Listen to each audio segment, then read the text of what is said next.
Один, два, три, 121, 122, 123, 124, 125, 126, 127, 128, 129, 130.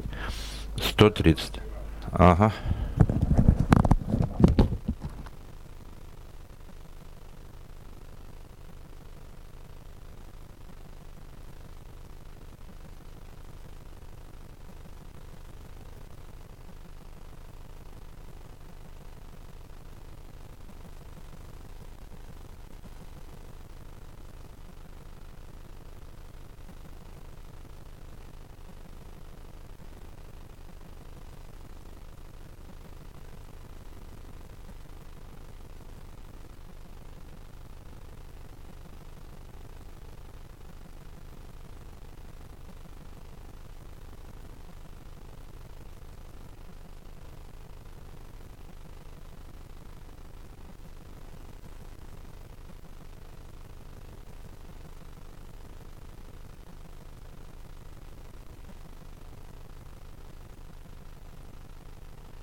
Дамы и господа, маленькое объявление. Кто-то планшет забыл в столовой, его оставил на информационном стенде.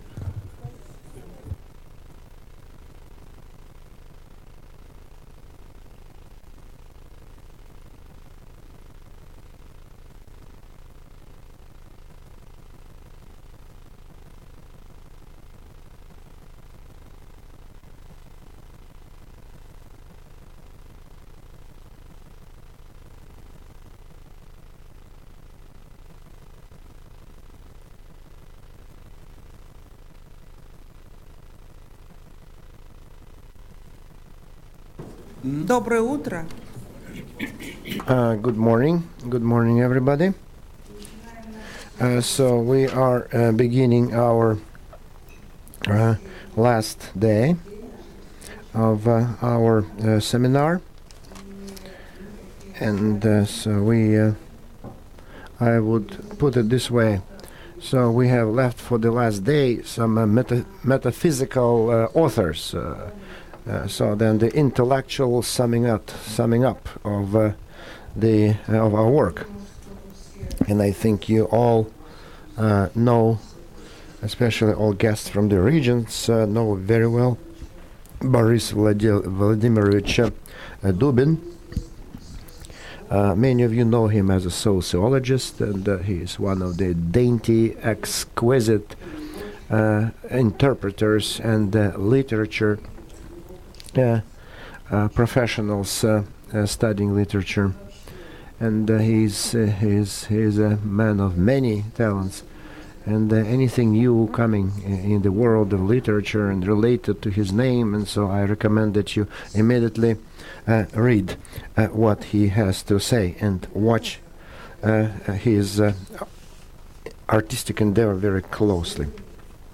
And I think that books, literature, poetry, and so this is his realm, and to better understand and explain, because let him explain, but to try to understand. So the inner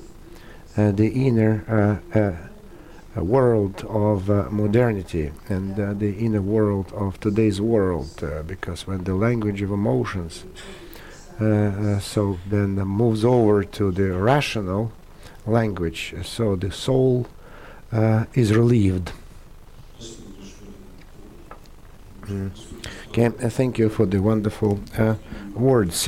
After those words, just to get down to business will be more challenging. So good morning, as my colleagues and myself, I will be talking about the condition of public conscience and public mentality and Russian mentality. And I'll try not so much to describe as to try to understand what we have. It will be kind of not only comments and about the public opinion, public feelings, public conscience, but it will be kind of a textbook, grammar textbook, so ABC, and so we'll try to certainly to critically analyze the semantics of those comments, of those pronouncements, of those verbal forms that exist in the modern society, what they mean. So then I decided to make it the main subject of my presentation. So I didn't want just to repeat what I was saying earlier, what my colleagues were doing. So then the specifics, the exclusive seclusion of in the Russian public opinion. So philosophically, is the question between the general and the specific. So a relationship between these two. As if you use the philosophical language, but sociology of culture, sociology of knowledge, and I will try about these specifics, about this unique specifics from the following viewpoint. And because the words about the specific Russian way and Russian way, so the two words Russian So they're irreplaceable about this specific Russian man and specific Russian character, nature, specific, etc. And in the two last centuries, so they have been telling this to us, and it's part of our nature now. But so I will just try to look for these specifics, analyzing these specifics, this uniqueness. Not only I'm not going just to dig in the past, but I'm going just to refer myself to the present, and to try to because to always look something in the past. So we have this certain attitude. We have this specifics. And so because usually when people close their eyes to the present, and then they look in the past. So if they are afraid, so because the kind of when they look into the history, so they forget what's happening around them. So they kind of screening themselves from the present. So they bury their heads in the sand, and so this is the double nature. Yes, into so something what we had before, or something that should have been all the time, but it's not here, and this nostalgia, so this introspective ruminations and broodings about how good, how noble the past was, and then I want to stress the fact that certain elements of this specifics exist, and it's not only just a simulacre, and so which determine the sides of our lives, and it's not just a separate plan of collective existence, because when the Russians speak to each other and act on the basis of understanding that they are somehow unique, that they are exceptional and unique. This is the reality and the vision.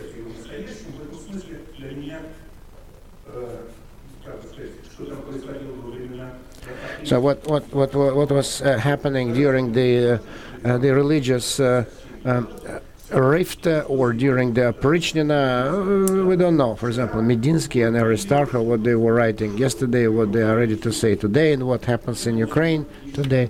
So I will talk only about things that are occurring right now, and not something that has been was happening many centuries ago. And I will collate this exceptionalism in Russian mentality against what is happening now. Couple of words about this situation, and so this uniqueness of this exceptionalism. So the recent public polls. So according to the information starting from spring 2014, so that is this importance of this notion that Russia is a unique, exceptional country, and that so the Russian man, special civilization, the Russian man is exceptional man. So this adumbrations of the future Russian cultural policy, it's increasing. And so the majority of Russians, about 40%, so they respond, who participate in the polls of Levada Center. So they say that Russia at this point is an exceptional country with this, and about half think that Russia should continue moving in the same direction and looking for its uniqueness. And this is so this figure is growing, and it goes hand in hand with the growth of other indicators. So for Russia, rather rare thing, and so on exclusive, unique, something unique that goes hand in hand. There's a positive attitude to power, and there is a growth, simultaneous growth of negative and or contained negative attitude towards the West, and so not only to the United States, though there's anti-Americanism is a long-standing tradition in Russia, but to the European Union. So this negative feelings, which is a rare and very telling phenomenon. So then this idea of exceptionalism is not only supported every possible way by proponents introduced and stilled by the media, but so the rhetoric of the main media channels based on this, you are not watching, and we do watch it, so that's why we are only 3-4% of the Russians against 94% of other Russians who watch the media, and that is why. So the media works for that. And this is part of the language and the pronouncements of the same the main talking heads that participate in the media channels and talk to the people.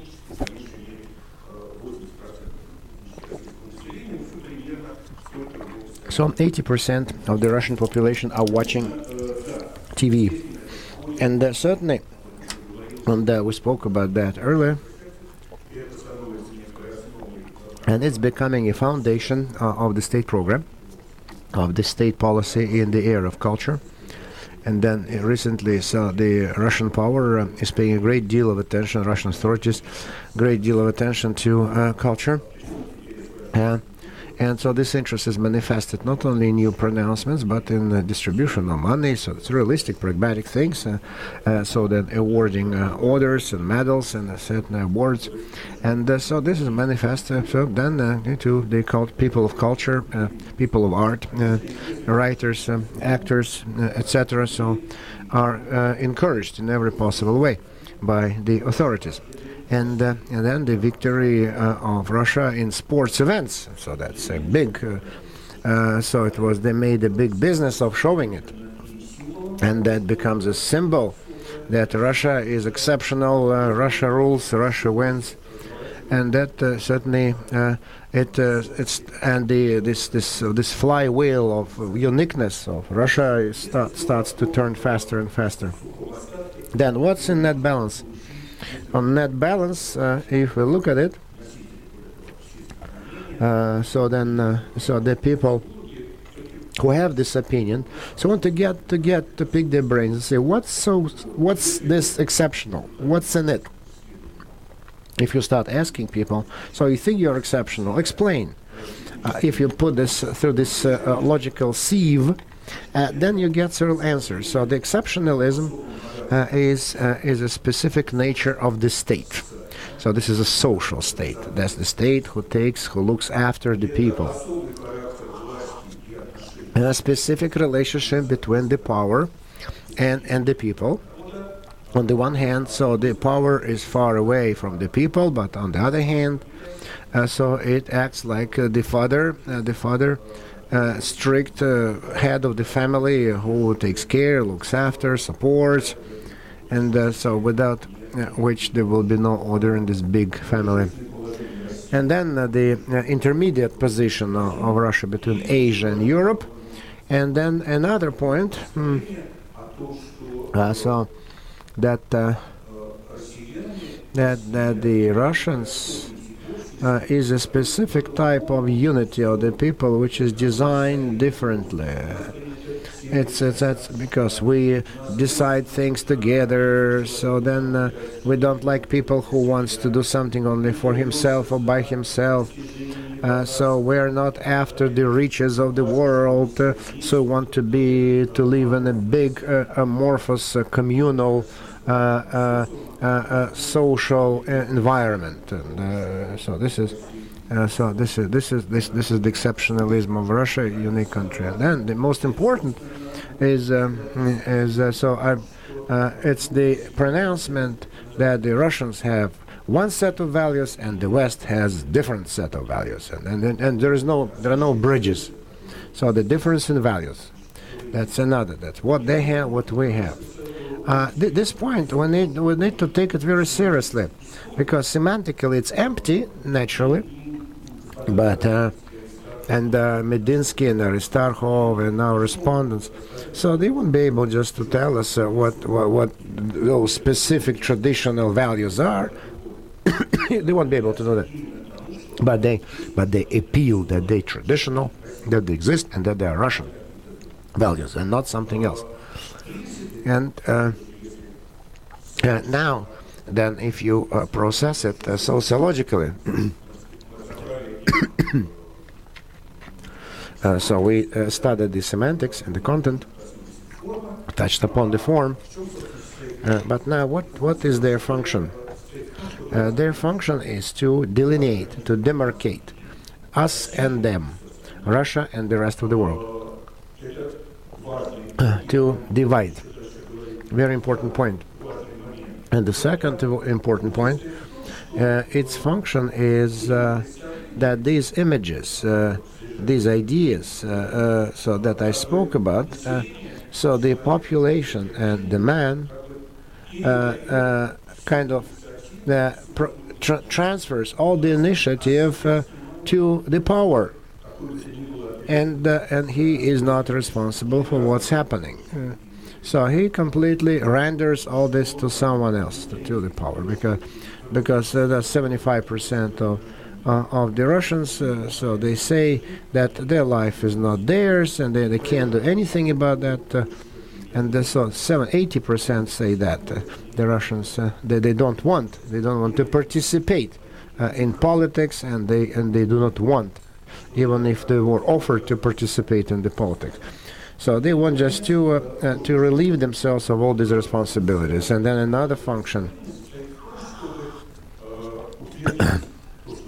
to establish what we have, and not to talk about what it might look like, and what could have happened if we had gone a different way, and so then what is here is right. So yeah, because we're talking not about the way that we're going to follow, but it's the Russian way that we are following along. And so the word Russian is specific. It makes the sense, it establishes the uniqueness, the exceptionalism of all those who are who agree to this statement, who hold to this statement. So in this meaning, so when we give over the initiative to the power, and the public opinion, and the population, and the people, and ordinary rank and file people, so they give the power kind of a rheostat, so that allows the power to adapt to any situation, and so to fine-tune it, kind of a knob, electrical, that you can always just change the power, the tension, and calibrate its attitude to the Russian people, and at the same time it acts like a small little, a limiting factor, so which will be in the hands of the power. Modernization in this specific case, so very easy to define. This is freedom, competitiveness, new forms of solidarity, not archaic, not particular, but big, civil. And in this case, it's very telling that for many, for over the years of existence of the Soviet power and the post-Soviet power, so then the authorities so wanted just to untie the initiative of the masses. So that was one. Yes, so to vent, to open, because the initiative has been given to the power. So how can you untie the initiative and open up the initiative? And then competition. The competition just didn't fly. And in the Soviet power, so besides those just who were announced, appointed, victors, winners of those Soviet competitions, like Stakhanov, who was a minor, so like the pilots who fought the enemy. And so they were appointed. And so this is to untie the initiative of the masses and social competition. So that was the main concern of the Soviet power. And then, and in this sense, this mechanism this construct of a unique way and unique position of Russia, and what this regulatory mechanism it kind of integrates, allows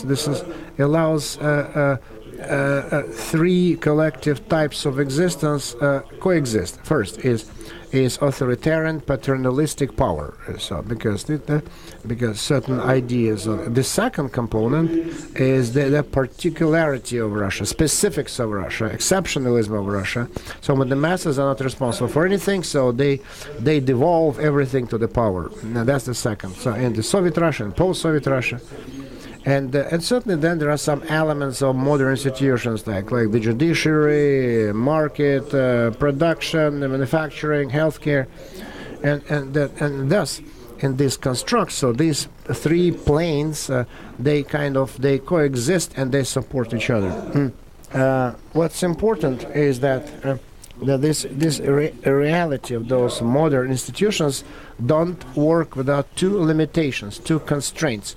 If there is no sanction from the authoritarian power, and if it's not properly interpreted by the indifferent masses, and that allows the power to use the resources of these modern institutions and dabble with the market economy, at the same time adapt to the new rules of the game.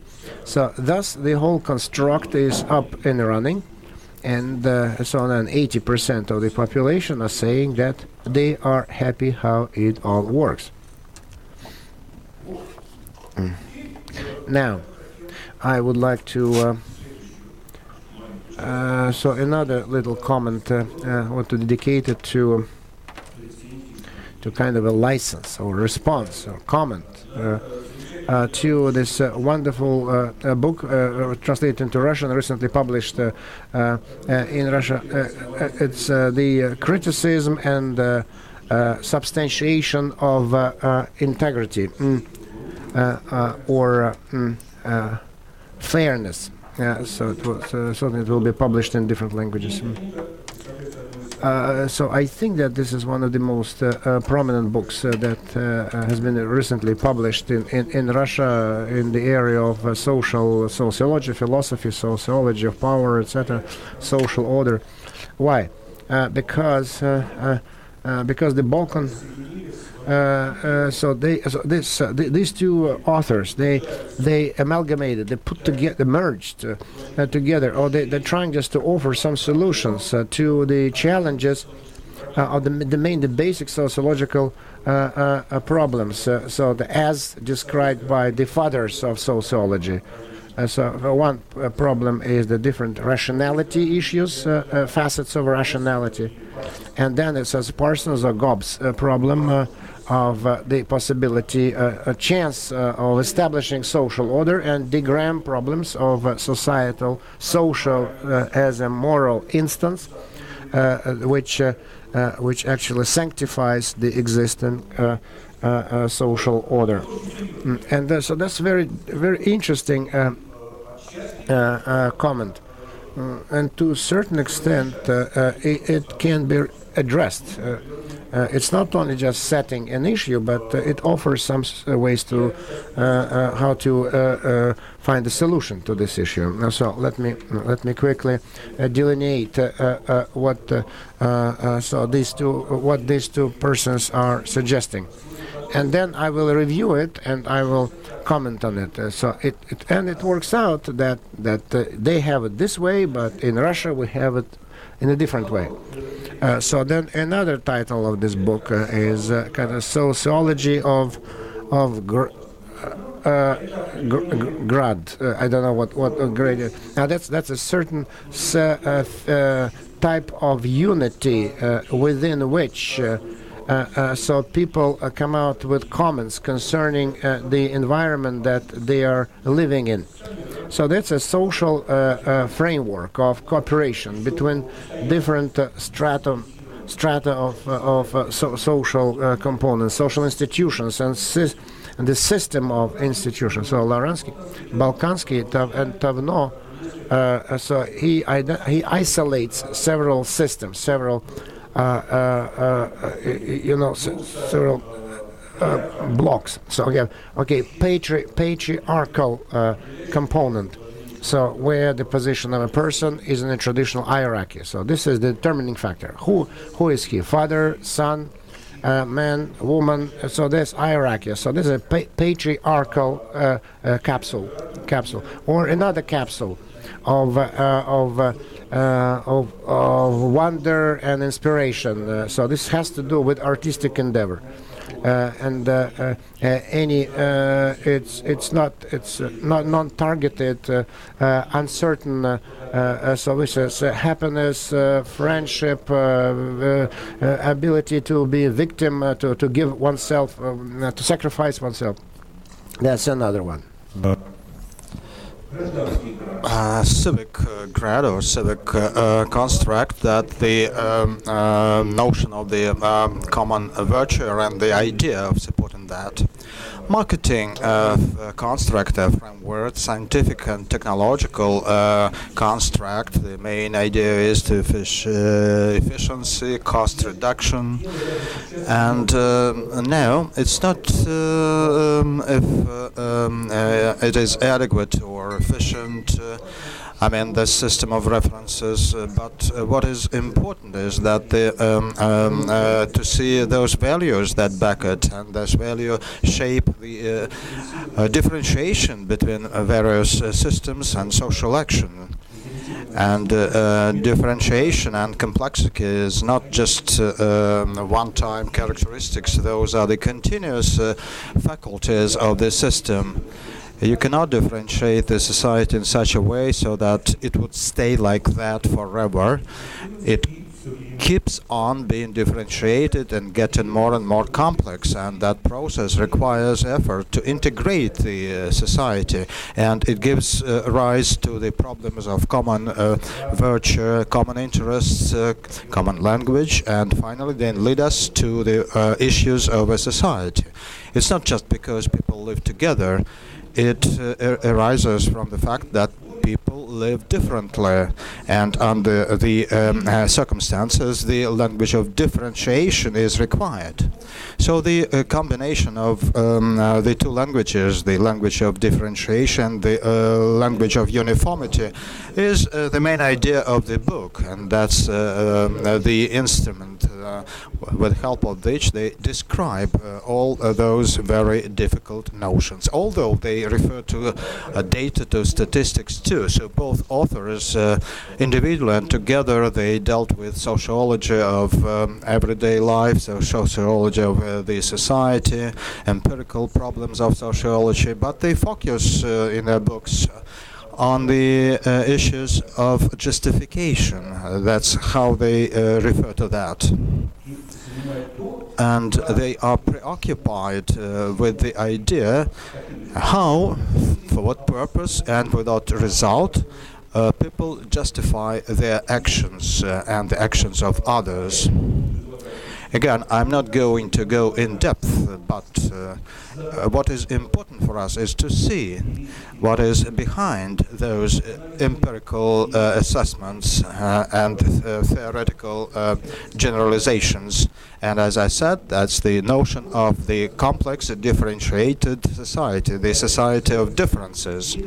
And it's also supported by the idea of the availability of some special platforms where problems and issues of an individual and the entirety can be discussed. So that it's the platforms where we can start working on the idea how to unite, to combine those two components. And third assumption, it's about already developed and a system, and the system that is continued to be improved on the assessment of individual things, common things, and something that unite people. If you wish, it's a universal system of measures and criteria, and I would refer to that as culture. Culture is something that is the generalized system of ideas, of senses, which leverages differences between people, various groups, societies. So culture is something that acts like a universal device. Again, I'm not going in depth of the etymology and semantics of the cultural notion of culture, but it's about the cultivation of people's nature. And Cicerone, that ancient Greek philosopher who applied that theory to the people, not to agriculture, he spoke of the culture of spirit. And the culture of spirit was determined by philosophy. And philosophy is a means or a system of means to cultivate that spirit or soul and sustain the spirit in that particular shape. It's the culture, in a sense, in which the word culture was understood, starting from the Enlightenment age and all the way to the age of the social and cultural criticism of by Thorne and some other authors. And there is another point in the arguments of the book of the two authors, and that is the real action. That's the availability with the people who try to justify their own and other people's actions, the availability of real experience of actions, achievement through concessions, concord, discussions, debate. So that's the mandatory experience of achieving some positive common results. It's important that they are positive, that they are common, and that they are available, they are achieved. In this sense, the key notion of the book, which actually surprised me and made me write the review, is the following. So here is one of the phrases.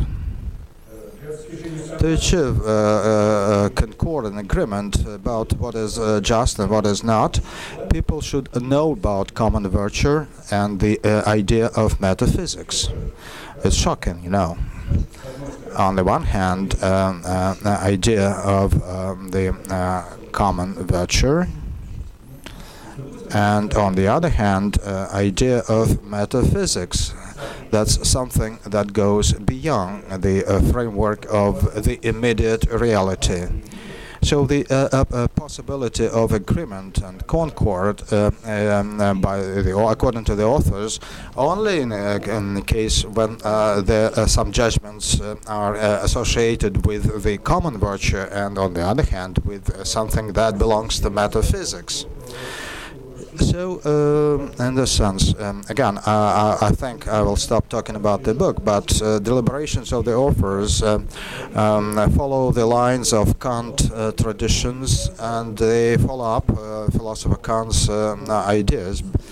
Ideas that are very important, but they were forgotten recently. And that's the assumption of Kant about the common sense. Common sense is translated as some conventional wisdom or something like that, but for Kant and for me it's important to stress the meaning of common. It's common in a sense, it's common that unites people, and common that generalizes the immediate experience. So Kant wrote in the paragraph which Hannah Aronson, it's his wonderful book, Between Past and the Present. It was also recently published in Russia. So Hannah Arendt believed paragraph 40 of Kant criticism, the presentation of Kant's political philosophy, although it speaks about aesthetics taste.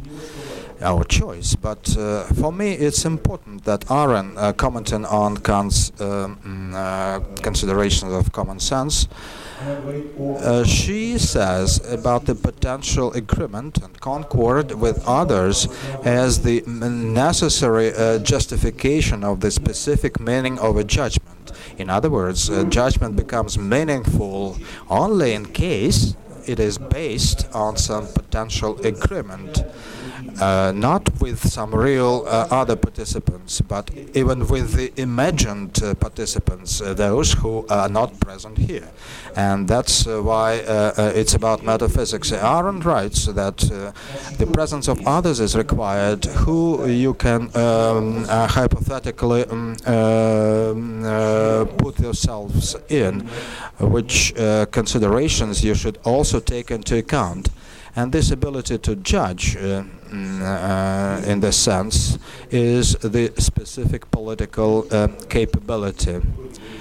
For me, it's important that it looks like written about philosophy, common sense, but in fact, it says about the political society and the rules of its actions. It's not something where the authorities operate, having delegated on authority to the people, but politics is something where people act with due regard to the approaches of others and bringing their considerations to this procedure of agreeing those things with others. So politics, not in the Russian sense, but in the Kant sense, it's the sphere which sets forth collective framework to the individual, particular, and group. And the task of the collective or the team is just to combine the ideas of individual and the common. And the final part of my presentation will be about Russia.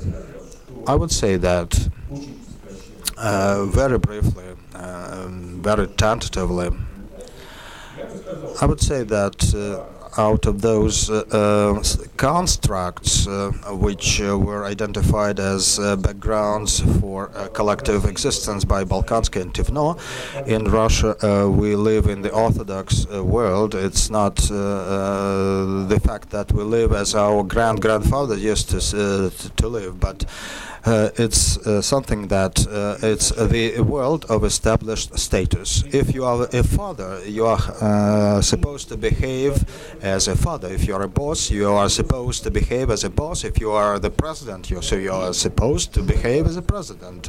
That's the world of the fixed status. Also, in the Russian environment, there is the other world, the world of reputations, that's also relevant for Russia, since the common Russian, it's generalized Russian, takes into account that in the world there are some other systems and some other people, but for that Russian, those others make this subject of interest, in the sense that if he tried to figure out if those others are weaker or stronger, if they have something I don't have, and whether I need it. And this sense, this idea of others serves the ground for social comparison, envy, complaints. So the world of reputations and prestige of others is represented in the Russian collective mindsets as the world of the people who are others, not aliens, but others, and they are not like me, but somehow they need something, they have something I need, and I don't have that. I was really struck by some results of the polls by Levada Center. Only 2/3 of the Russians say that they are paid less than they deserve, and that they are paid less than the same people that perform same work. I don't think that statistically there could be 2/3. It's impossible. But the figure of that majority who have something more that I do, it's important that that figure exists and it works. In more stringent terms, I wouldn't say that under the Russian conditions, the way I described them, there is nothing mine or someone else's. It's not differentiated. It's not separated. Rather, there is a point.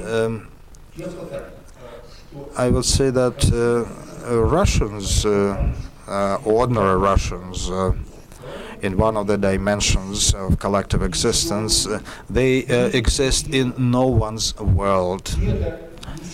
And no one's means that it doesn't belong to no one, and you have a temptation either to seize that no one's, or you are concerned and you are worried that you cannot do that because you are not brave enough, courageous enough. So the moment of seizure or the pain when you think you want something but you cannot dare take it, it's along the lines of what Nietzsche or Schiller thought. It's the conscience of you're helpless. When you think they are helpless to see something that you think you deserve.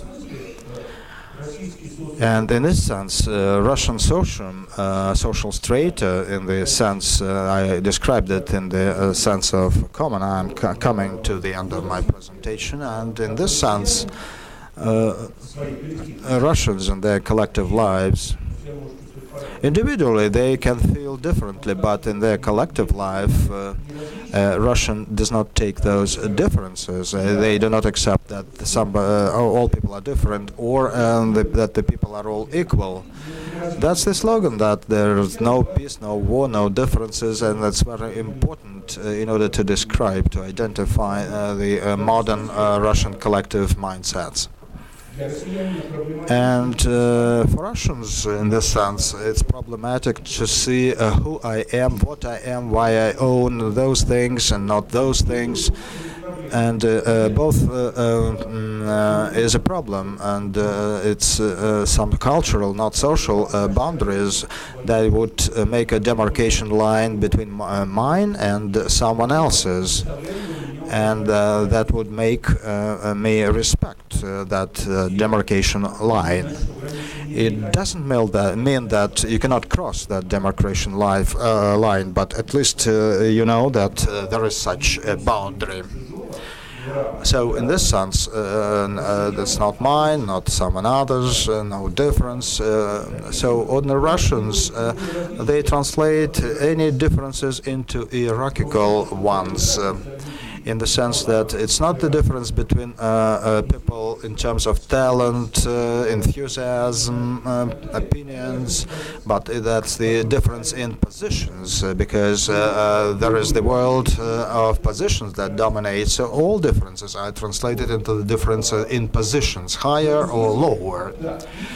And if equality is recognized, that this equality is a stigma. That's the equality of those, us, who were deprived of something. I think this expression belonged to Custine, who used to say that equality is in slavery. It's the equality of the poor. That's the equality of those stigmatized, the equality of those who were deprived of something. And in this sense, I would speak of the very important problem, saying that I'm talking about the positions, opinions, rhetorics, which are shaped in the conditions of a long-term systemic lack of freedom. The way Balkansky and Tivno write about that in their book. Another aspect typical for Russian conditions, it is a lack of trust, fundamental mistrust to others. I can refer to some data and saying that up to 3/4 or 2/3, not less of the people believe that you cannot trust other people.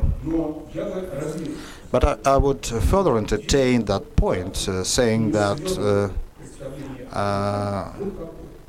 saying the following. First, that's a figure that represents our alienation from others. Because they are others, then it is about the depreciation on their status, meaning that those people belong something I cannot, that they do not deserve. And the conviction that most likely those others wish something bad to us. And what is most important, that it will not work. So the idea that it's only others who act and let them act, they will fail anyway, it will not work with them.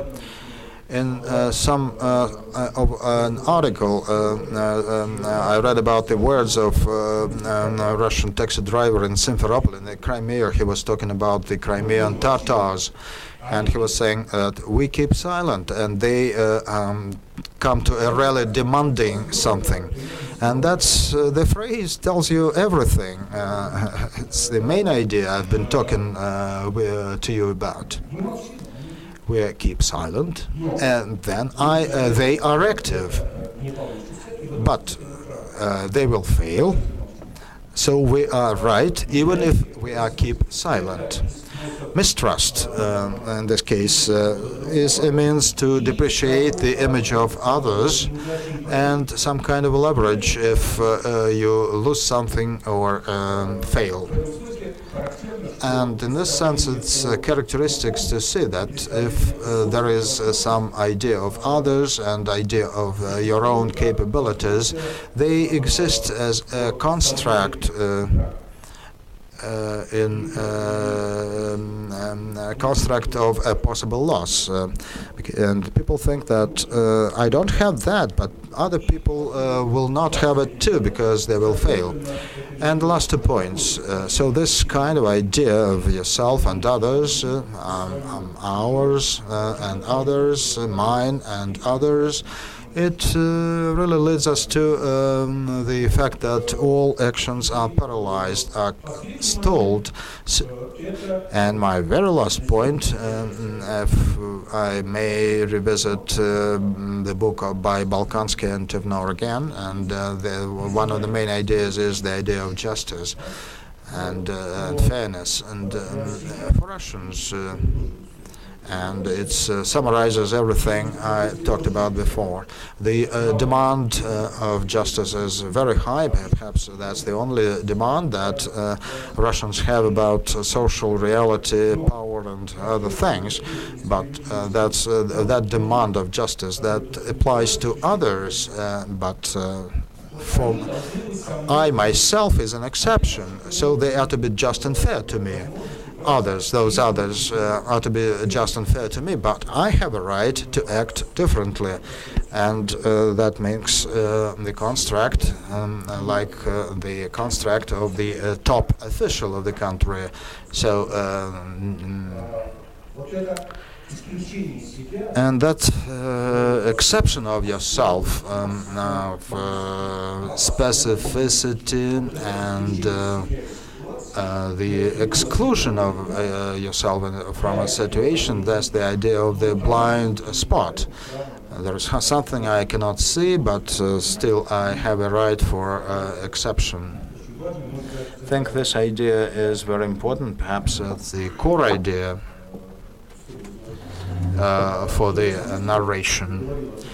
In this sense, as I said, there is nothing that is alien, it belongs to the others, and the practice of the modern public opinion in Russia and the practice of the power's rhetoric and even those groups who try to seize power, who lost power and feel pity about that and miss that. It's not that they try to identify their own point of opinion, but it's about merging their opinion with the opinions of others as a resource for my justification. And there is no wonder that when modern authorities stick to the rhetorics of the human rights activists of yesterday or day before intelligentsia. Everything is taken, everything is combined and merged. It's not syntaxis, but paradoxis. That's the combination, the merger, without the reference to the transition rules. Syntaxis says about the rules for merging various parts of the sentences, but paradoxis that connects the various elements of the sentence with and. That's the language of the public opinion. That's the language of mass media. And that's the reason the language lacks generalized figures and maximally universal language, values, guidelines. Everything depends on the specific situation, on practical policy, on today's geopolitical interests, and the idea by Balkansky and Tebno, grammar and justification of their opinions and recognition of relative justice on the part of others are not there. And I think you know the list, you know the words when there are mutual complaints and there are very special words, and that is something that sees no partnership. And art always is ahead of sociology. And journalist Ilya Falaev wrote about a poem about Russia. He wrote a very key phrase that you have no partner in Russia. Thank you.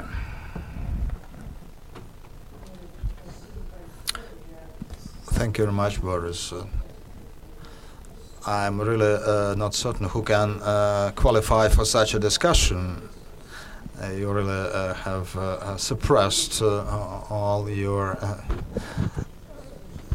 participants, and so you're really you acted like an ordinary Russian citizen. So you made everybody be humiliated. But every time when you look at Boris, you think it's he's our breakthrough. But in reality, okay, thank you.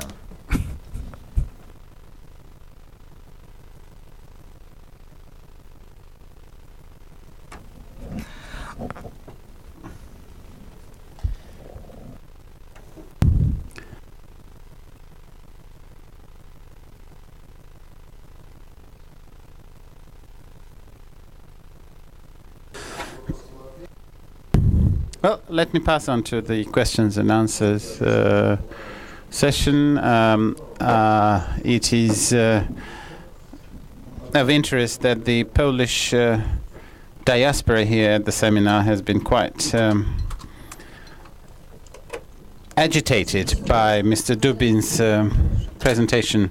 Margarita Pshowa from Poland. Let me first make a remark and then ask a question. It seems to me that in the political discourse in Russia today, the figure or the image of an enemy takes a central place, which acts as a foundation for the political ratings of the politicians, and then it is channeled down to the lives of the common people. For 15 minutes that I spent at the railroad station, I heard at least 3 times that I am in the zone of elevated risk. At the little shop where I went to grocery store that I went to buy something to run some errands, there was a sign on the wall to the extent that we should be aware of the pickpockets. Do you believe that there is a chance to change this negative picture or at least to allay by replacing this image of enemy with that of an opponent, at least. Well, I hope you have not tried to send a parcel through a conductor at the train.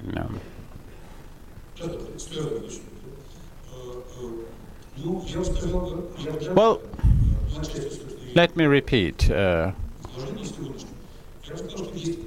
There are two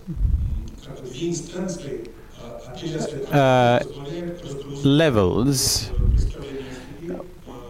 to which we appeal to dislodge this burden from ourselves.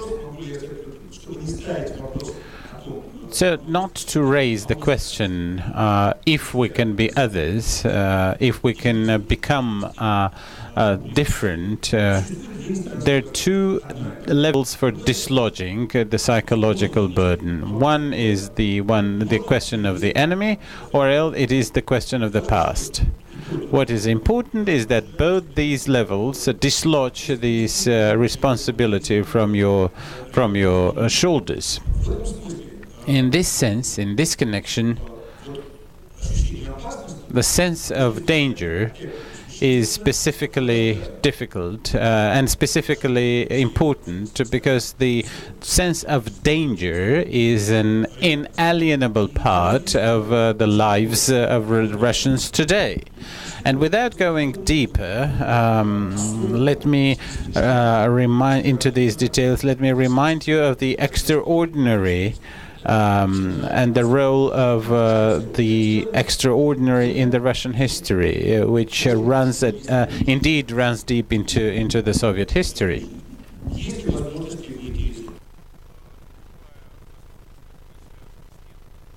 Is there a way to break this circle?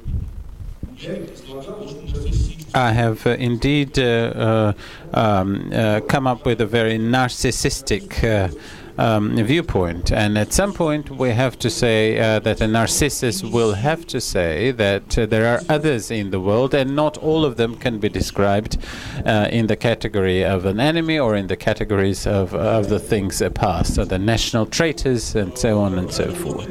Sooner or later this will have to be acknowledged, and that will depend not only on the efforts of the Russians themselves, but also on the efforts of the other side, as they say.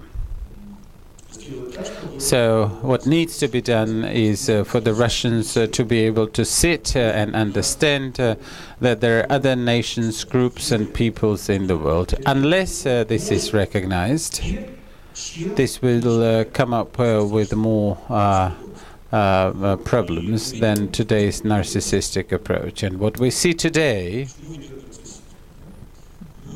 as we have seen in the past times, recently, what does narcissism lead to when it becomes the leading trend in the military and civil life? There's always a chance. The chance is definitely is contingent on both sides, and in Russia this chance is unfortunately not being used at the moment.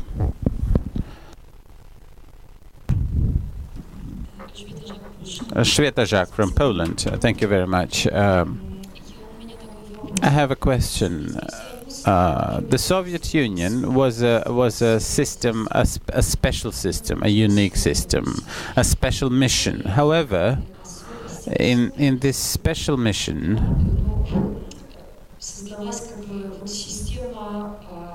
there was a system of extra-systemic literature or extra-systemic literature or writer's culture. Czeslaw Milosz once said, by oversimplifying this phrase, is that the worse it is for the culture, the better for the literature. The rest is in the parentheses, of course. He was talking about the socialist bloc in Europe. The worse, the better. Do you believe that the common sense that was taken down the generations by the writers and the cultural figures as in the very special intelligentsia. There's also some, is there what is, if there is a special mission of the intelligentsia in Russia today to take down this mission? Well, I'm very wary of the idea of being special or extraordinary, because I know how much this idea has been abused. With respect to the cultural figures and public figures and their ability to influence, I think there are several dangers here, several factors of risk. One is the reversion to going down to the underground. And this is a clear factor of danger. I'm against being underground. It is not because I hate. I seem to have lived a life of a spy, but I don't like this situation. I prefer the situation of the end of the 1980s or the beginning of the 1990s, when freedom is given a chance, and immediately the figure of the others immediately come up, the partners that you're connected to, and that you're not insulted by them being different, and that indeed shows your interest. It is interesting to be together because you're different. So the first danger is the danger of isolation. The second, and this is already happening, we're seeing this, and the government is using this, and part of the cultural figures are already sinking underground. The second thing is the use of our words. We have been bereft of words because the government has stolen our slogans, or has stolen our creeds, or has stolen our words. But it is not just about stealing the words or robbing us of our words, but how bad the people take this. Well, if you're men of culture, you're creative people, there's no problem. If you've been robbed of words, you can come up with new words. It's no problem. Think up new things, invent, fancy, imagine. And the third point to be made, or the third danger or factor of risk, is that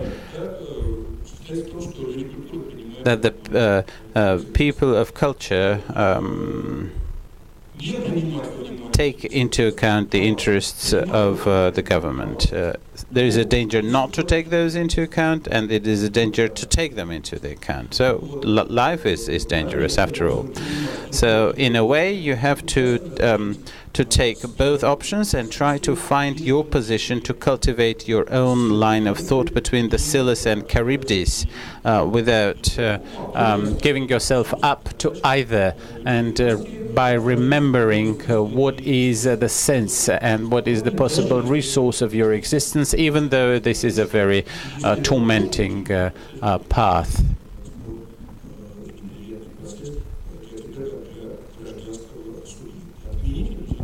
It is difficult to abolish this, and I think otherwise we will just cease to be men of culture or people of culture. So the chance is there, but there's also a very toilsome road to go. Nina.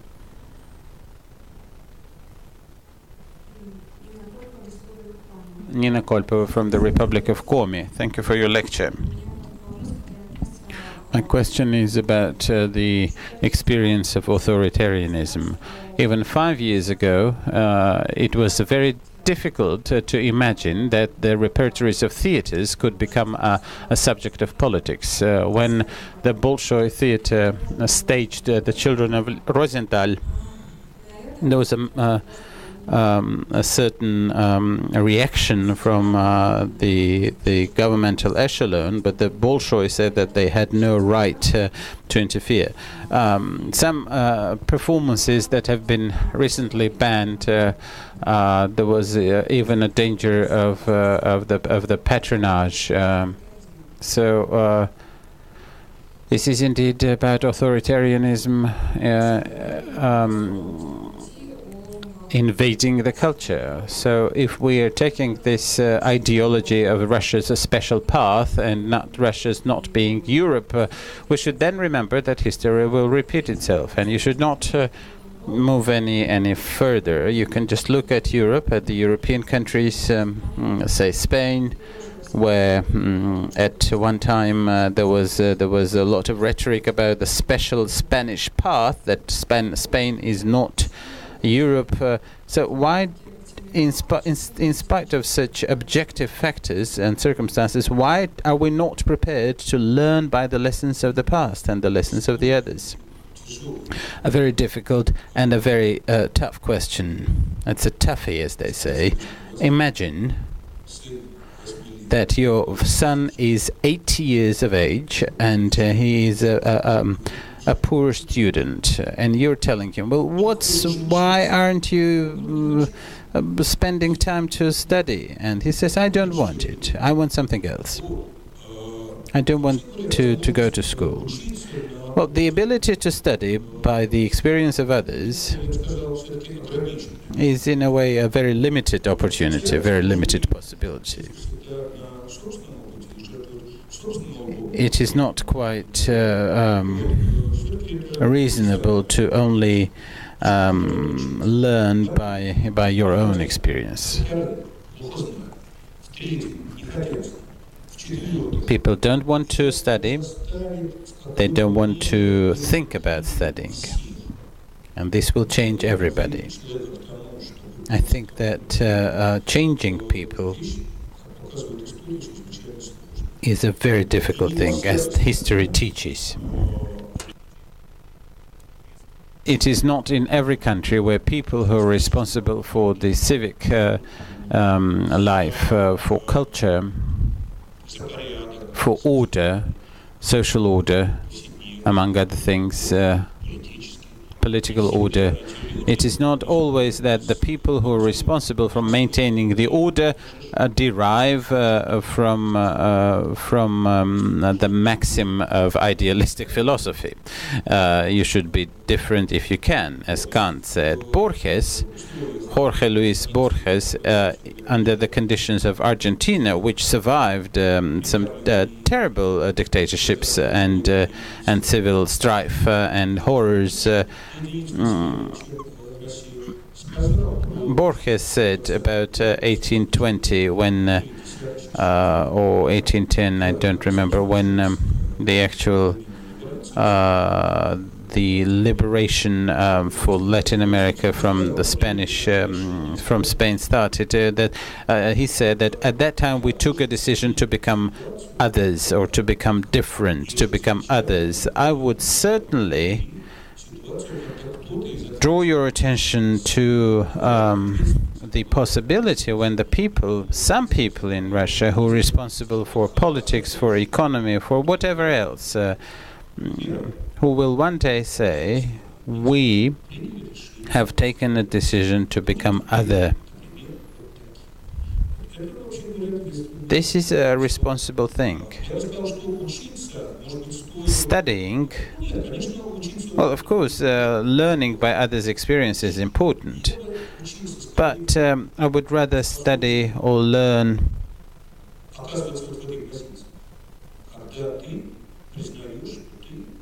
by acknowledging that you may not be the only intelligent, the strongest, the best, and indeed not the only in the world.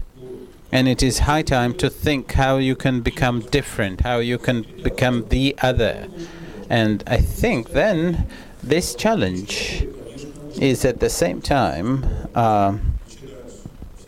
crossing many of our faiths, and the decision to become different changes a lot in both the structure of the state and the lifestyle of the people. With the Spanish, I agree. We can learn a lot from the Spanish, from the Germans, from the Japanese, probably even from the Chinese. But I mean, the list is open. It's a very long list. The last thing I would like to say in this regard is that when we just started our empirical study at the all-union study for the social research, we thought that this was a very good thing to compare to other countries. That one could think that if we should move the road along the road of China or the low road of Sweden, or to get back to some other times in the Russian history. So there was a time when people were trying to compare. There came a time when people might have stopped by comparing or even thinking about the costs to be paid.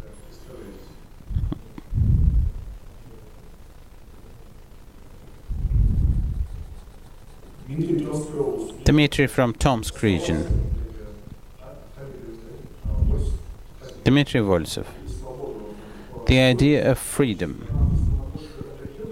Do you believe that this is a more an endogenic or exogenic factors? Is this the unwillingness of the society to assume the initiative, or the desire of the state to monopolize this initiative? Or else this is the idea of the unique nature of Russia is the response to the West's unwillingness to take Russia as an equal partner? You have said that the sociological studies have shown that this idea is getting greater prevalence in the society. Well, I think that we have to deal with 1, 2, 3 and even more.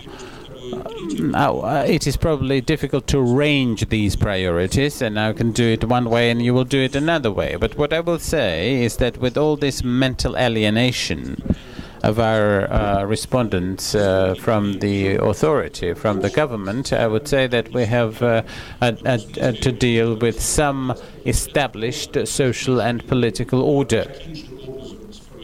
And these are mainly people who think, act not like automatons, but as people alive. But of course, a flight for freedom is not just a Russian tradition. I think that this is a phase in the existence of contemporary societies related to the entry of these societies into the modern state. Russia wants to stand in this modern times, but this is of course connected to a whole host of questions. But there are the interests of the society, the interests of the people that start to converge.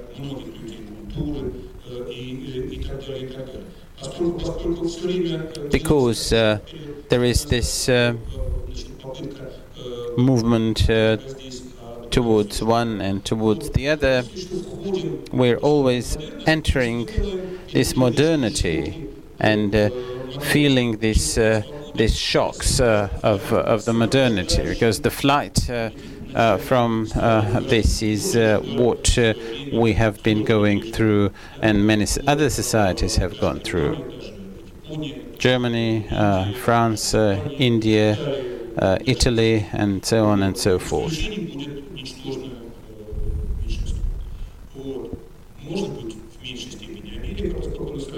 Probably less America than others, than maybe Britain, but this is more of a subject for the historians of politicians. Generally speaking, I think that the flight from freedom is such a phenomenon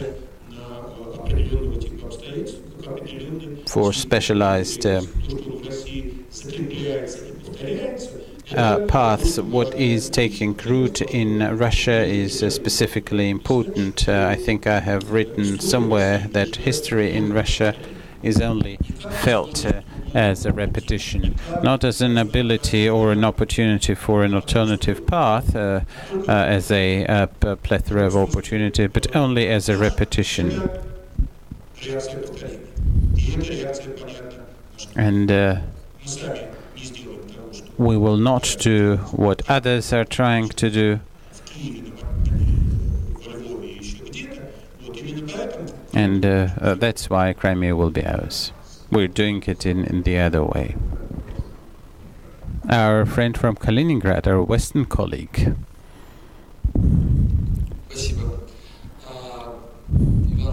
Ivan Vlasov from Kaliningrad. Thank you, Boris Dubin, for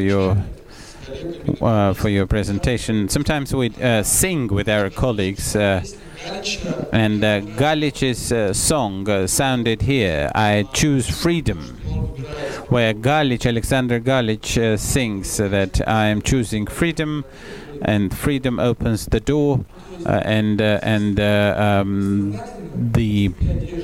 there is this idea of the victim in the Russian collective unconscious, and there is also the idea of this unique path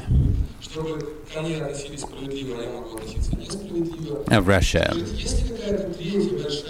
Is there another view, and how do such items come together?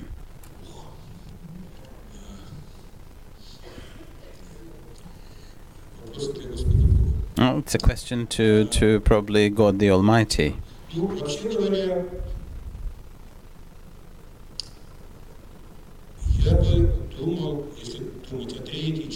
If you think about other ideas and the ideas of exceptionalism, I would have thought that there are some ideas which have been relevant in Russia from the very first poets. Coming down and up the time and through to Galich and the Kujava. This is the idea of a man among people.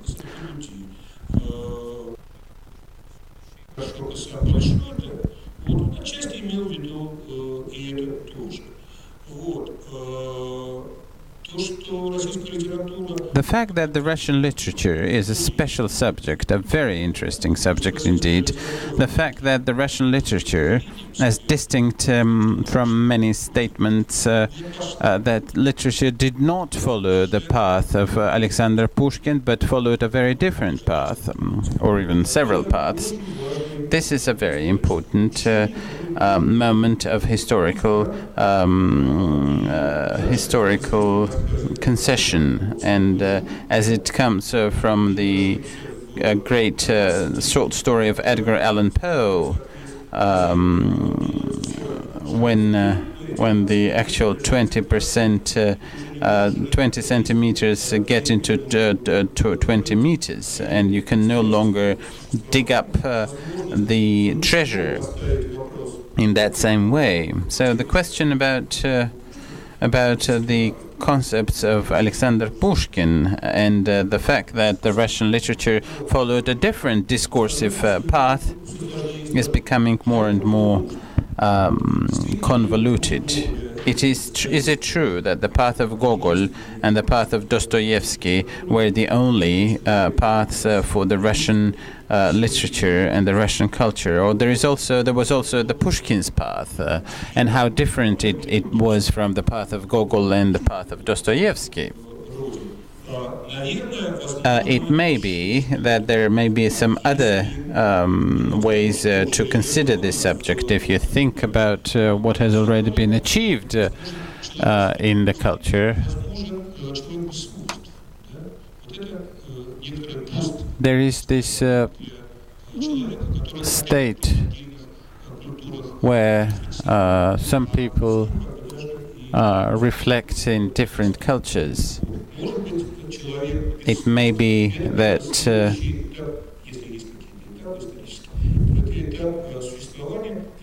this is a stage of existence for a man among others, or maybe these may be different models of development, reverting to that topic of the Russian literature and what courts it might have taken.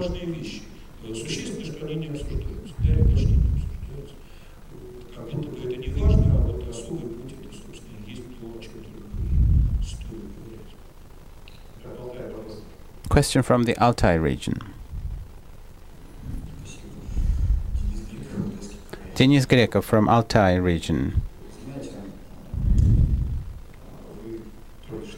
You have just said that you've used the word a repetition.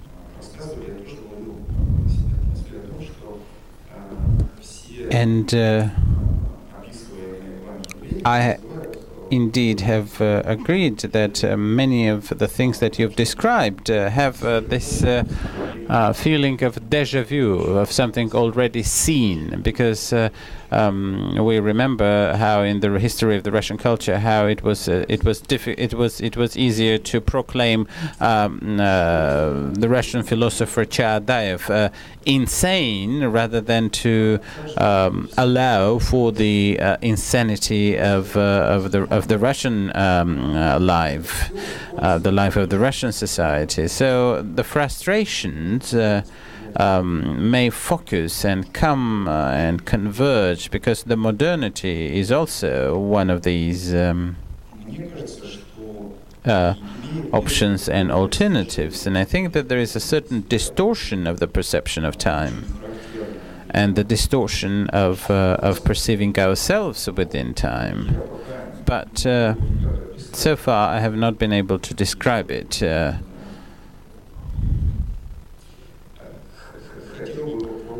I would have liked to try it, but could you evolve on that topic?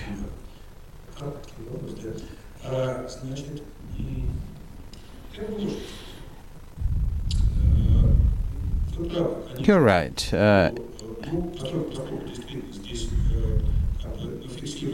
Indeed, we're registering, if we register it right, some problems of an ego. And they can definitely and will definitely influence the a priori forms of perception in time and space. Well, we've spoken about space already. Crimea is ours, but that's not what I meant, and I think that that's not the end point anyway. But if we speak about time, then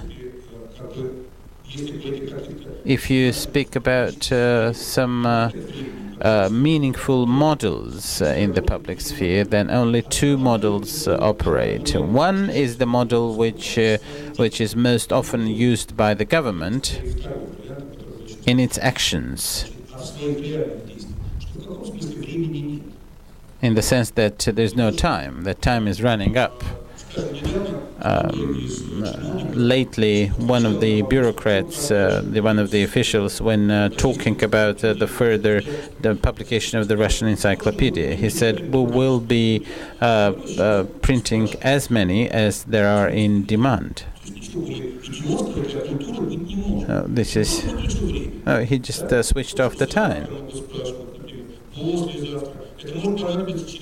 So the fact that people might need Russian encyclopedia tomorrow or the day after or in 200 years, that means that the time has been switched off. So the time are the others. We actually have the idea of time. We perceive it when we see different planes of existence. There has to be the idea of diversity for this idea to be clicked in.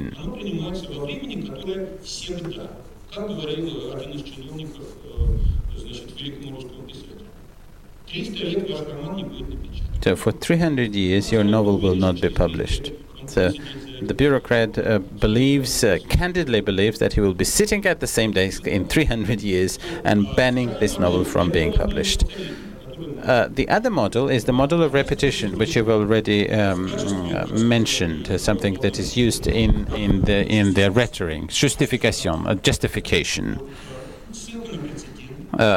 a reference to President, a reference to the eternal Russian values, the reference to this unique Russian path. And indeed, today's public Russian space oscillates between these two concepts of time. The time is gone, the time is dead, something already expressed by Fyodor Dostoevsky, and the time of repetition being another note or another tempo in the Russian culture as defined by other artists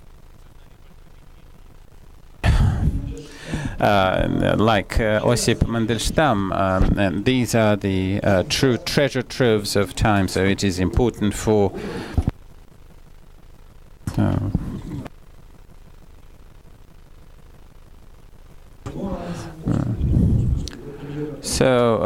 such is my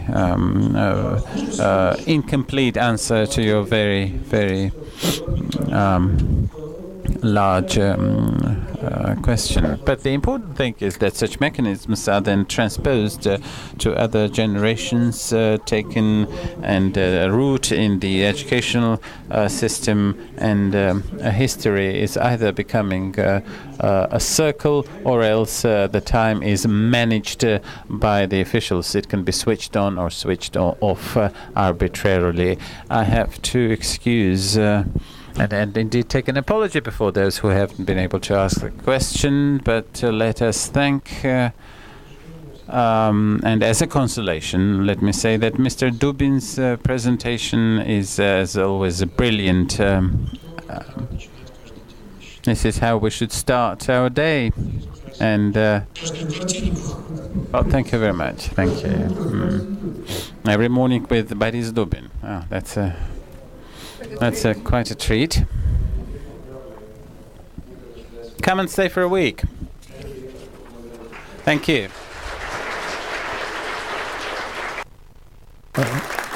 Спасибо большое.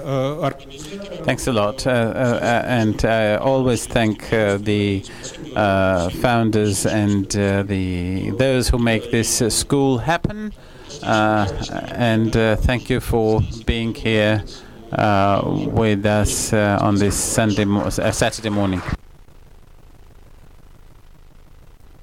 Полчаса перерыв.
Друзья, доброе утро. Кто-то не досчитался ноутбука. Есть такой человек в этом? Dear friends, good morning. Somebody lost a laptop. Oh, he must be asleep. I see. I'll keep it. If you know who really lost a laptop or left it in this room, please.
Я попрошу вашего... Could I have your attention, please?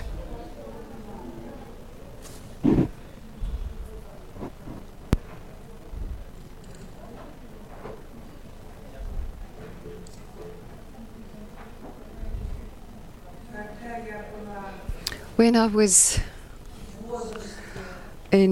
was your age, or rather sometime between 25 to 30, I intuitively felt some things about this world.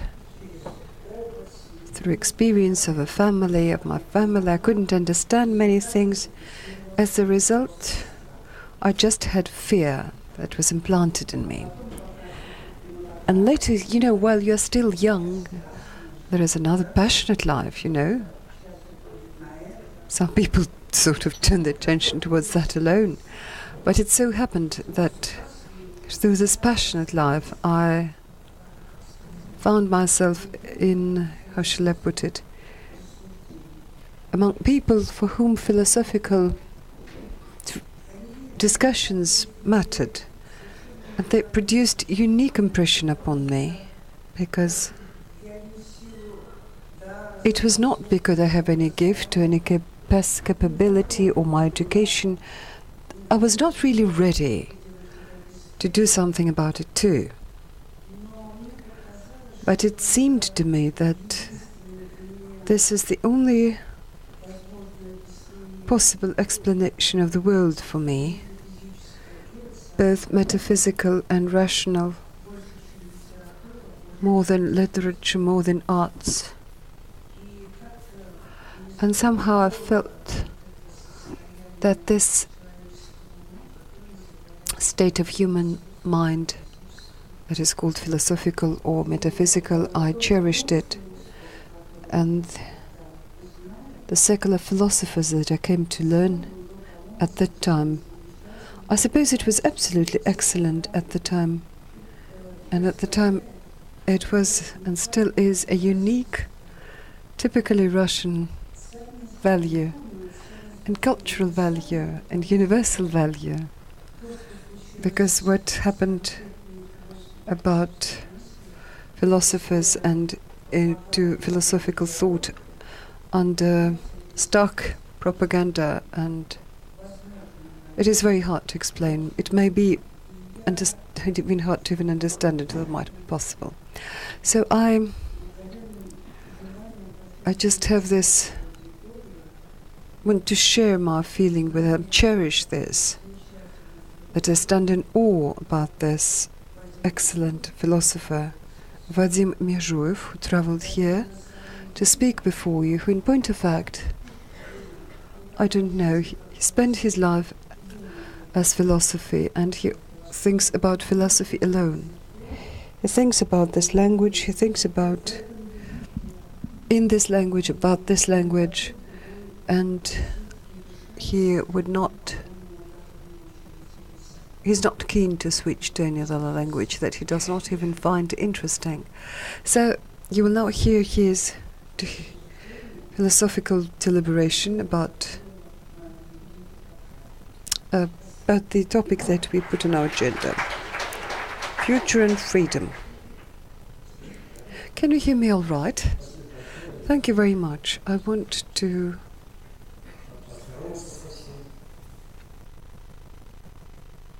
welcome everybody and say hello.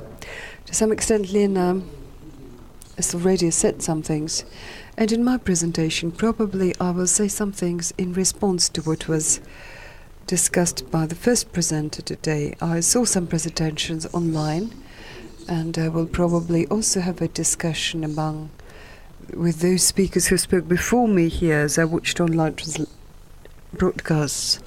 And I will also discuss matters that are pertinent for Russia, but I will not speak as an economist, as a political science or politician. No, I will discuss this method as a philosopher. The question is, does really a philosopher know something that other specialists don't know about it? Probably yes, because we do know something. Because philosophy, we should say some words about it. I shall not deliver a lecture about philosophy, but I must sort of introduce myself in this capacity. Philosophy is foremost about the art to raise questions. It's a special type of questioning. And it's very important to understand, you sometimes studied it at university, and what was taught in our university as the fundamental question, which it is not really a fundamental question, what comes first, mind or matter. But knowing how to ask a question sometimes matters more than knowing an answer to this question. But philosophical questions have some special features about themselves. They don't have answers that science can give. To these philosophical questions, you cannot give a science-based, evidence-based answer by confirming it with experiments, referring to experience. Because if science could give an answer to philosophy, philosophy is not a science for that matter. If you could give science-backed answer, then philosophy would not be needed. Then scientists and researchers would raise this question, provide evidence and science-based answer, and that would be it. So philosophers could discuss any matters. They might discuss nature, but at that they understand something else rather than what people that are in natural sciences think nature is. That's why we have naturphilosophy or philosophy of nature, amongst other things. Philosophers can discuss history, and philosophers did discuss history, but it is not quite the history that historians study. So there is historiosophy alongside it with philosophers may discuss man, but it's not what economists, sociologists, and even lawyers discuss. So alongside with scientific anthropology, there is philosophical anthropology. So whichever area of knowledge we look at, it will be split or divided into philosophy and a specialist science. For example, there is political science and there is political philosophy, and so on and so forth. So this division between them is very important. What is it that the philosopher can see? Well, philosophers certainly, why do we exist? There are answers where science can give no answer. If science could do it all and give all answers to all questions, including, amongst other things, the country, the fates of a country, and us, then philosophers would have nothing to do here. Probably some of you, when they studied a course of history of philosophy, you might remember that Kant once tried to raise or even enumerate these questions which philosophy seeks to give an answer to. we can certainly expand these questions, but he was very exact in his formulation. The first question, what can I know? Because man is thinking creature.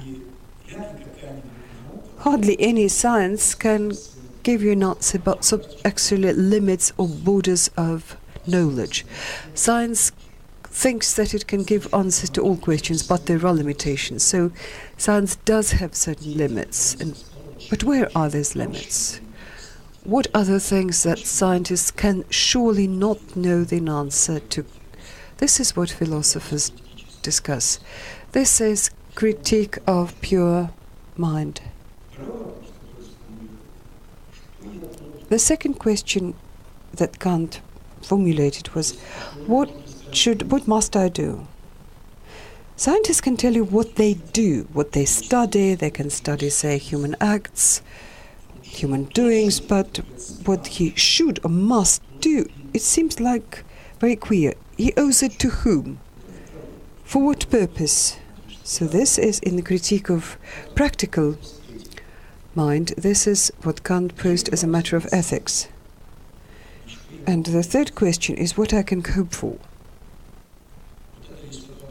This is a question that I would like to discuss. This is a question about the future.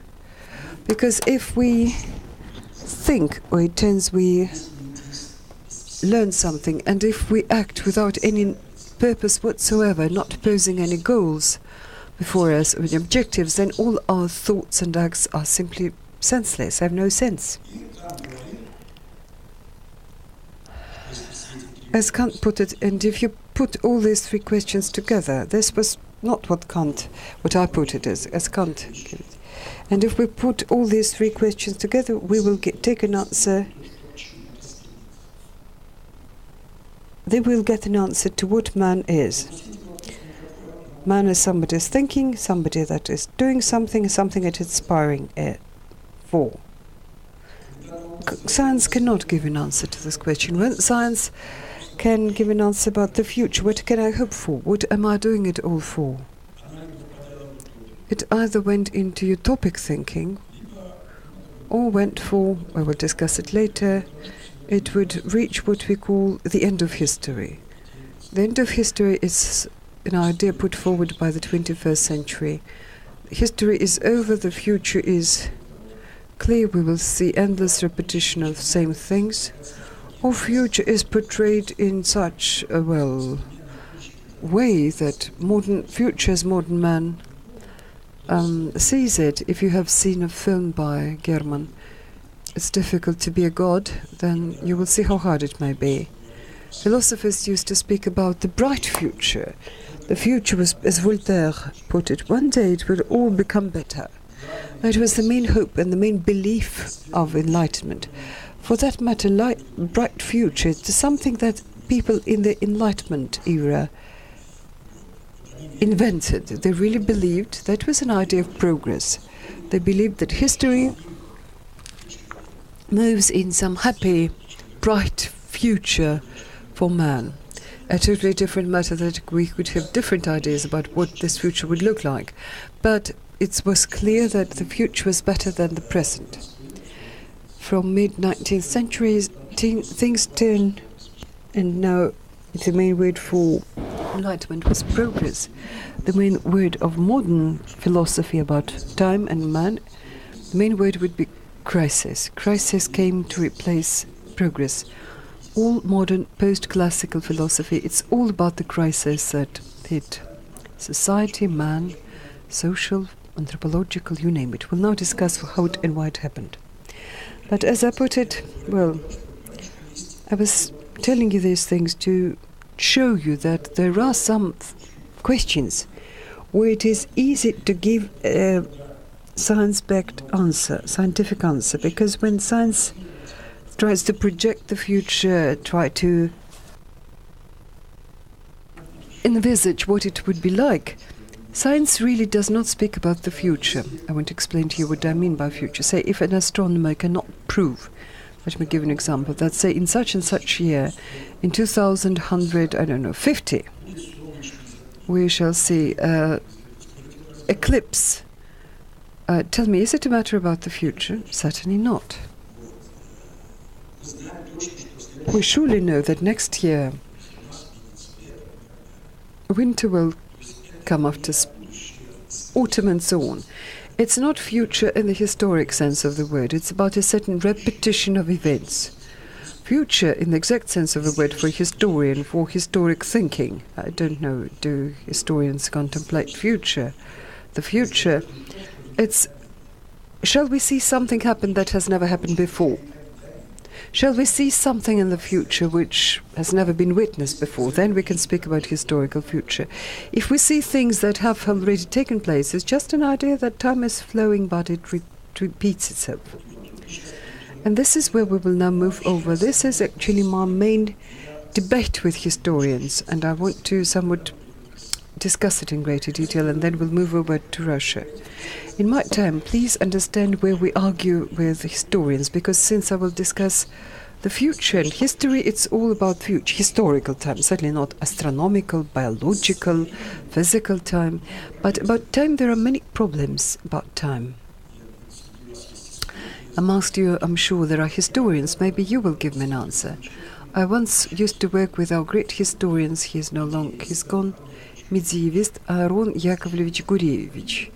You may have heard his name. At that time he was working on a book that became very well-known since, Categories of Medieval Culture. He worked in our institute. He was never employed by anybody, and he absolutely had total disgust for philosophers. He was a brilliant historian, medievist. He was expert in Scandinavian studies.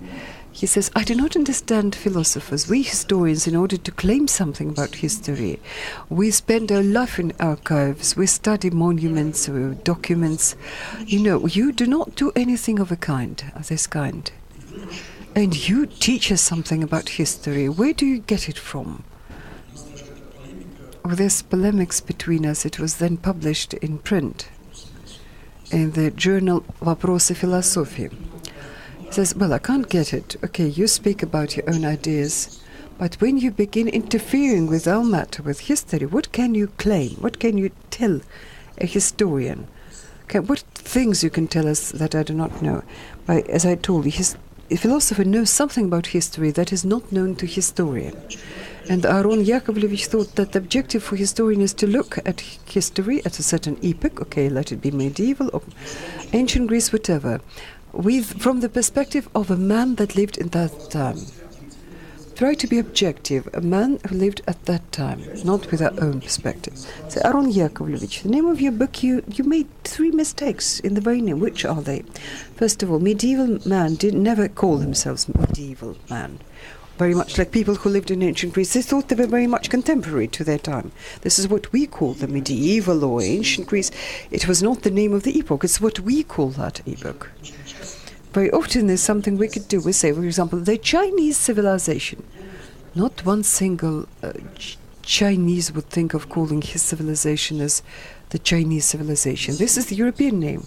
We call Russia civilization. Let us try to say Russia is the 19th civilization, 19th century. You would be immediately criticized harshly for that. First mistake. Medieval man did not know any culture. This is where he would agree with me. He says, yes, exactly. I wanted category of medieval mind, but I was afraid they will accuse me of idealism. And secondly, they'd never thought in categories. Even language lets you down. You can't talk about medieval man using medieval language, can you? So the question that any historian faces, and not only historian, well, first of all, because my main polemics was with historians. The main point about polemics is, who are you in history then? Are you looking at history from mass? Can you understand what you are? What is your own perspective in history? And depending on what you are in history, this is your outlook on the past. If you are a zero, a non-existent entity in history, then it's just an object of your research, you know, like for entomologists who say studies, for example, insects. He's not an insect, and once you pose a question in this way, who am I in history? what is my place in history, you would stop being an historian and would immediately become a philosopher, because a philosopher seeks an answer to the question, who am I and who are we? This is the question. In philosophic language, it's called the matter of self-consciousness. But each person has his or her own concept of I, of ego. When I discussed it with my students, I said, tell me please, how can we see ourselves in the mirror? Why do we recognize ourselves in a drawing or photo, but animals cannot identify themselves with their own photos? Man actually looks at the world as a mirror. The people who lived in primitive era, they only saw the mirror and about their tribal forces, the so-called solar myth. Myth is the first form of self-identification, ability to watch the world as a mirror of oneself. This is what philosophers have, actually. Scientists look at the world, and this is where you will know, look at the world through a transparent glass. Now, do you see the difference? I look at the world and I see whatever it is, not ourselves. A philosopher sees anywhere and in anything oneself. Philosopher perceives the world as his own mirror. And the same is true of history. Philosopher, whatever he wants to know about ancient times, he will know from antiquity, but he will ask this question not to Greek. He would say, tell me please, Greek, what were you? Whereas philosopher would say, Greek, will request it to an ancient Greek, tell me please, who am I? Actually, a person who lived in ancient Greece never thought of it. He had his own future, but the art of interpretation is about finding an answer to this question.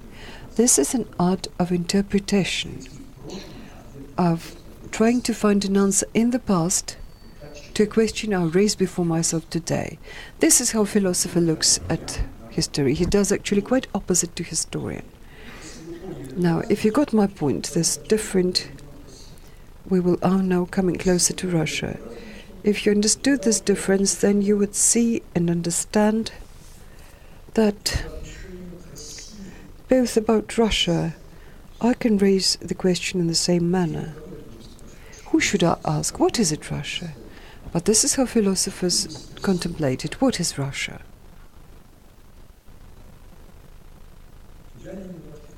And they give an answer.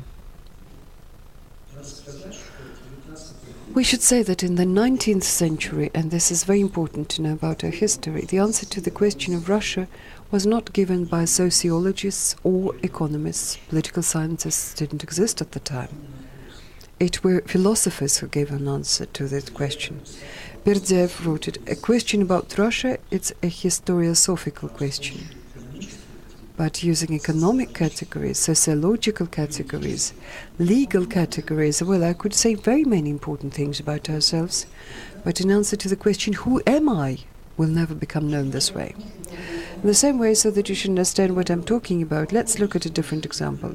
Try using economical, sociological, legal categories to give an answer to the matter, what is it, China? Well, you could say many things. Economists could speak for hours about modern China, sociologists too, although I do not know if there is sociology in China at all. But still, an answer to the question lies elsewhere, not with them. Well, certainly it's about culture. Well, so the main question about Russia, it's not about economy. It's not even about politics. It's certainly about culture. And this is where we shall find an answer to the question, what is it, Russia, and what is going on to it about its culture, and why exactly that is happening to it. And I will add on to this. Culture, and this is something that needs to be known, this is the main word, the key word of the 20th century. In which sense? The main word I will later tell you. It's the main word, at least in the terminology of science and philosophy, and arts and philosophy. Let me compare you. The main word, the key word of the 18th century was the word nature.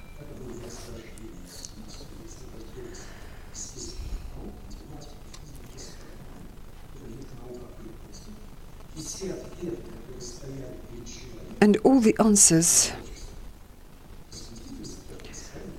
they were sought for in nature. Nature. This is what we should ask about it all. That was the viewpoint of the 18th century.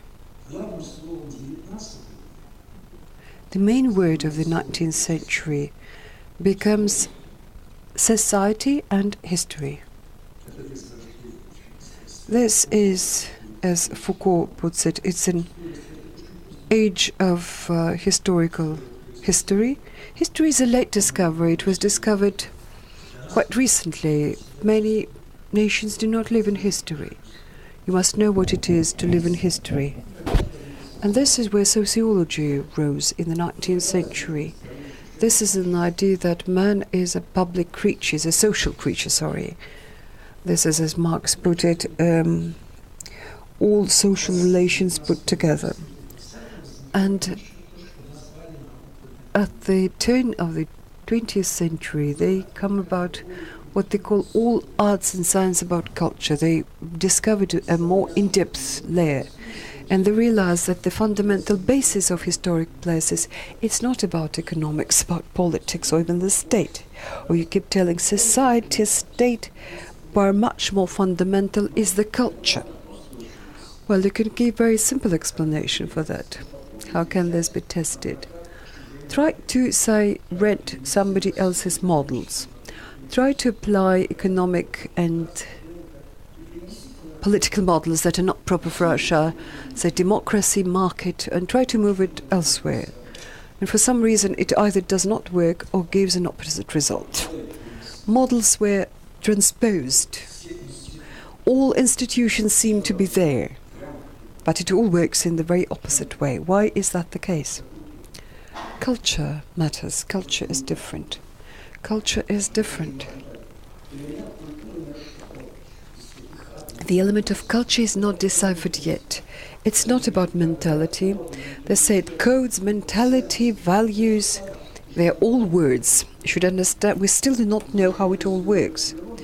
We have a good understanding about how nature, how state and society work, but as to culture, we're still in our young years. At least culture, it's something that to a certain extent predetermines a movement forward. Okay. Culture, okay, it's another culture that doesn't work. And then we come close, and I shall talk about it later on. They say, oh, humanities are lagging behind. Well, now they want to make everything catch up with, there is some cliometrics that is arising. What is the main discovery? What was the main discovery of science and arts in the 19th century? The main discovery of the humanities in the 19th century was there is no such thing as one culture that fits all. There are many cultures and each school student knows about that. There is nothing new about it. But we should understand why this idea arose. Because it was once thought that we had only one culture, European culture, and others are barbarians. Then we had Lévi-Strauss thought there were three renaissances, and first renaissance discovered ancient Greece for us, or rediscovered. The second renaissance discovered the Orient, and the third discovery discovered a primeval culture. And it became clear, we all know about it actually, but of that matter we do not make the necessary conclusions. We fail to make all the conclusions. If there are many cultures around, then let's make a conclusion that how do I know which culture belongs to me out of these? If it's lone, one and only, then it's clear. When it's only one, then what I know about culture is my culture. That's it. So then Descartes is right. So because what I think is my culture is my culture. So from the viewpoint of Descartes, there's only one culture, European culture. That's from his viewpoint. But if there are many cultures, what do we make of it then? So then we have people from different countries sitting here, and each one represents his culture, his country. So let's assume that we associate ourselves with the Russian culture. So we think we are a Russian culture. On what basis? What are the grounds to think that way? So if there are many cultures, then knowledge ceases to serve a criteria of my belonging to a culture. So I can know Islam, but it doesn't mean that I'm a Muslim. So I can be well versed in Chinese culture, but it doesn't follow that I am part of the Chinese culture. So on what grounds do I think that I am part of a Russian culture? Yeah, I am appealing to you, and so we know it's not by blood, it's not by genes. Because culture cannot be transferred by blood and or by genes, because it can be, may not. You don't have to be Russian, but you can be Russian from the viewpoint of culture, and then you can be Russian and not to be part of the Russian culture. So then it's not blood and it's not genes. It's not biology. What is it then? So then usually they say language, because the language you speak. But then there are many problems immediately that occur. So I know cultures who speak the same language, but they belong to different cultures. So Portuguese, Spanish, Latin, and there are cultures that speak two languages. So Yiddish and another Jewish language. So that's because language is a very important indicator of culture. So but it's not accurate. It's not final indicator. So very simple. So we live in the world of we're all bilingual. So half of the world are bilingual. So if, for example, if a person speaks English, does it mean that he belongs to an English culture? No. And so, for example, we live in Russia, and the common language for everyone is the Russian language. But so then a guy from Bashkiria or Tatar may say, so that I speak Russian very well, but my culture is Bashkir culture or Tatar culture. So that's language is an important indicator of belonging to a culture. But there is something else. So some time ago, so Mr. Likhachev and I argued to him that culture is something that rests in your memory, that is in your traditions, as someone said. So I will tell you why it's not correct, not altogether correct. So because I asked him a question, so I was a boy and he was a great guy at that time, and I said, Mr. Likhachev, so does the culture include only things that relate us to the past? So they mean this as antiquity. It's an archaic component. Maybe culture is part of what we own in the present. Maybe the culture is something that connects us to the future. Maybe culture includes our goals, our objectives, our expectations, our ideals, and our fantasies, for that matter.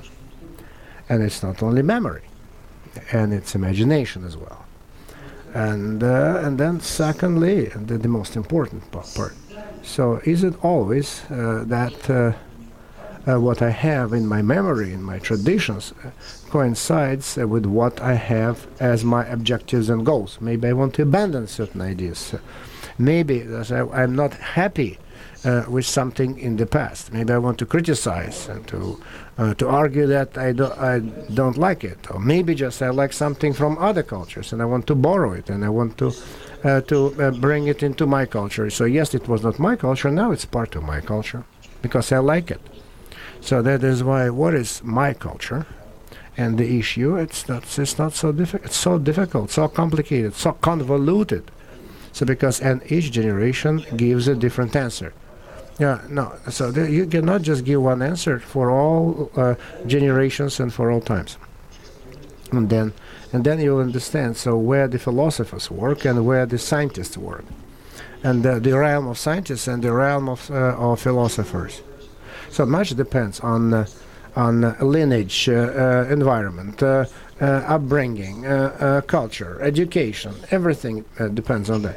And all this, so the scientists study that. So that's everything that doesn't depend on me and what I perceive, because I am here in this, by virtue of the fact that I live here, can be studied. But something depends on my choice. And something depends on me. Not only because I just am here, just by force of circumstances as I'm here.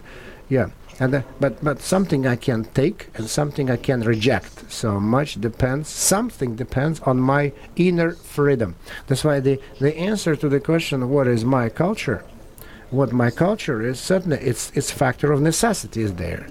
And then there is a certain factor of the freedom of choice.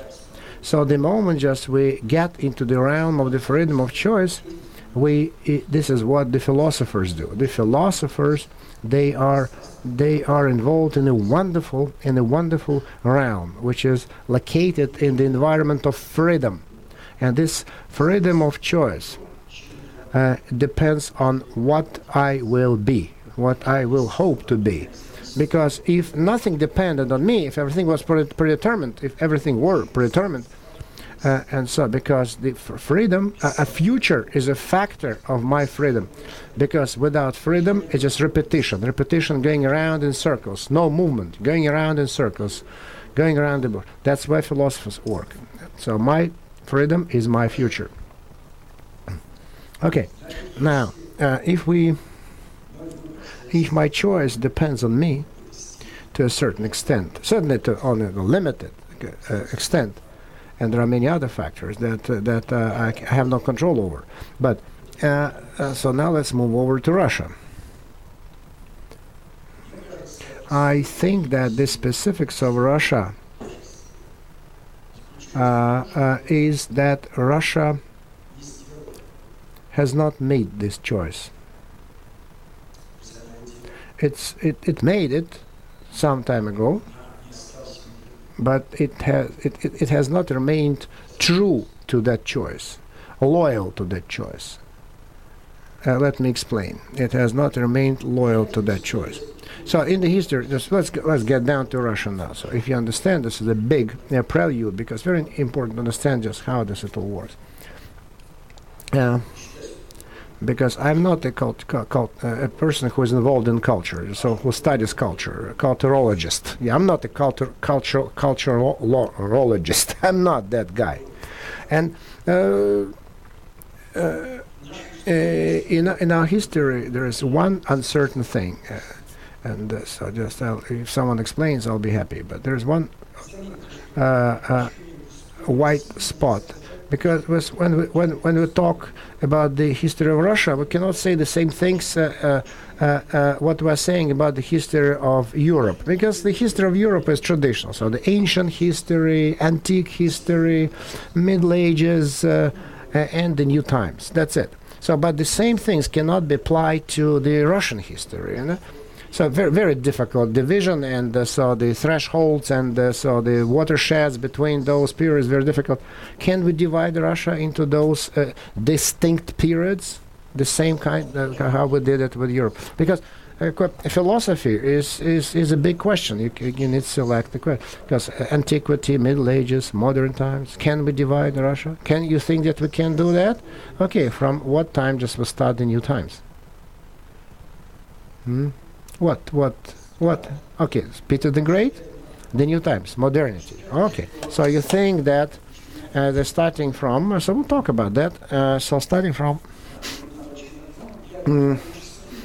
but I would just speak in modern language. Can we regard Russia a modern country? A modern country. So if we call ourselves a modern country, why just we've been modernizing non-stop and we cannot get properly modernized? What? Why is that? Because this is the biggest challenge of the Russian history. Because why can't we go over this barrier, cover this barrier, which divides so then the old times and the new times? Right? Why?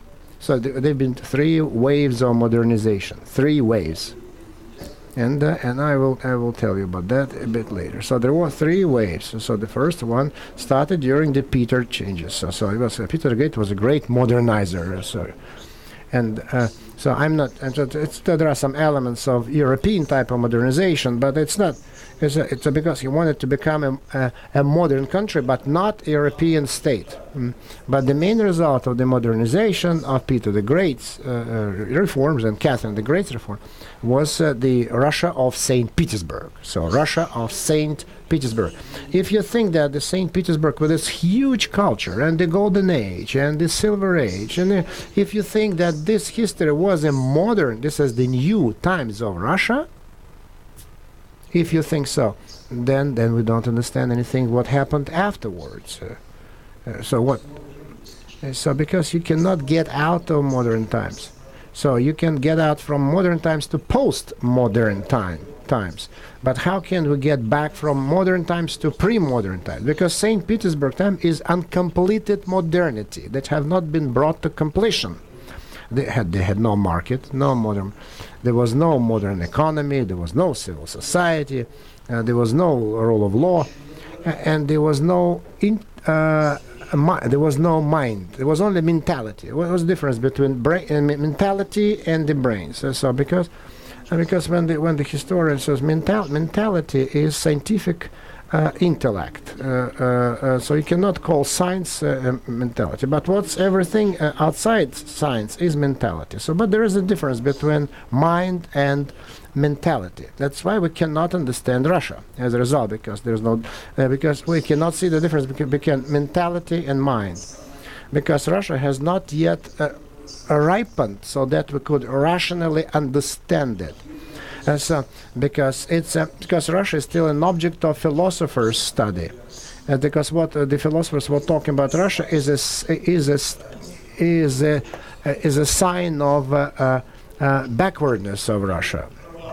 So, because they always speak about collapses, debacles, ravines. So, because when they talk about Russia, they say it's a series of failures, only failures. And so, when they speak about that, because where we got, you see. So then the second wave of modernization, and so you can just call it just whatever. Just please don't think that I'm a proponent of the Soviet times, but it was the second wave of modernization of Russia committed by non-democratic means. Now, so that was the modernization with the help of mobilized economy, but it was modernization. So the second wave was Soviet Russia. So it ended in a debacle. And so we couldn't cover the hurdle. Again, we failed to cover the hurdle. We didn't jump on it. So now the 90s, the third wave of modernization. So that's the most interesting. That was the third attempt to jump over that barrier. What did it end with? How did it complete? That's exactly right. Yes, what you said is right. And then here, I turn to liberals, because we have many people who have liberal points of view. Because it's time that you start to criticize yourself, self-criticize. Yeah, because liberalism is a great ideology, but when liberals start to do reforms, so they don't understand what liberal reforms are, and so we mix. So when we do market reforms in the 90s, so we mixed two things, our liberals. They mixed up two things. They mixed capitalism with the market. They started with the capitalism, and capitalism is it's an anarchy of market economy. So they started with the end. So they started not to create the market, but they started to create capitalists. And so they mixed two reforms, so an economic reform and a legal reform. So because they transfer to the market, it's not an economic reform, it's a legal reform, a movement to capitalism. So we should not have been making the private businessmen. We should first lay down the legal foundation for capitalism first. So I was arguing it in the 90s about that. So America was created not by industrialists and businessmen. Lawyers created America. Lawyers created America who wrote. Who drafted the Constitution, who developed this Constitution, and within this legal system, within this framework. So then the market started to grow strong because the capitalism is a product of law and not the source of law. Besides, without law, capitalism doesn't appear. And we built capitalism without legal civil society. So that's what liberals mixed up. So that's what we got eventually. Capitalism without the law. And the third attempt to get outside the pre-modern times, pre-modernity. So now we're getting just to a new medieval ages. But there are grounds for that. And so what we missed? What kind of links we missed?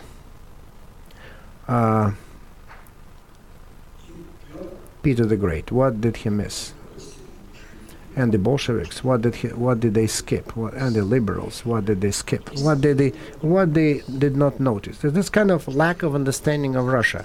So what is this strange state that has lots of territories, huge, and we even don't know why we need so many territories. It's a huge land that absorbed so many people, so lands, different cultures, non-Russian cultures, but altogether. What kind of amalgamation is that? What kind of substance Russia is? What is that? It's huge, bloated in lands. And so Russian philosophers try to answer this question.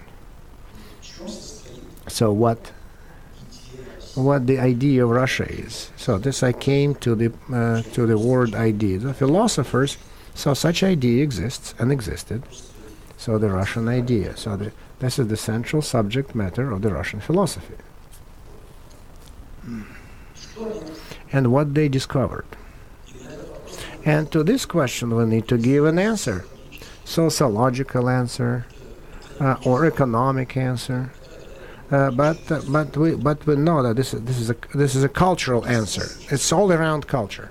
In what sense? So where I understand where Russia's place is in history, because the Russian idea is the continuation of the Roman idea. Of the Roman, you know which countries? So that's my view, my idea. Maybe maybe it's presumptuous. Maybe I could be too schematic. But you know what countries I would say belong to the European civilization.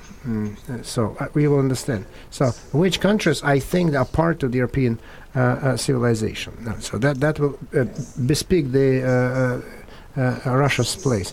So all countries, all peoples who in their history managed to resolve one issue. One, why the first Rome fell. And I think they belong to Europe. To European countries, European culture.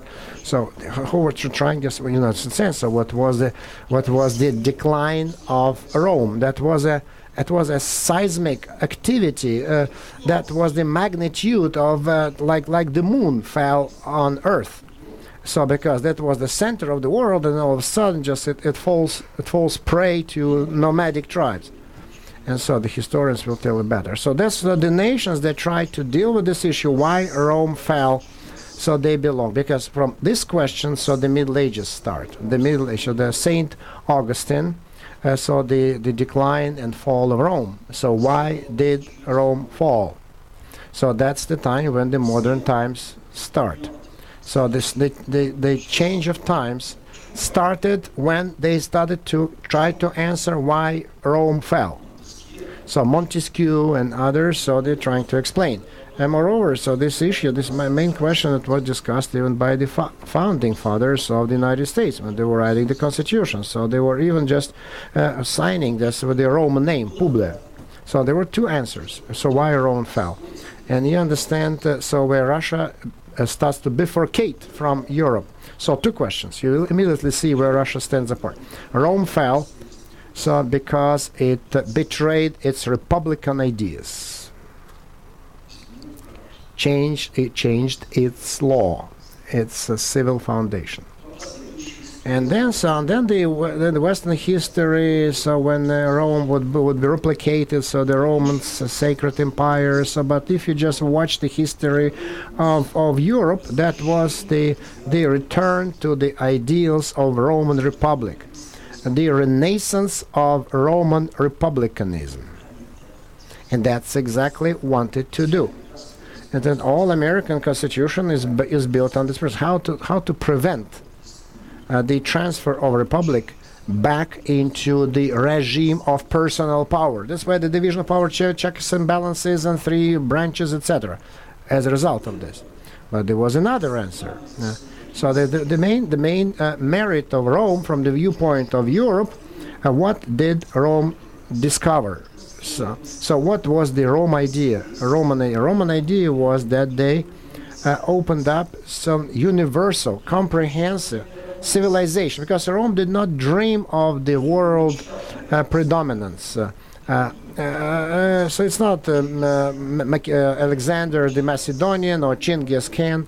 So they wanted to create a global state on the principles of Roman citizenship, right? That's what Rome was dreaming of.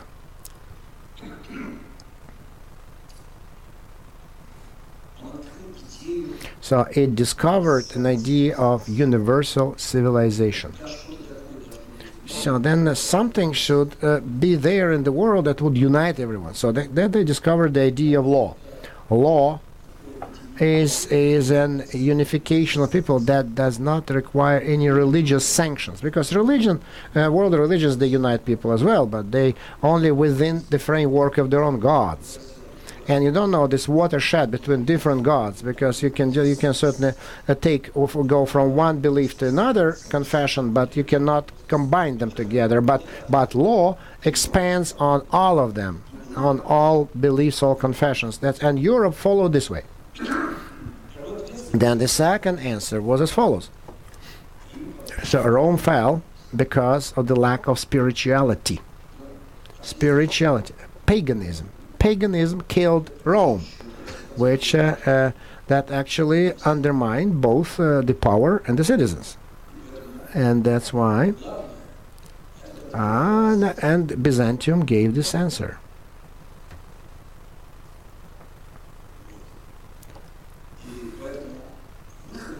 So that the way out of this situation was not just leaving the empire, because Byzantium actually sanctified the empire, so that it ossified the empire. Because the Western Rome was a republic, and so then they wanted just to unite by Christianity all the empires, and so where Christianity survived until the 15th century in the Eastern Roman Empire and Byzantium. So what they discovered, because the civil society, legal, rule of law, civil society is a great thing. That's one, but it does not address all issues. It does not make a man a perfect man. It does not make him a moral man. And that's why besides civil society, there should be spirituality. This environment, ambience of spirituality must exist as well. So then to simplify it further, so this morality and law. So what should be at the basis of public governance? Law or morality? So Byzantium was saying about the preponderance of morality over law, and this is what Russia borrowed: the predominance of morality over the law. And that's the root of all problems. But that's not a different truth. It's not a different truth, because we cannot address this issue, because we always, even now. So then, in a ridiculous form, we replicate this Russian idea that the predominance in the creation of society should be given to moral values, and not legal values, not the law.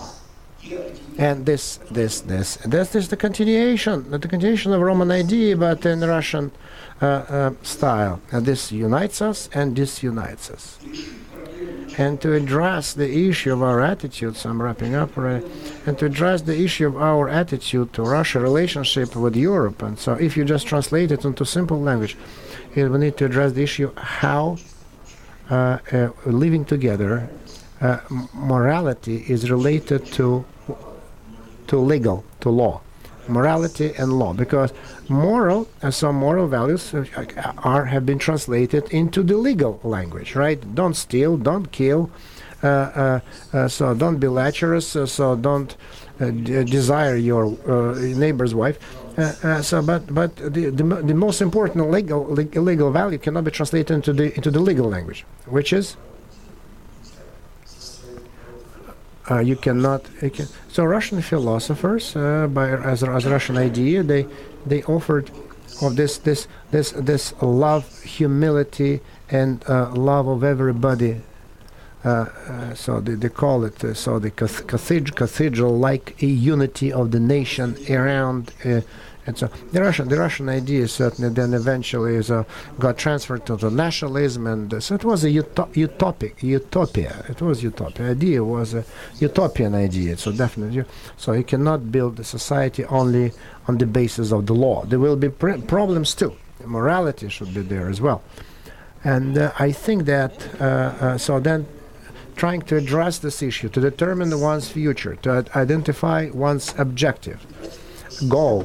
I think Russia, on the one hand, certainly it kind of was clairvoyant because Russia knew that if one day, so the world will be humane and full of morality, and because the Russian idea was universal, it was never nationalistic. The Russian idea was never nationalistic, has never been one, because the Russian civilization is unique. So we need to talk about this. Is the false idea, that's a specific, philosophically wrong idea that Russian civilization is unique, because many civilizations, in my view.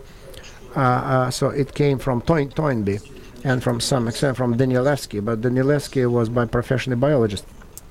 And so then natural sciences, so he just applied to human, so the species differences. And but the challenge is that that the Russian idea so taught Russian to think universally. In a tribal fashion, so like pagans. So they were teaching just to think in a large fashion, in a universal fashion. But the society is developing not only when it only just thinks only about itself, but so some comprehensive ideas. Why the West is so burgeoningly developing? Because at the base there is a universal idea of legal entity, unity, and they're so full of Messiah. Conscience. So they just don't want just to live good, but because once they want to live well, so that's the idea ended. But when he was full of this Messiah mission, just to unite all people just by on one legal foundation and create this law equally applicable to everyone. So that's how the West started to live, but it didn't work out in Russia. And so now just to route Russia's way to this unique way is to abandon the Russian idea if we want just to follow European. So we can treat it well, we can hate it, but it's not the continuation of Russian idea, but it means, and as a result, as a corollary, will be the abandonment of Russian culture as well. If we abandon the Russian idea, it means that we're different, we're good, we're bad, but we abandon our own culture. And that had been accumulated for many centuries. So the destruction of the Academy of Sciences is the last blow assisted on the St. Petersburgian Russia.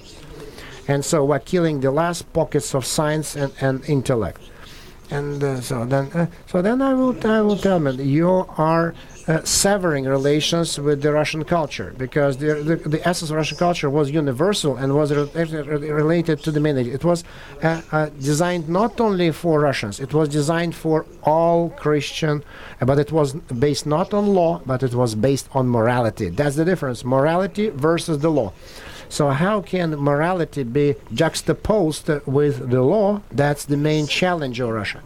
And Russia and Europe, so they're concerned about this issue because they look at this issue differently. So morality and the law, they're trying in Germany. So they're trying just to approach this issue from different angles, because the future is the status of morality. So it has not been addressed. And then another thing that we failed to address as well, another issue. Now, what we have not yet decided how culture can be combined with civilization, because culture has always has this pathos of universality. So then looking at something pivotal that would unite all nations, all people on a morality principle. Civilization has been evolving in a different, the Spengler type. So civilization is the death of culture, Spengler said. So can we combine civilization based on market basis. So because I don't understand, no market civilization doesn't exist. So then it's based on the rule of law, civil society, on law. Can combine it with culture. And why this civilization all of a sudden generated ecological crisis and the wars, and so that right in the West.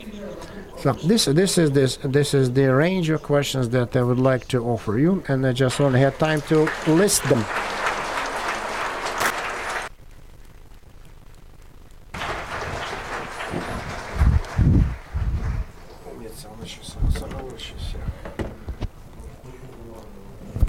Well, you really showed a very humanistic approach to the public. Thank you very much, and we have a Q&A for half an hour. Thank you very much for this excellent lecture. Will introduce yourself. I'm Daria Leo from Nizhny Novgorod. I would like to entertain your points a little bit further. You raised the point of freedom and the understanding of myself in history and self-identity, and recall the book by Richard Fromm, The Escape from Freedom, and he raised also the same aspects, and he says that the loss of individuality is one of the factors that can make critical thinking paralyzed, and there are two ways. Either we take everything with skepticism and deny everything, or we show some kind of the trust, but in a kid's understanding of the word. So my question will be based on the idea described by Fromm. Thinking of Russia, he writes that the notion of socialism and the ideas that were incorporated into that word were kind of the bite or the bait, because there was the society, but there was also very strong bureaucracy. And this word was used to hide the truth. And he stresses that words were never used to hide truth so much as it is done in contemporary society. So from your perspective, are there any words in Russia now on the agenda that are also used to hide the truth and that are used as a bait for people?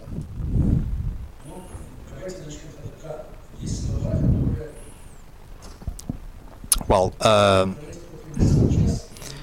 it's not the right time, and let's travel back to the Soviet times.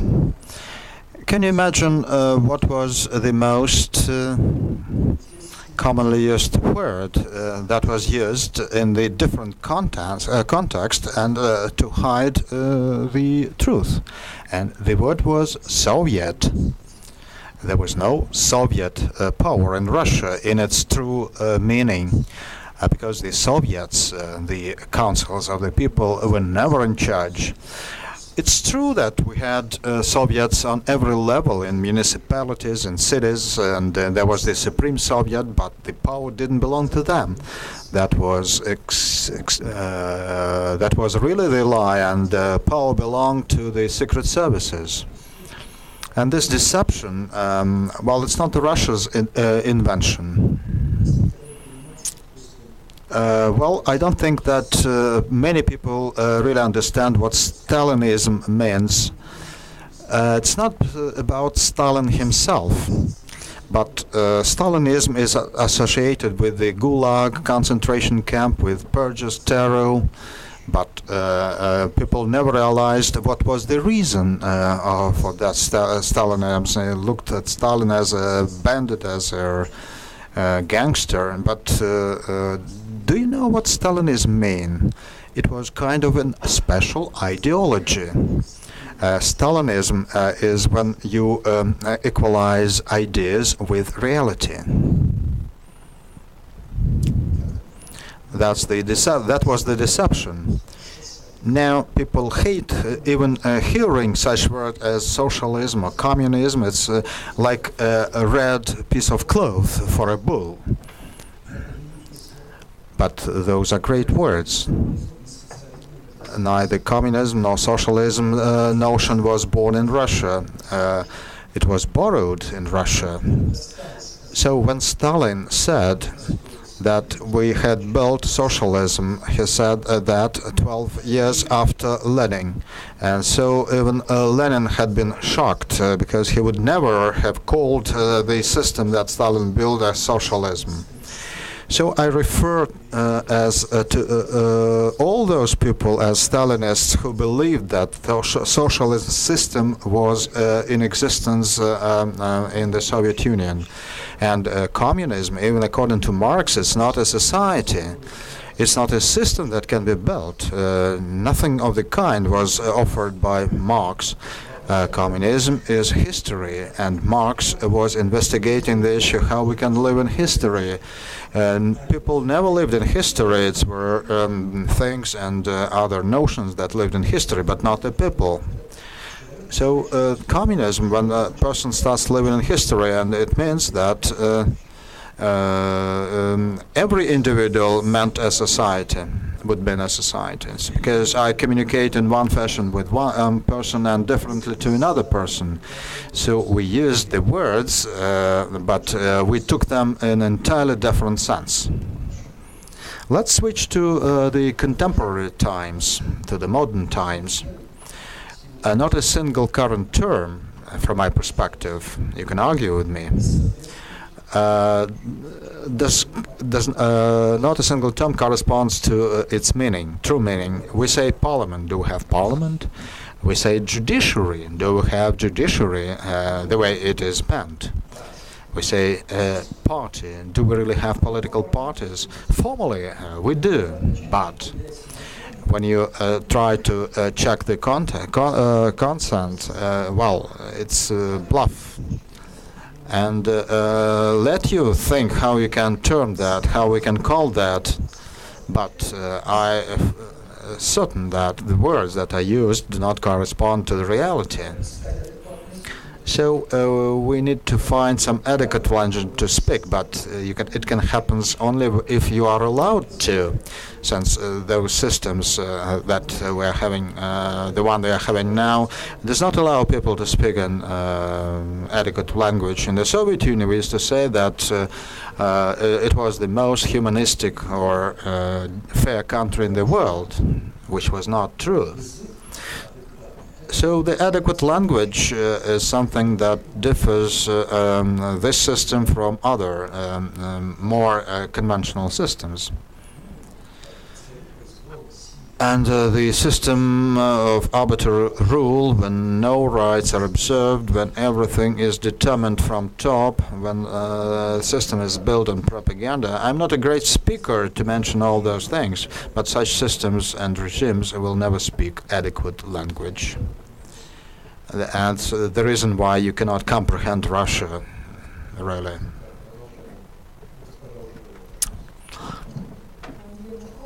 I'm Yelena Lushkova from St. Petersburg. Okay, so as a follow-up question about Stalinism, Professor Zubov spoke before us yesterday and he said that it was very important for us to get rid of all communist past and get rid of all totalitarian signs, and he offered very arguable means, such as the removal of monuments. And don't you think that if you remove monuments, you will just forget your history, and then there will be a danger that you will repeat that history, so that history will not have any future, but it will be just a repetition after repetition. So in your view, how can we really get rid of communist and socialist past and heritage? So that to avoid those repetitions and misinterpretation. Really, I have a deep respect for Professor Zubov as for a scholar and as a personality, but I strongly disagree with him on many occasions. First of all, he really overemphasizes the fact that the problem, he really believes that all the problems started after October Revolution. Prior to October Revolution, everything was fine in Russia, but I would like to recall him of the fact that it was not the Bolsheviks who started the revolutions. It was started by the liberals who overthrew the Tsar and the system. There was the revolution in February. I would agree with Berdyaev's idea that there were not two revolutions, February and October, but that was one. First revolution, or the revolution, is started by more moderate forces and is completed by radicals. And there is a great number of works saying that every revolution starts with some overture and ends up with a single-party system. So a revolution starts with freedom and ends up with totalitarianism, and it was well described in the German classic philosophy. So it's not like as simple as that. But the core problem is that how we can get rid of communist past. Professor Zuboff believes that the core of the evil is the ideology of communism.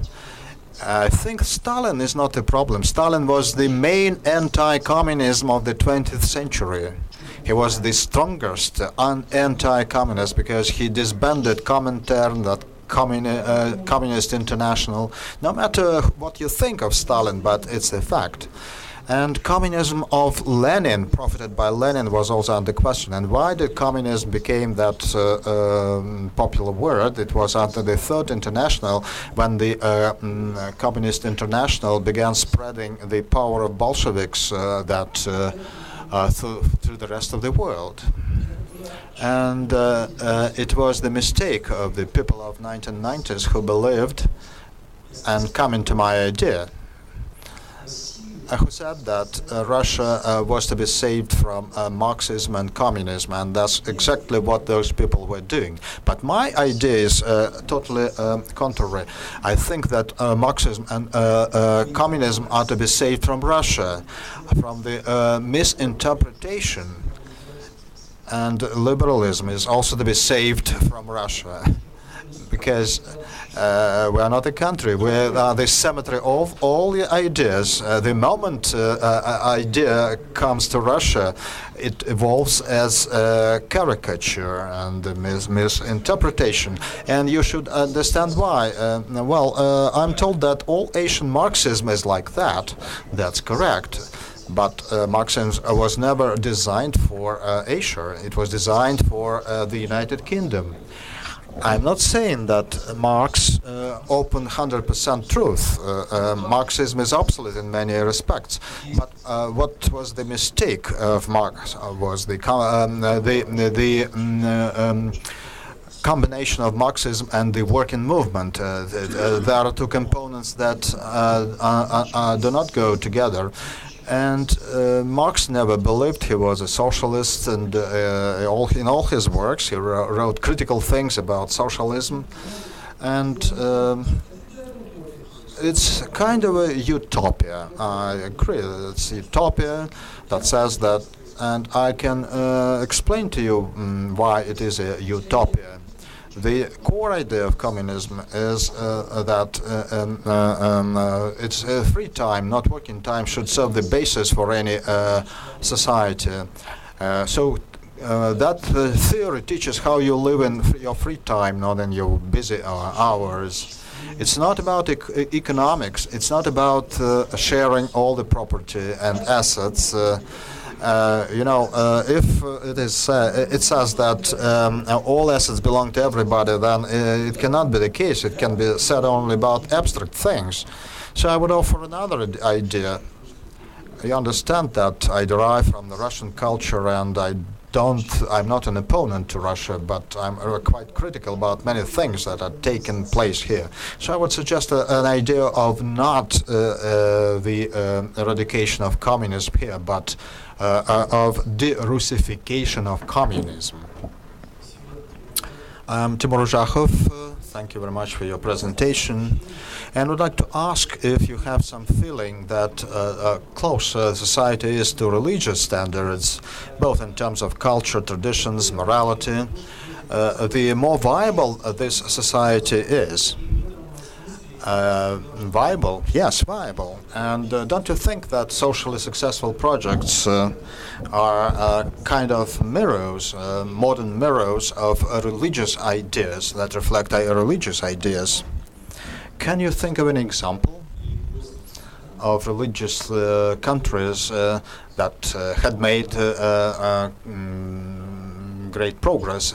It's Arab Caliphate. What do they have except oil? I'm not talking about modern Arab world, but or the United States to a certain extent. You know, the role of religion in mankind's history is enormous. It's great. But I would like to understand my view on that. All global religions sought to address the following problems. By the way, Christianity is also the Oriental religion. All religions were born in the Orient. So Orient really created great spirituality. And when you think of spirituality of the Orient, not West, we do not differentiate between two things. That's Oriental spirituality and Oriental sociability. And spirituality is the criticism of the Orient, of its mean natures. And to understand that, you should really know everything about the Oriental countries and their spirits. And in the historical sense, it's a deadlock. It leads nowhere. You can ruin a dynasty, you can, and what will rebirth or revive will be the same. And for a person who lives in Oriental social environment, that person keeps on stagnating. And no social utopias, by the way, were designed in the Orient. And what was at the end of this stampede? Well, they believed that they would go to heaven. That's the vertical accession they built, and the Oriental spirituality is the criticism, self-criticism of Oriental sociability, and because they thought that in the heavens, it's not only how Muslims understand that, but in any way, people believe that only in the heavens that they can become themselves. And what did West do? That also makes a difference. This vertical was turned down by that Western theories, and he opened utopias for the people, and thus he opened history for the people. So history was made in the West. From our perspective, Orient lives only in the history, but it's not the case from their own perspectives. They live in the eternally repeating past, since Orient is part of the global history. But if I had Oriental mentality, I wouldn't believe I lived in history. If I had tried to become a history on the earth, I would immediately become a Western individual. Okay, so let's move on. Your question, please.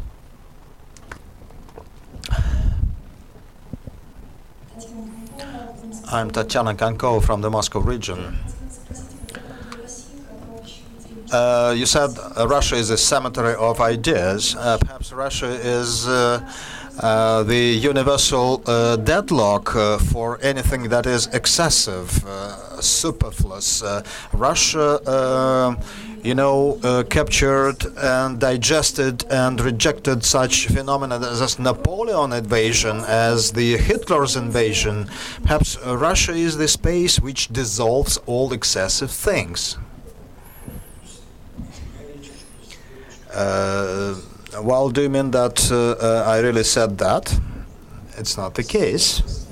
Russia is the country with great culture. It's not the only culture, but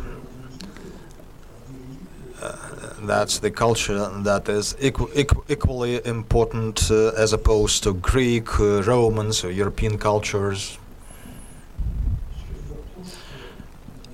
And again, it takes time to tell you all those things. But I would start by saying that there is another problem in Russia. There's great culture.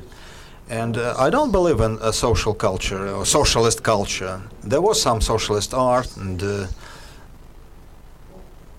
You missed Ms. Prokhorov's report, but when they say Soviet art, Soviet culture, well, I don't understand what it is. There was some manifestation of socialist art, but otherwise Soviet culture was the continuation of the Russian culture under Bolsheviks. I'm not talking I cannot refer to Mandelstam, Akhmatova, Pasternak as the Soviet culture. And unfortunately now we are witnessing the end of that culture. Currently we are fighting, or the authorities are fighting the Russia, the culture of St. Petersburg, and it's very devastating because it used to be a great discovery that Russian culture. It was an attempt to look into the future not only from the dimensions of private individuals. It's important to have the right for privacy, for individuality, for a market economy, but there are also rights of individuality, and individuality and private are different things. So for Russia, individuality was always most important. Russia didn't quite understand and accept the bourgeois approaches, because private is part. Private person is somebody who is equal to a part. In economy, if it belongs to me, it's my private thing. It does not belong to another person. So a labor division always splits a person into parts. Property is split into part. Labor is split into part. Your mentality is split into parts. While individuality means that there is a human being who is a whole. A whole of what? A whole that is represented through culture. So culture belongs to everybody. You cannot make it private. You cannot share it. You cannot say that Pushkin belongs to you and Lermontov belongs to me. Culture is something that makes a person holistic. So that's what was in the focus of the former Russia's attention. And that's the reason there was a point then Russia was lured into communists and socialist ideas, but it was true that Russia was looking for some versatile and universal approaches based on the perception of a man as a whole substance. Well, so far we have failed, and but we can speak of Greek culture, but we cannot speak of ancient Greece, and we cannot speak of Rome, Roman Empire, although we still make use of Roman values and culture. Perhaps that's the destiny of Russia too, and I'm not certain if in political and social ways Russia can correspond to the scope of its culture. So I have doubts that Russia can be equal to its culture, and so the culture was much more holistic and grandeur than the Russia. We are not a well-civilized country, and we've been always suffering from that, but we are always spiritual country. I don't think that the two things can be merged, can be combined. You can give up something. Let's follow Western ways. Let's give up our culture, great culture, and let's raise our people in the spirits of some primitive entrepreneurs or farmers. But I don't think it may happen, and those peculiar features of Russia should always be accounted for.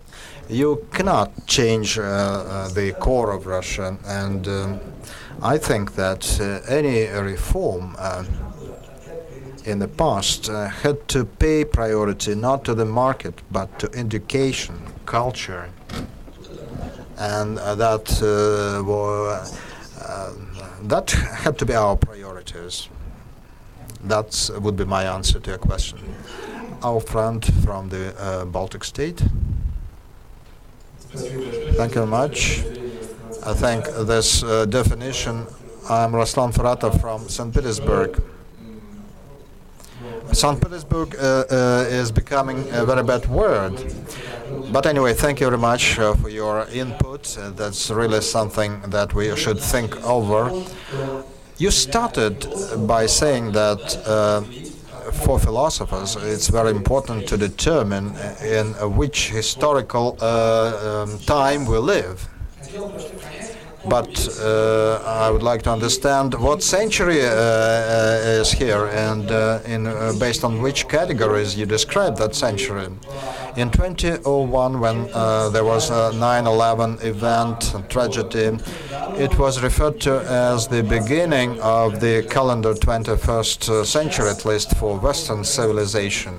But in the backdrop of the Ukrainian events now, people talk about the revival of the medieval times. So how can you describe that? That's one of the questions. I wonder if I can say that West and us live at the same time. It's quite a legitimate question. Really, I outlined that question, but I never answered that, and I did say that our greatest problems do not belong to sociology. They belong to philosophy. It's hard for us to find our own place in history. Well, in Russia, people think mostly in geopolitical terms. We have all the people who think geopolitically. We do not think in political terms.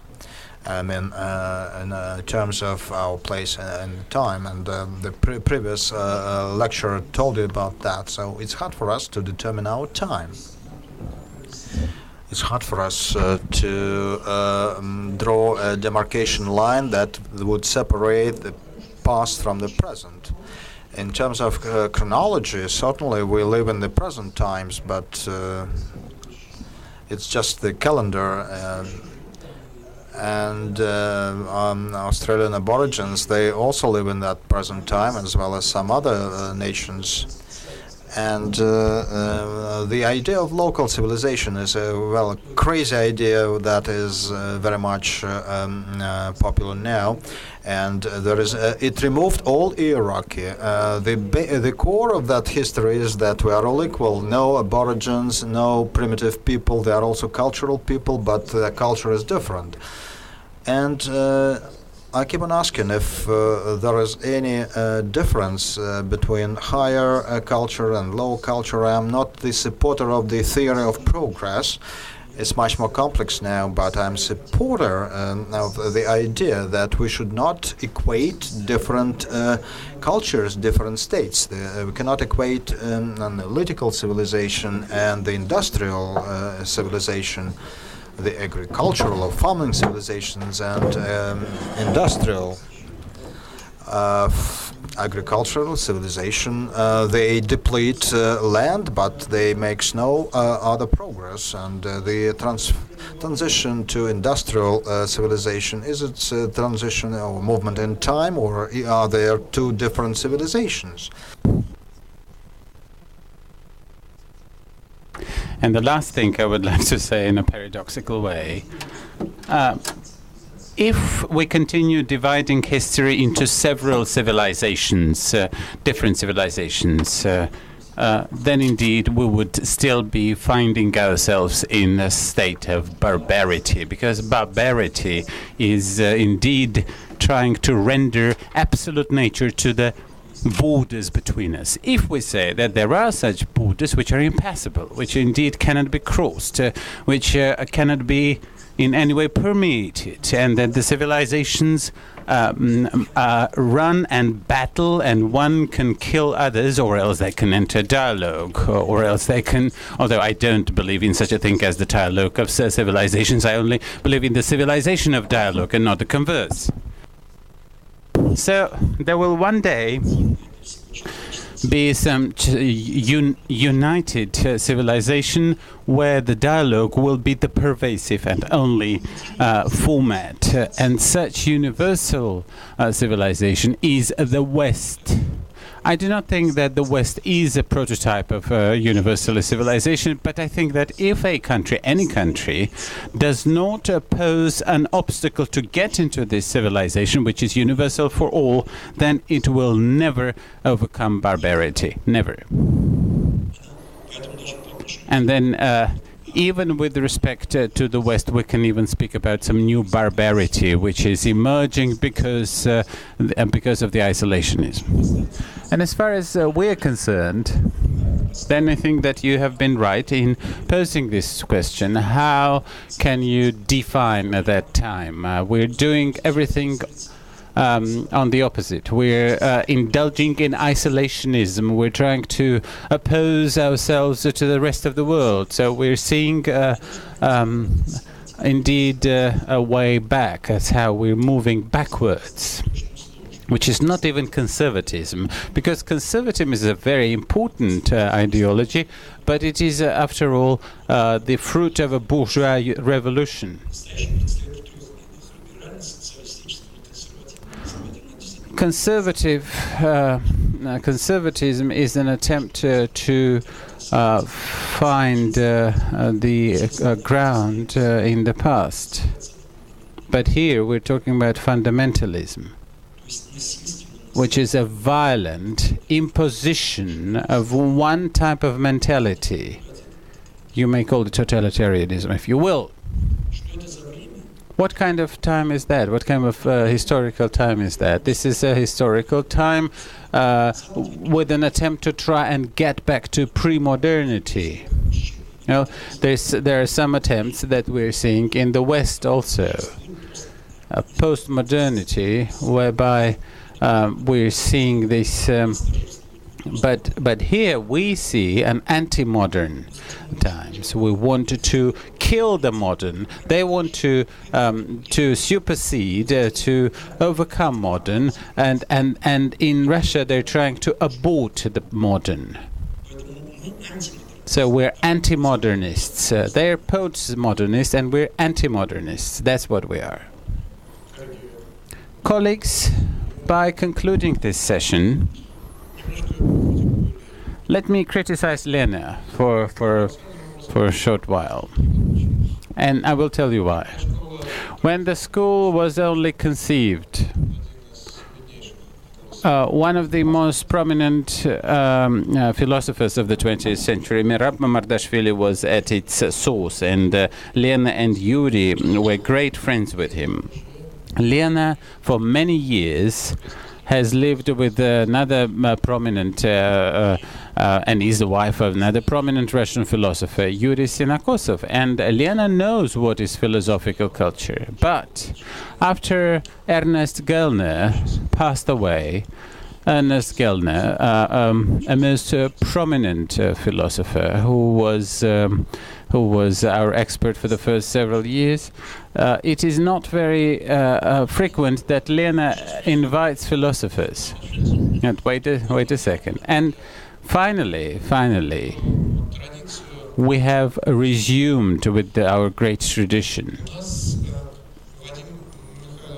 Vadim Mikhailovich has been our expert for 3 years now, and I do recommend, if you listen to his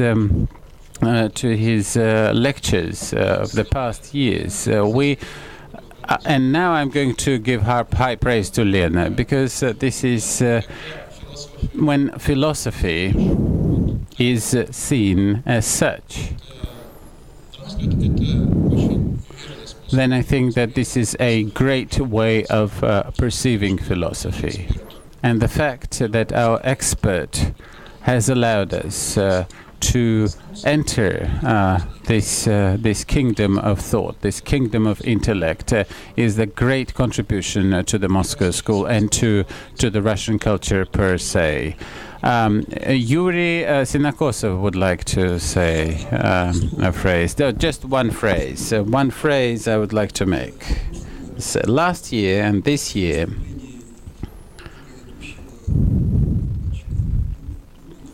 and after the presentation of Mr. Dubin, Lena can say that, and Andrei Alexandrovich can say that. We have a different audience. We can see an audience that can listen to this philosophical discourse. About 10 years ago, we made attempts to bring in theologists and nothing came out. And we stopped doing it because we did not feel that we would succeed. First of all, it is always difficult to find a person, and it so happens that we're moving somewhere, and the audience now that has come to listen and to hear these words, and you react adequately. You ask amazingly good questions. So I think that this is a great contribution on your behalf also. And I would like to get back to this most important mission of our school. I think that we do take out something from these seminars. One part of the society does continue to think, and I believe that this brilliant presentation, and we were so glad that we invited him again. Yuri, thank you so very much. Thank you for your apology. Thank you for your. Thank you for this. You are restored. Let us thank our expert with a round of applause.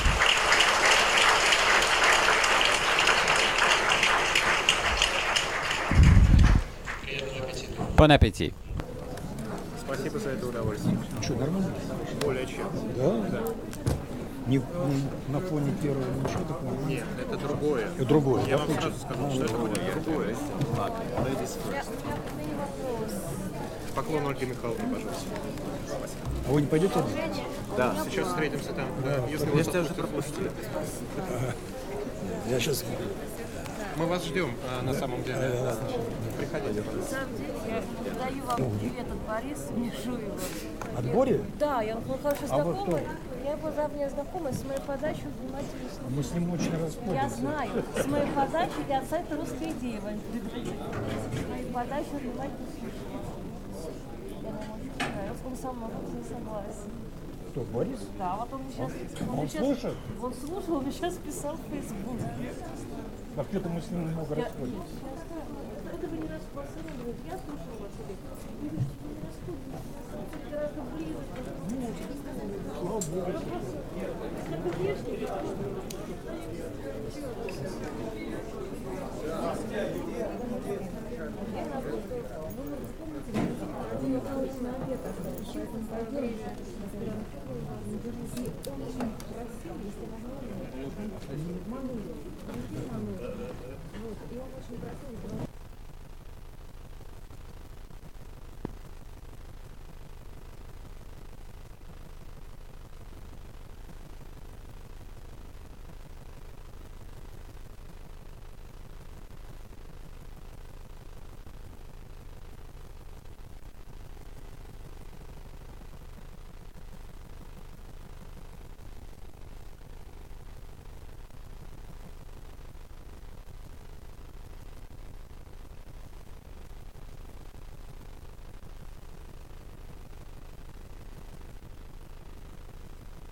Так.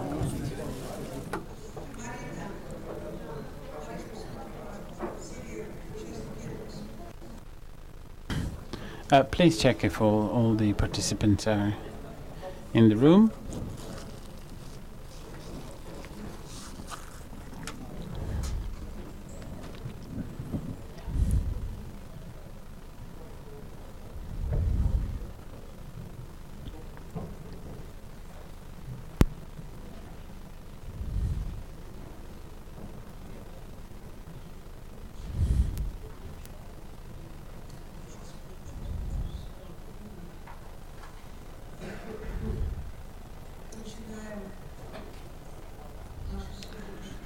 Let me start on our afternoon session. We shall have a session with Vadim Vladimirovich Kluvgand, a celebrated Russian attorney at law, whose name is well known across Russia and elsewhere, as he was the attorney and the lawyer for some of the very prominent defendants in this country. Although Mr. Kluvgand is a lawyer who is well versed in criminology. When we met Mr. Kluvgand here for the this has been a great asset for the school as a lecture of a practicing attorney coming from a traditional institution, as we remember from some articles of the Russian authors of the pre-revolutionary times, and this is something that Mr. Kluvgand speaks about at length during his lectures, is that the Russian society, Russia as a country, developed the institution of attorneys, the bar, during the Alexandrine reforms of mid-19th century. And this is what unfortunately has not been paired by the development of the judiciary or the judges, even though there did take place the actual reform, and this starting point is important for any discourse about modernity. This is the important reference point, which is called the independent judiciary.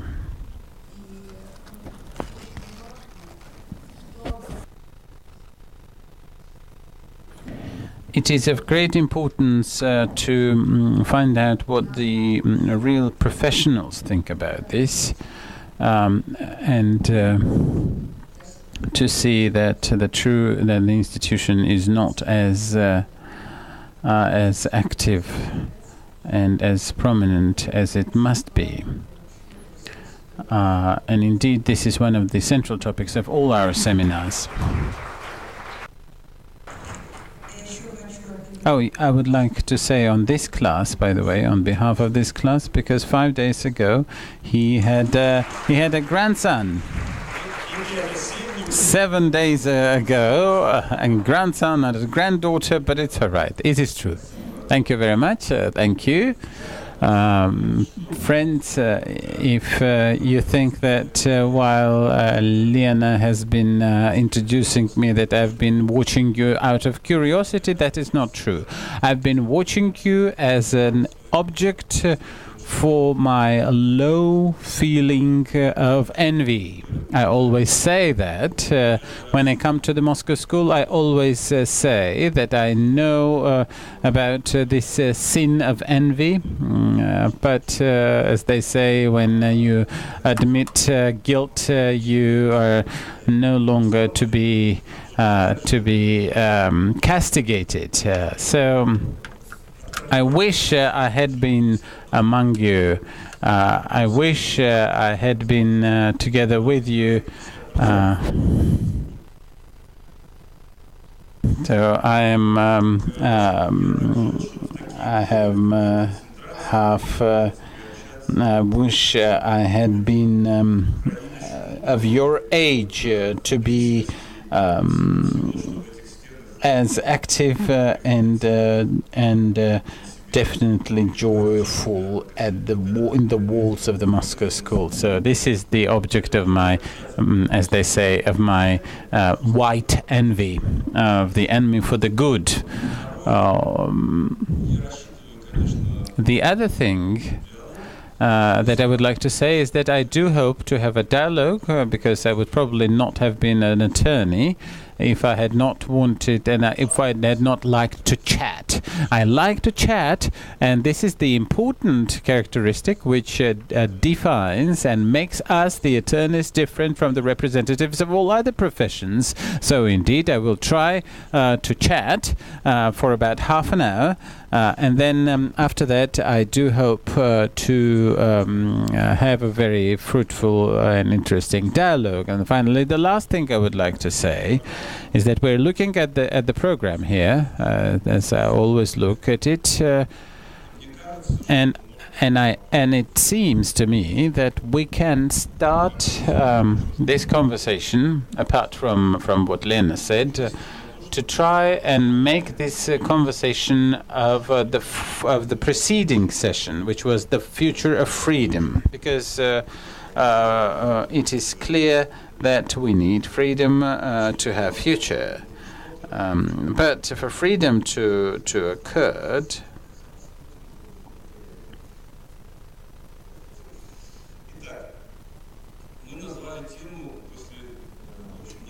so we've called a topic here, the topic of the right for protection in the modern times. So what I need to do is to get accustomed to this volume. What are the modern realistic surroundings for the right to protection, and how do we relate the two? This is the topic. This is the topic of my deliberations. But I will not only be sharing with you my own thoughts, because of my laziness, my innate laziness. I'm trying to use the wisdoms of those who came before me and who had expressed indeed the thoughts that I might have thought as the only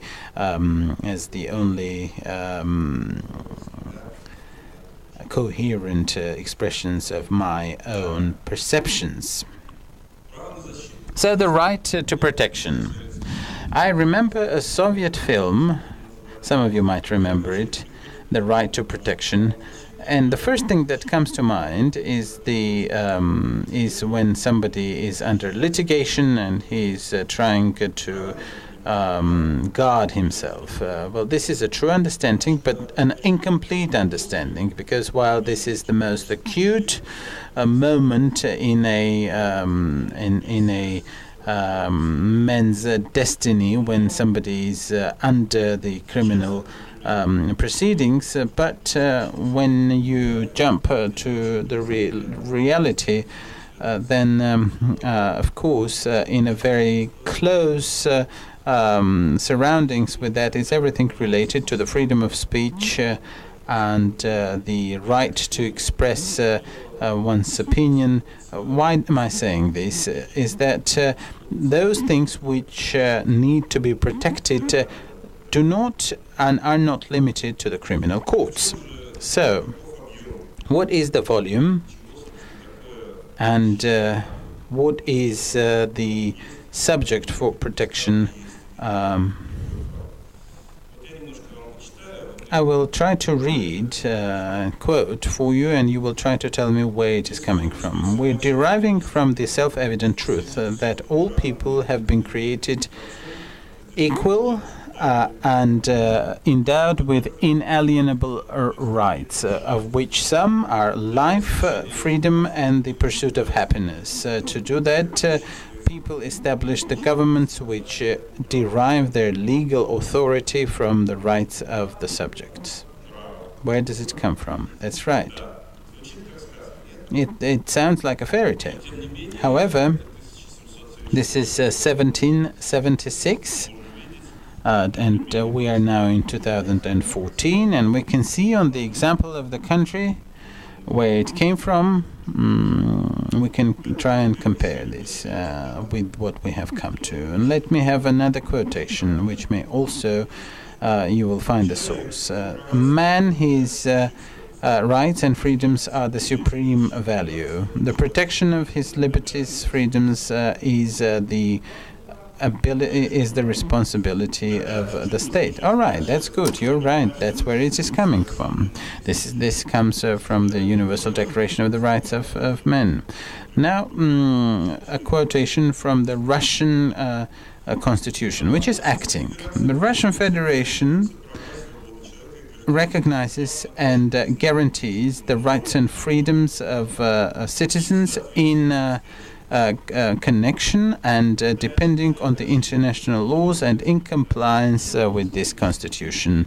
When I read this, one might indeed remember some of the very interesting and noteworthy speeches of the Russian politicians today and try to compare it with this clause of the constitutional. The rights and freedoms are inalienable. The rights and freedoms of the citizens are directly effective and they stipulate the action of the laws and performed and are guarded by the system of justice. Now, do you see any significant difference between the first quotations from the 18th century and what you have heard from the quotation from the Russian Constitution? No, you're right, and I don't see any particular differences myself. But then, and I'm not going to read this. These rights and freedoms are enumerated, which need to be guarded and treated in only this way, and especially by those who is deemed to protect these rights and freedoms, which is the state, consisting of a number of its bodies. So it's the equality before the law and the courts. Irrespective of any racial, national, or any other things. It is the right to protect the rights and freedoms as distinct from what is not stipulated in the Constitution. It is the right to get the qualified legal help, legal counsel, and the right to protection by every detained and arrested person. And it is finally the right and the mechanism for performing these rights. This is just a general review of what is the subject and the object of protection, on the basis of which we believe that we have these rights and freedoms, and it is not that we have been granted these, but that we have gotten these as citizens of the country, this country, and they're inalienable, and they cannot be in any way arrogated from any of us. In addition to that, the Constitution stipulates that the main of these rights and freedoms cannot be limited even under the conditions of war or extraordinary situation and state of emergency. The association, the Bar Association, the attorneys at law are called to help any citizen for the protection of these rights. So let me say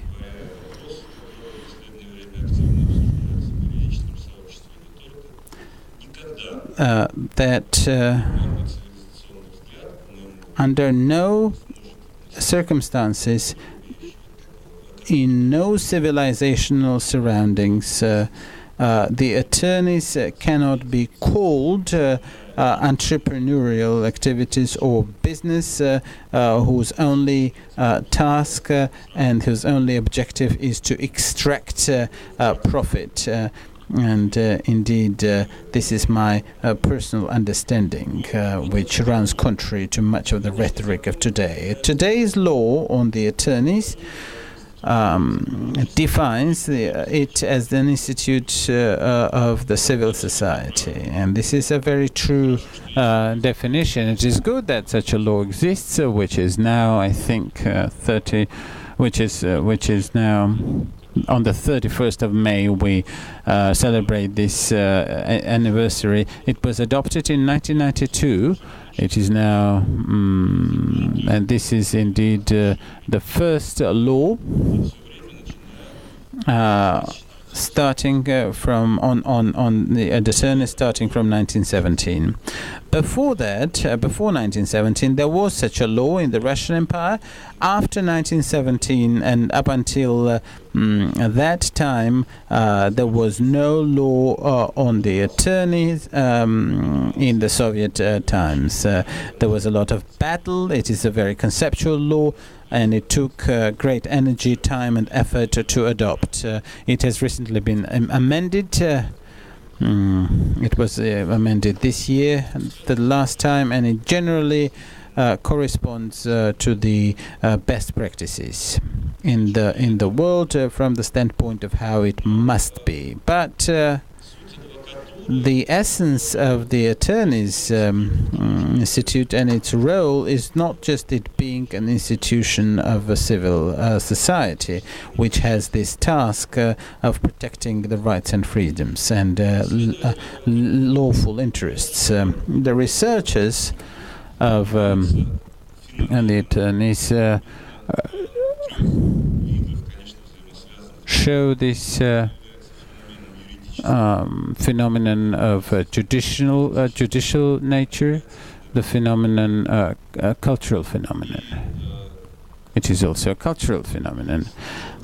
Let me not exercise false modesty, but as a member of this corporate body, I can say that this is a very proper treatment, because if you compare and consider the contribution of the attorneys, it is hardly in any way can be compared with the contribution of any other professional community, which is something that we should be mindful today. In the history of Western civilization, there's been a very serious contribution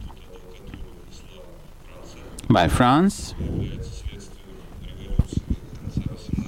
as a result of the French Revolution and the subsequent events. But already in the 18th century, in France, there were the first maîtres, the maîtres and the masters, and the very first court speeches, which indeed shook not only the France and French society, but the European civilization per se. We have great British traditions, but let me get back to Russia. There was only one period in the Russian history, which was the time of the blossoming of the attorney's office, and this was indeed the time when this three-headed phenomenon really thrived. What is this jurors' attorneys, when every attorney had to pronounce an oath, and of course these were the attorneys who were called in Russian присяжные поверенные, the people who were sworn, the sworn barristers who took an oath to perform the professional goals. In 1864, Alexander II ratified the legal reform that had long been prepared This year we are celebrating the 150th anniversary of this reform. Within the framework of this reform, new courts and a new level of a judiciary was created in the Russian Empire, and the system of justice was altered to the extent that the principle of independence became the basis of the judiciary. Within the framework of that same reform, the bar or the attorneys were entered into the law, and for many years the leaders and the celebrities among the attorneys participated in the preparation of this reform, and they were the first to enter the ranks of this advocacy. The Attorneys Institute. The Russian history, and I might even say the world history, has seen Mr. Spasovich, Stasov, Karabchevsky, Andreev, Plevaka, and other great Pyotr Alexandrov, and of course Mr. Kerensky. These were the great names of the Russian great lawyers or barristers. This was Mr. Maklakov. This was an entire constellation which suddenly rose above the Russian horizon during the epoch of the Alexandrine reforms. These people always faced difficulty, and as any government at any time regarded advocacy as nothing but a tolerable evil, one should and would understand why is it tolerable. It is tolerable because the society must have such institution if the society is willing to be called modern. And why is it still an evil? Because Nicholas I, the Russian emperor, said that France perished because of the attorneys. The attorneys took France to revolution, and all the subsequent events, which in the understanding of Nicholas I killed France as Europe's paragon. Mr. Konstantin Pobedonosov, a great historical figure in Russia, a figure of very important notion and great significance. And some might think that Pobedonosov was not as a reactionary as he's often portrayed. So he also called the attorneys a tolerable evil, and he tried, in as much as he could, to limit their influence. This list can be continued. There were quite a few such friends of the attorneys who were willing to pretty much kill out the attorneys. Let us remember Yuri Vladimirovich Andropov, who was, when he was the head of the KGB, who said literally almost the same words as Nicholas I or Konstantin Pobedonosov, even though the Soviet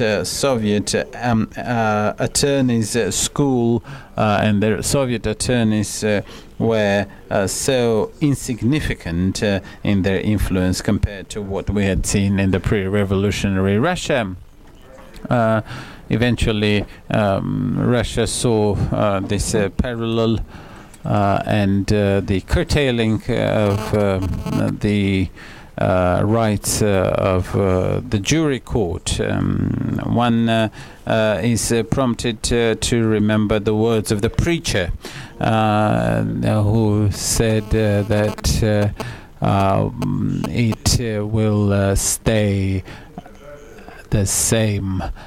And gradually, throughout some time, However, the attorneys and the bar continued to exist and was widely celebrated in a whole range of cases, both criminal and civil, political, and these were cases about litigations of all sorts and qualities, and we know this from indeed the glorious history of the Russian attorneys schools. Let me remind you of the Baylis case in Kiev in 1913, who was acquitted by the grand jury after a most brilliant sessions conducted by the attorneys, who indeed went well above and reached the peaks of rhetoric, deliberating on a whole range of issues from the freedom of religion. And indeed, this case by itself can well be understood that the attorneys and the bar is indeed a manifestation of the political culture. And this is when you reread those minutes of those cases as they were examined in court, you understand they were the standards that we still have to do much to achieve them. And I want to say that since I mentioned Baylis' case, that will be more to the question what the jury is about and what is good about it or what is not good about it.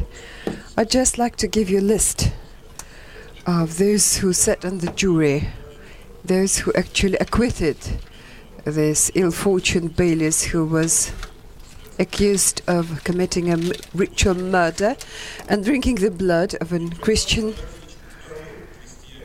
infant. Mitrofan, peasant, Sava Masitsky, horse rider, Georgia Globlin, government official, Konstantin Sinikovsky, post office servant, Porfiry Andreevich Klemenko, peasant who worked at a wine cellar case, Mitrofan, who lived in a small village, Pyotr Kalitenko, who served in the railroad station, Faust Savenko, peasant from Kazhukhovka, Arkhip Grigorich Alinik, peasant from Gostomel, Iosakh Antonov Sokolovsky, peasant, Ivan Grigorievich Perepelitsa, house owner in Voznesevsky Road, control of the tram, and a government official who was in charge of the jury. Those people said, no, we do not believe the prosecution. We acquit him. Writer Korolenko did not sit on the jury. This is just self-description. It seems like it didn't deserve.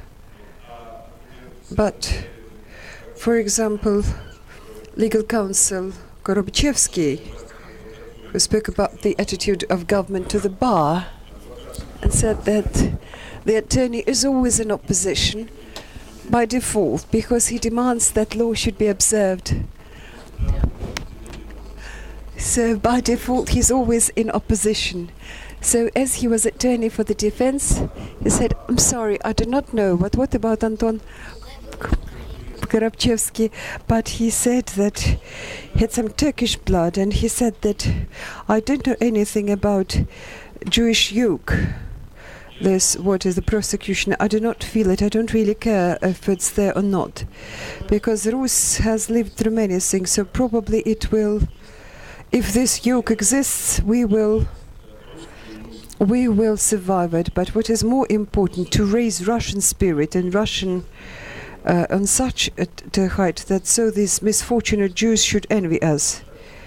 And he was stopped by the chair at this time, but he finished. He was the attorney for the defense. So much for the bar. This is the level at which it worked, and this is the level it should aspire to. So, in 1913, when other people came into government, 1917, who were, as we know, were all for the people and were all cared And for the people, this is what they thought. In a letter to the Minister of Justice, Kursky, unfortunately also before the revolution, he was attorney at law, but in no way did he have anything to support his positive reputation. And among the attorneys in law, among the pundits of attorneys in law, there were some who on principle refused to join any political party, who would say, look, I am statesman at court. Gorobchevsky, he joined a political party. I speak about pundits of the attorneys at law. And they were the ones who were cadets. They were not, Bolsheviks were not among them. There were some people who had certain status of attorney and law, but for good reason. But there were no Bolsheviks, with the exception of Lenin, who was in charge, who was assistant to the attorney at law, leader of the proletariat revolution, Lenin, but he somehow belonged. So in a letter to the People's Commissioner Kursky, the copy was sent to the Politburo. The leader said, we don't recognize anything private, anything as public law to us. We admit capitalism only, that is state capitalism, and the state is about us. Therefore, we must increase state interference into private relations, the right of the state to abolish law, not use corpus juris Romani, but instead we should use our revolutionary conscience and to show persistently at a number of, and show it with smartly and with energy, and to expel from the party those among the attorneys who refused to accept or understand it. Well, this is what it was all about. This is what came to be 1917. But what is important, that this letter had a qualification by Lenin, that he is not to replicate it, but show it to people and make them sign that they've seen it, but never allow them to show it to their enemies. So they were sort of shy to show it elsewhere, although they were interested in... so we move over to modern realia, from the right to defense to modern realia. At that time, the foundations were laid at that time, although many serious attempts have been made to come back to the civilization field at the very now cursed early 1990s. But at that time, probably the Bolshevik government was too pitiless and showed no mercy, and really expelled them, and at times would even physically destroy. So the Mets were such that we see even nowadays. In 2009, my teacher, who belonged, and I'm very proud of being his student and academician at law, Sergei Alexeyev, he wrote a paper, it's called Collapse of the Law. And it is just a small, but it has such a... and just explains the diagnosis. This is the case where we can find no better words. In this paper, he was 85 when he wrote this paper in 2009, and he said, put these words, in the situation of when law belongs to government, which is typical of authoritarian regimes in all variations, lawful court now assumes reactionary anti-legal character. Once again, think of it. Law and court can acquire, and in fact they do acquire, reactionary anti-legal nature. The law very often becomes the bearer of arbitrariness in the name of the state. Sometimes that may be covered by beautiful sounding legal phrases.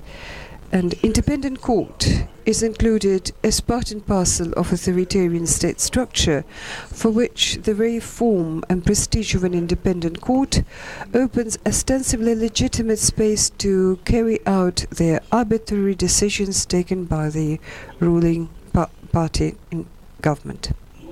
So much for 2009. And 2012 saw another quote by another big figure in legal area. These words were said. I want you to make a guess who that is. In corruption, reprisals also can become something that is a subject of corruption. Nobody would feel that's too little. And main question is punitive and accusative character of our court system. If we call things by their names, we're speaking about systemic corruption. We should change the state, the judiciary and the executive government, dismantle this link between investigation, prosecutor and judiciary, to exclude from criminal legislation all rudiments of Soviet legal system that help make economic case a criminal case. 2012, who you think said these two phrases? Khodorkovsky, no, wrong. No. Quite right. Vladimir Vladimirovich Putin, a presidential candidate. Late winter, early spring 2012. On the 6th of February 2012. No, sorry, and the first was 30th of January. Under these conditions, certainly, the bar, and I'm coming close to the end of my presentation, the bar could not preserve itself in this ideal condition, this model condition, which it was coming close to in the late 19th century. The bar certainly is part and parcel of society, and people live, and people who stay in this country and go travel the same path. And it's clear that nowadays the bar, if you have some questions about Soviet time, we can take it during the Q&A, what the bar was like in Soviet times. I'm going to miss it in my presentation, but today it would be right to say that the bar, at the same time, in some sense, is on the rise and in a crisis. Anyways, the situation is very difficult, and it would be right to say those members of this professional community who follow these principles, because there are few advocates in Russia, but there are several dozen thousand, and we have many people. But in point of fact, not all of them are attorneys, and sometimes they don't understand what their point is, and some of them who do understand, they're in a very difficult situation. Why is that? The thing is that we have a pretty much massive loss of faith into this profession, which is being discredited. This can be seen when we see more pressure put on the bar, and when they want to make them disclose the secrecy and respect of confidentiality, when they carry out searches as something of revenge. It's clearly, in absence of the court and collapse of the legal system, this cannot help promote the better practices. They're not really in demand. Even, good Russian language cannot be found very often there, let alone things that what I mentioned before. And the very institution of the bar in relatively civilized countries, it is very small in numbers, but at that they are very poor. It means that attorneys who do not experience, material difficulties, I'm not really exaggerating, in their life, they are in a minority. Most are experiencing, and very strong, difficulties, and given that comprehensive consequences of this phenomenon, which Sergei Sergeyevich told quite rightly, the crush of the system. Besides, people are not in demand. Their services are not needed. people do not understand how they can use law to protect their lawful rights. They instead prefer to reach settlements, maybe in cars, in toilets, and they appeal to the lawyer requesting that he should agree with the investigation. Although some lawyers gladly respond and think this is where the income comes from, and they are very happy at that. Nikolai Platonovich Koropchevsky in his day would call them negative types, who only go for profit, and they have good prowess in making a quick buck. And these are the times. To finish on a higher note, my monologue, I would like to quote several lawyers, sort of, quotes from different epochs, so that we could just close this gap and start a Q&A, because I know what you will now hear in these quotes that might come up in your questions, and it would be good if you pursue on this matter. So please show several minutes, have some patience, several more minutes. Lack of courage can be an unovercome obstacle. Somebody who doesn't know how to do criminal cases, they will say that courage that it needed, even if though the most usual attorney who speaks not in a high-profile case, but it really exceeds the courage that is needed in the most responsible administrative offices. The counsel for the defense is almost always lonely. He doesn't have anybody to support him, be it soldiers or army or police. Alone he stands against a horrible force that can destroy him just by a small movement, and this lonely defender sometimes has to fight, given the huge opposition, and carry out with courage, firmly and without tiredness. He has to oppose the forces of evil. His spirit is upheld by his personal conviction that he defends a great principle, that Tony knows that he doesn't defend the crime, he defends a person. The counsel for the defense gets his fee. Yes, he does. Very much like all you get money and get salaries and wages, sometimes making nothing to you don't make any particular effort.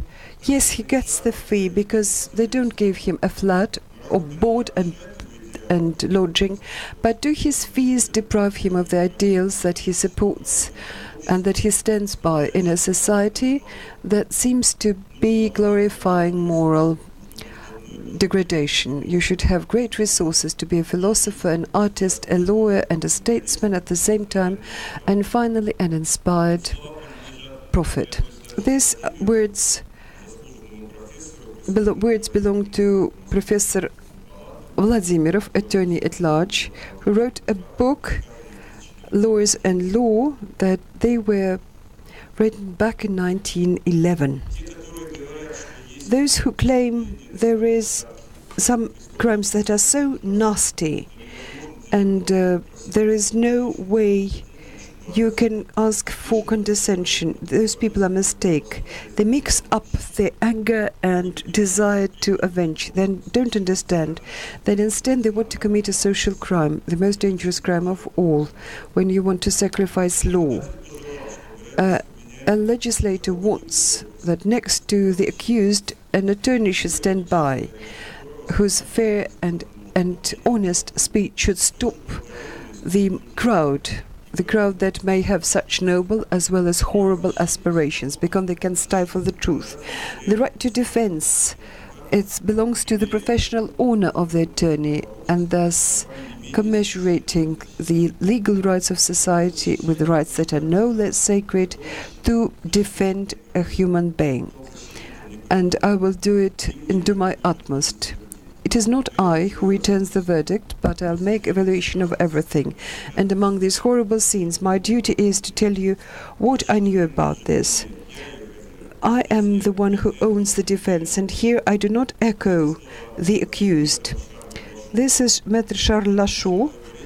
This is just the beginning of his speech, when he was accused of murdering a family of 8. And this is in, God knows what, 1869.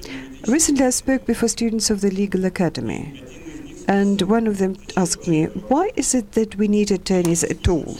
Nobody's listening to them. Judges are not listening to them. It's a trivial question. And even in past epochs, we had people who would raise the same question.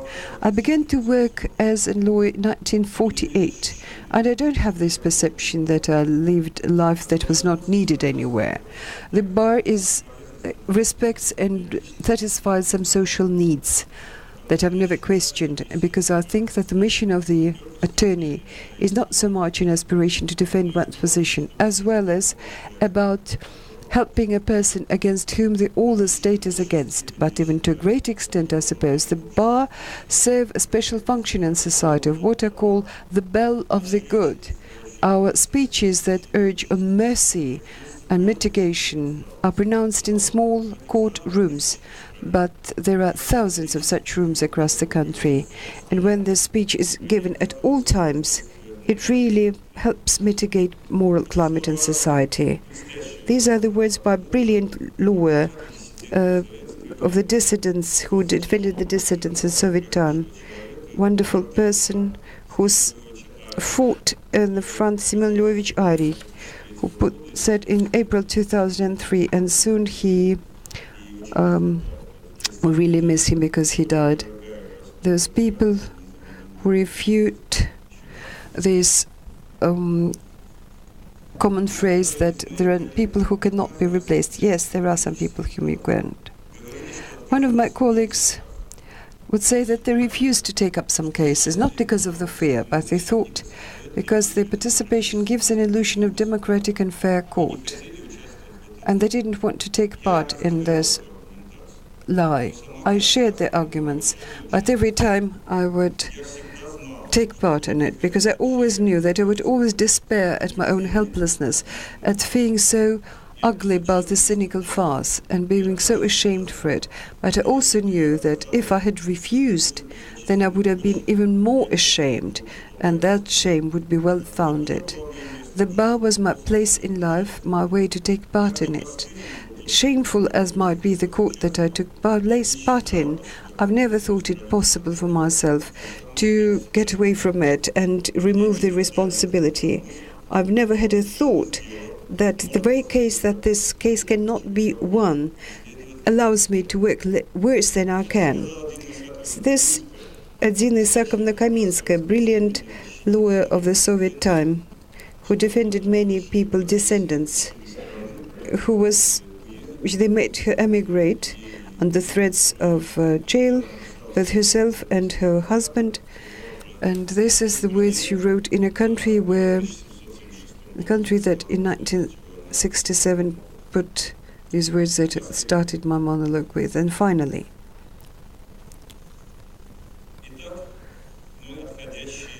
so we are people who are disappearing, but I've never felt better.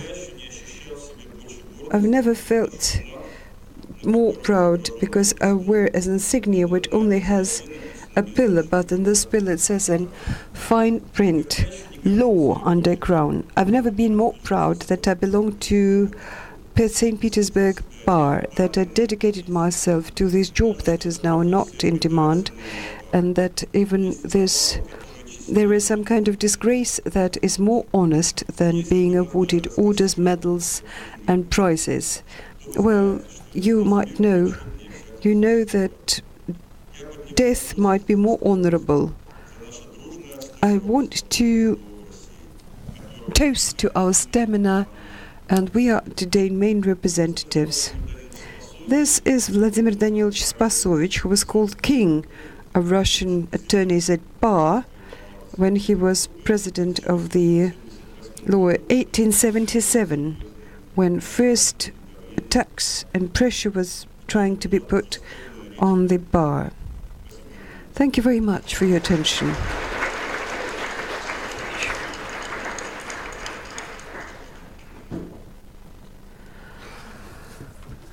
Well,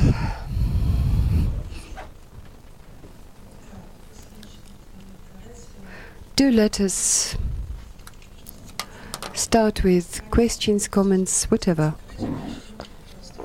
Let's begin with you. And those sitting in the second row, please. Vadim Vladimirovich, thank you very much.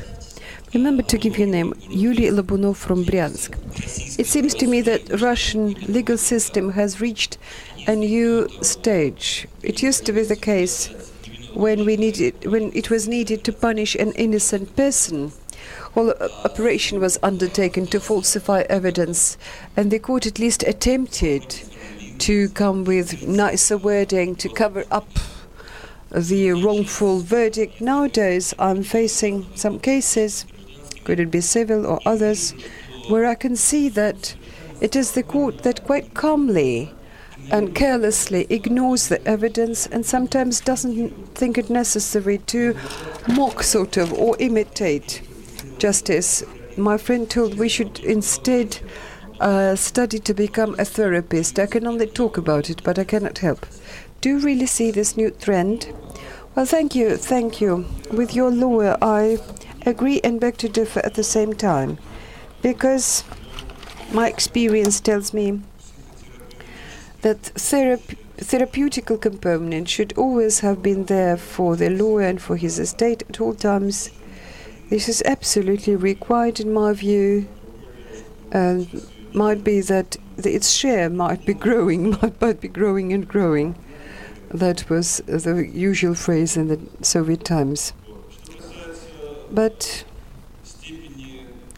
as to a degree of lowering standard, to what you said, and I fully subscribe to, regrettably, it doesn't give me any pleasure to state that this is something I'm facing every day. But I would also add to that the problem is not so much about not listening or not hearing or not analyzing. Well, that's there, certainly. The problem is that they do not really understand that they're not listening and they're incapable of perceiving. The level of professional degradation has reached such catastrophic marks, negative marks, where there is nothing, there is vacuum beyond it. People among those who are in law enforcement, although certainly we cannot think them all wrong, and it's clear that every exception proves the rule. People were not taught even, and they don't require it for them, that they should do it. So I apologize. I'm hold a PhD not even in law but in history, so I can't but give you a quote from historical facts. In the early 2000 years ago, there was Synhedrion, the High Court of Justice, biblical, and it really looked at cases. In 2000 years ago, it worked, just for your information. As you consider the crimes that were needed to be punished by capital punishment, it started with the counsel for the defense. The justices could give any arguments in favor but not against. In those times there were no parties. It was done by the judge. Witnesses were warned about their responsibility. 2000 years ago, witnesses were cross-examined separately one from another. The evidence was supposed to coincide on all key points in terms of date, time, place, and so on. Nowadays, with the unestablished time, unestablished place, unestablished time, he did this and that wrong.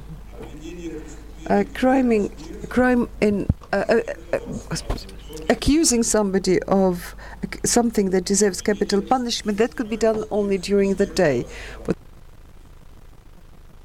And that could not be done on the eve of a Sabbath or a feast. If they look at a crime that deserved capital punishment, justification might be done on the same day. Whereas if they want to acquit, but if they want to find him guilty and then punish, then it would be done the next day. 23 judges as a minimum would look at the case. Judges beginning with a junior would vote one for one, and the writs would write it down. acquittal could be done with an overwhelming simple majority, even when there was one voice more. And if they wanted to accuse, there was only supposed to be 2 more people. If they had only 1 vote against, then they needed to invite 2 more judges. Finally, the finding somebody guilty didn't seem to be valid if neither judge voted in favor of to acquit the accused. A unanimous guilty verdict was supposed to be a plot. If you mean that at the time capital punishment, deserved 2 out of 3 crimes, it means that these rules are universal. So do let us compare it with what we see today. Let's compare this one with the 2,000 years ago and the one present, and let's run a line of comparison. Vladimir, thanks for the wonderful lecture, and identify Rostov-on-Don. I am involved directly, so I'm the defense lawyer, and I would like to point out a very deplorable situation in Russian courts. And I participated in a defense of a famous Rostov journalist, Alexander Tolmachov. All the information, all the evidence collected in course of this trial, so you can find on the information site of Alexander Tolmachov. You can always find it on the web. So this is a very telling trial, and so lots of violations on the part of the judge. Her name was Ananich, so Krasnodar court.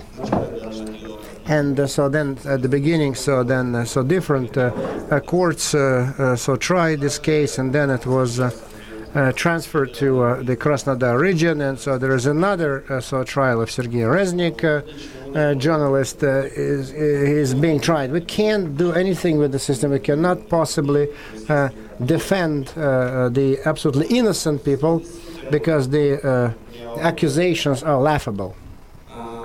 And in this connection, what about your idea of lustration? So when the judges can they be punished? So when the political system changes and the elite changes, maybe they need to be punished for that, because the one they're aware they could be punished. So we know that from sacred books that there will be the last judgment and the last trump. And I think that from the moment these books were published, no one refuted the last trump and the last judgment. So everyone should be responsible for their actions, and so the judges are not an exception. Sorry. And so the principle of independence, then the judge should be inviolate, untouchable, and protected. So about the punishment of the judges afterwards, after the elite changes. And so then in similar situations, like ours, the Russian situation, and so this measure may have, you may have a point there. It may have a positive effect, provided on conditions. There are several conditions, simultaneous conditions. So then not the political elite should change. That that we need to understand what this elite is all about. But the legal regime needs to change. The civil society needs to change, and so because the civil society should become much more open, conscientious, and devoid of any communist characteristics. So when they judge by way of black and white and ours and aliens. And then we need to set up guarantees for the judges who would come and replace them. And so then we need to open up opportunities for forming the bar. And so then the judge and the judges. So because the judges should not be taken from the former secretaries with postgraduate with bad education. And so then there are many the military judges.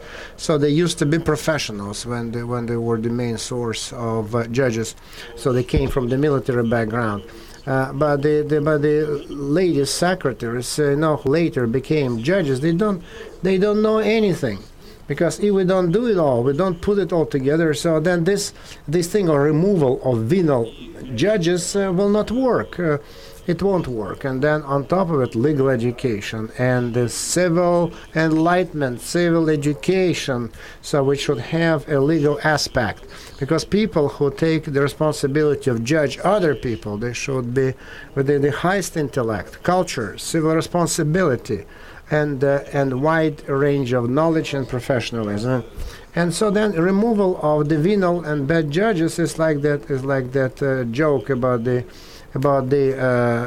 whorehouse. So you can always change the wallpaper, but it will not result in the efficiency of the services provided from prostitutes. So that is why. So that's one of the reasons why I quoted them, because I saw the list of the participants. I know that we have colleagues and the lawyers, those who came face to face with those issues, and that is why I wanted to give it a more spiritual boost and to be more optimistic for the future, because sometimes you feel desperate because of the status of things, and you feel hopeless. It's not a question that I wanted just to quickly make a short comment.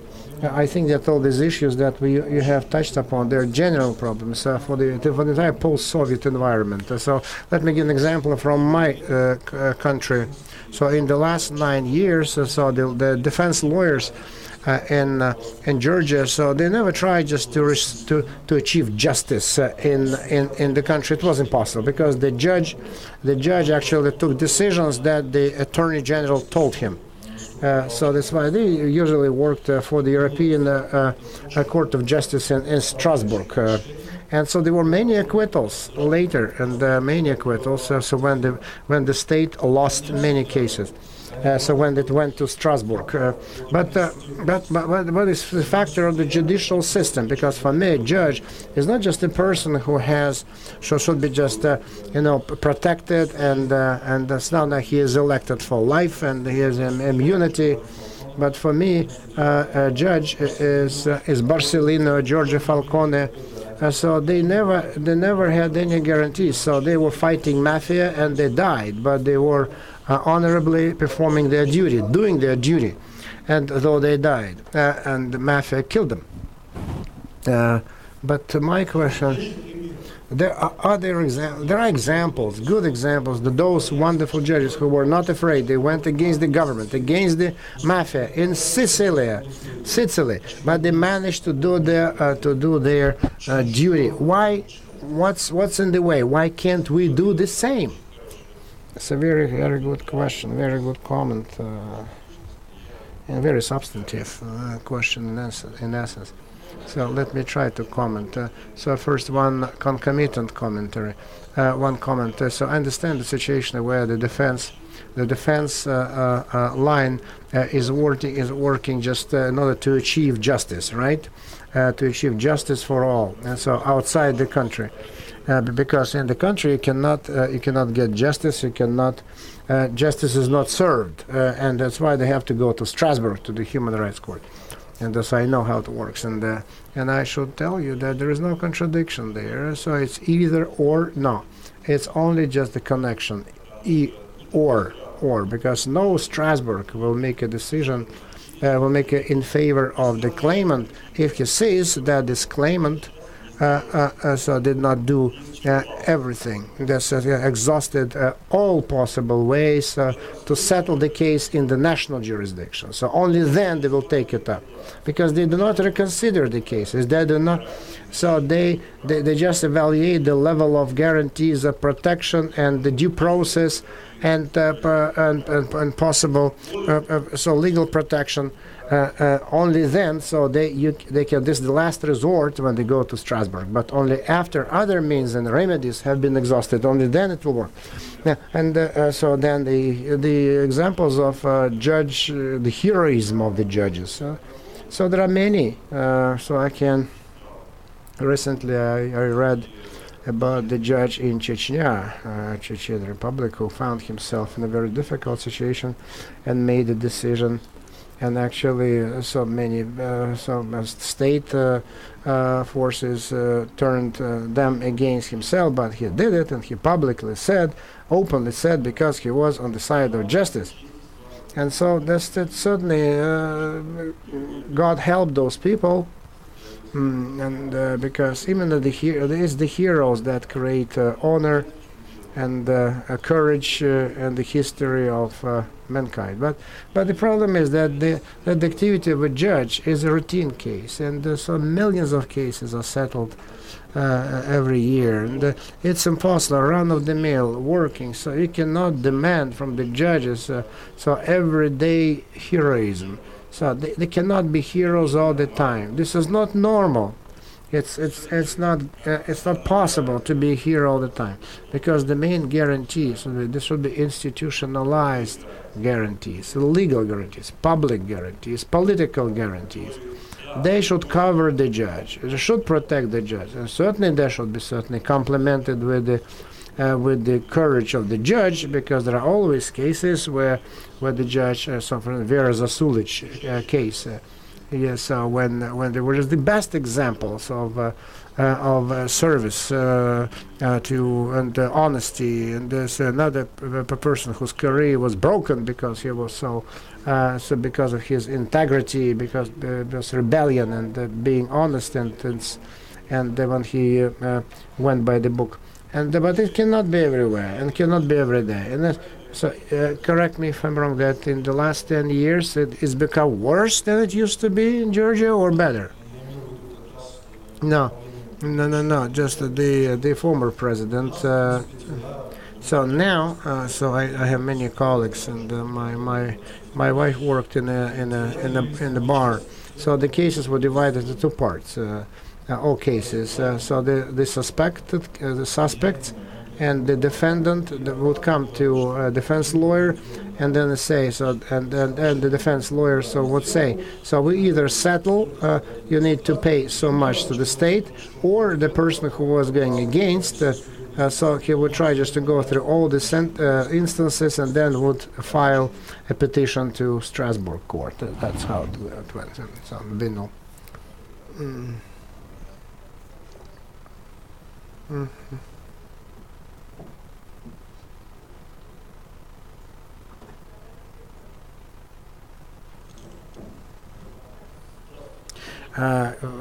Good afternoon, Rostov-on-Don. Could you just pragmatic question? So do you trust the court? The question, if de facto you don't trust the court, but you have no proof of distrust. For example, if you want to waive the judge, now how would you recommend to answer? So if you say I don't trust the court, then it will just again. So it will make the judge angry, and it will be detrimental to the defendant. But if you trust, then you agree to a possible dishonest decision of the court, ruling of the court. So what? I think that it's impossible. There is no one size fits all, one pill, silver bullet doesn't exist. So I did one. Sometimes I did one way, sometimes the other way, and it's much may depend on the defendant's position. For example, so one of the most famous cases, recent cases. So the defense position was that I do not trust the court, not because the judge is the person I don't like, but I know in which position the court finds itself and what realistically they can do. But still, I will defend myself. Although I fully realize that I do not trust the court and I have no illusions about the court. And so because our task is to close all possible gaps, to give the wrongful sentence and to make it look like a real one. So sometimes I waived the entire court of Moscow court. All the judges, I waived them all. and all because so formally they never were involved in similar cases, and never judged similar cases. So I waived them all, and so but we had to justify it, but it not want just to detriment the interests of the defense, to damage the interests of the defense. But if you try to do it more elegantly, so then it can certainly be an irritating point for the judge, so because this is a special case, the politically charged case, and a loaded case, and then I don't think that as if you say that Your Honor, unfortunately, I'm sorry, but due to such circumstances, I cannot trust the court which is placed in such position. I don't think it will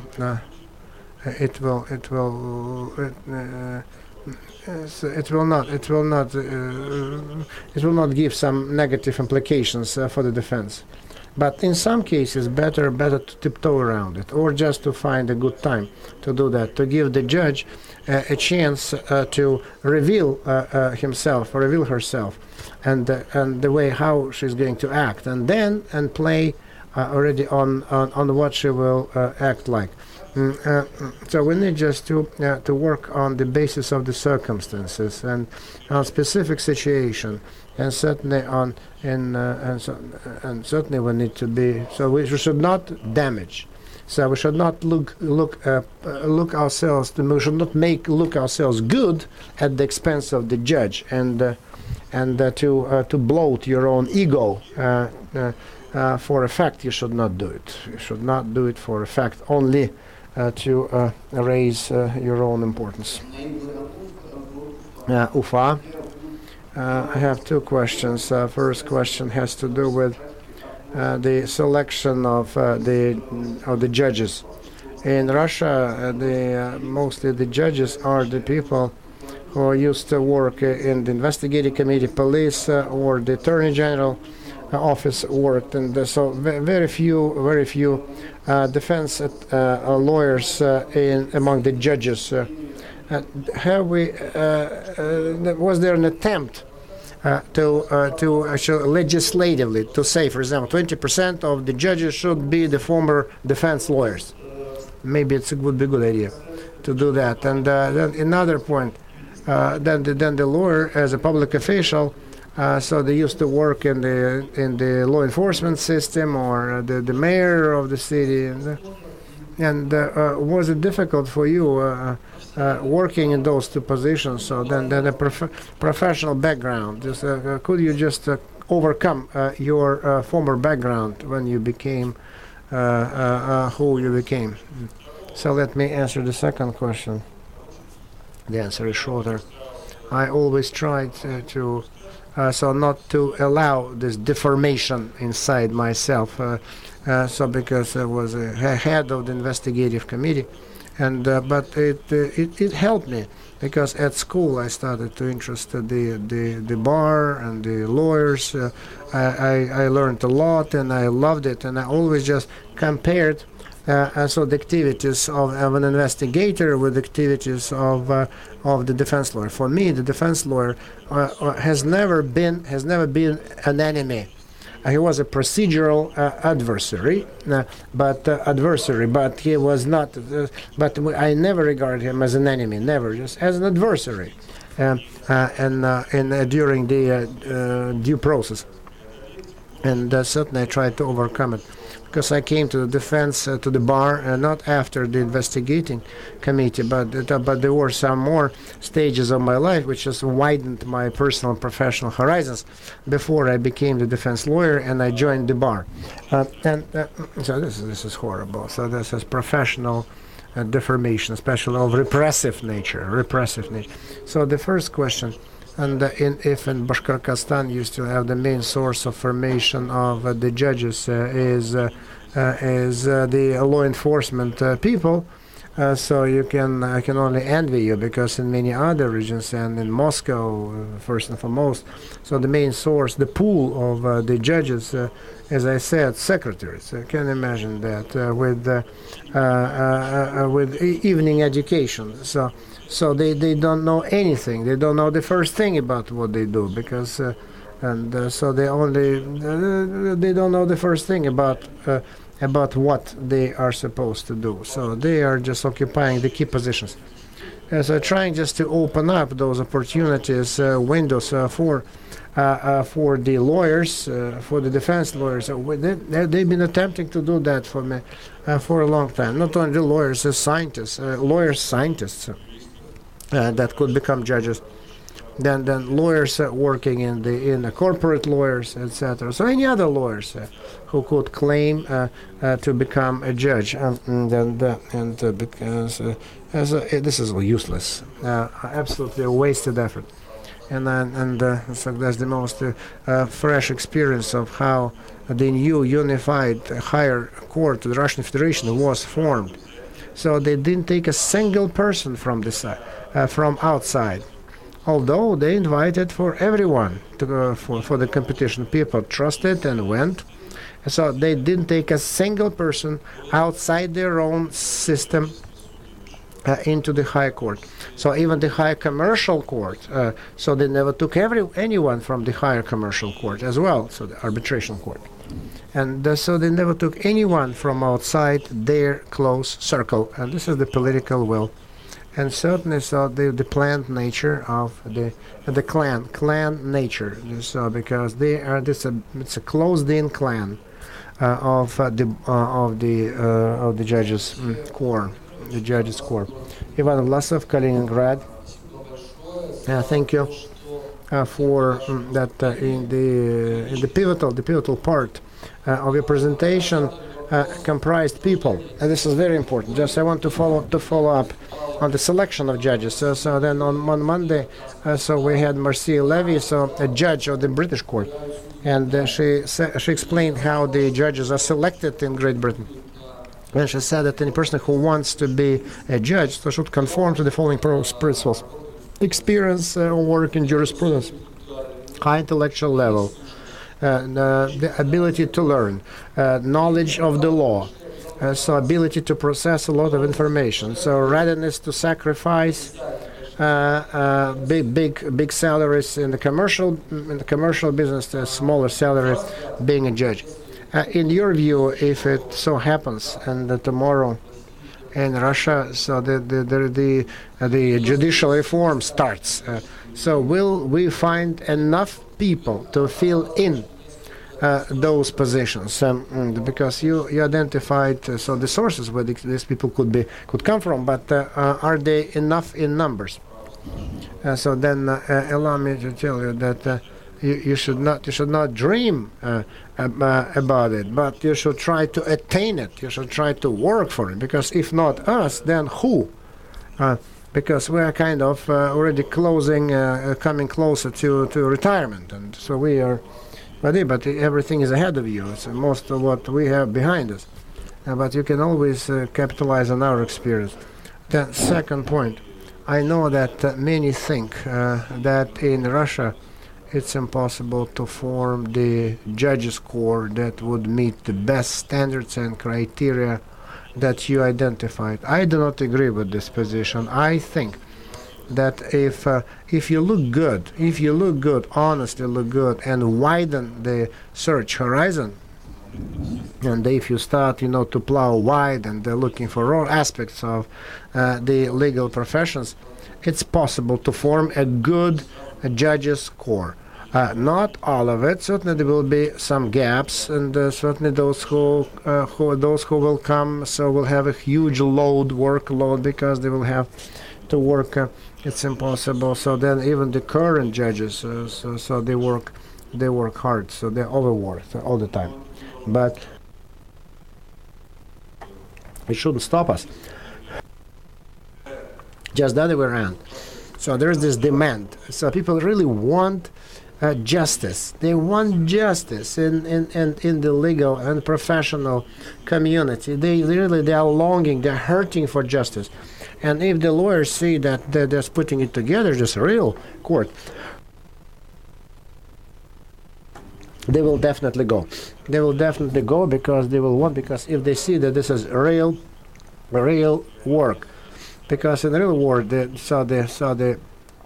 because the judge's mantle is the crown of any legal career. So many wonderful lawyers would be happy to become judges and wonderful defense lawyers, and we know that for a fact.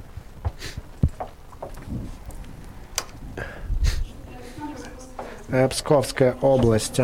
Could you, yesterday at the roundtable discussion, so we were just we're changing verses into bureaucratic language. So will you understand what the verses were? So on the territory of a city, so there was one green object, and has nice different buildings, and then to a 24-hour by 7 protection, and so a family of felines. So according to when you go around the chain to the right. So they sing songs, so in the form of the hymn of the Russian Federation. Point 2, when they go around the chain on the left, so they announce the victory of the Russian Federation in soccer games.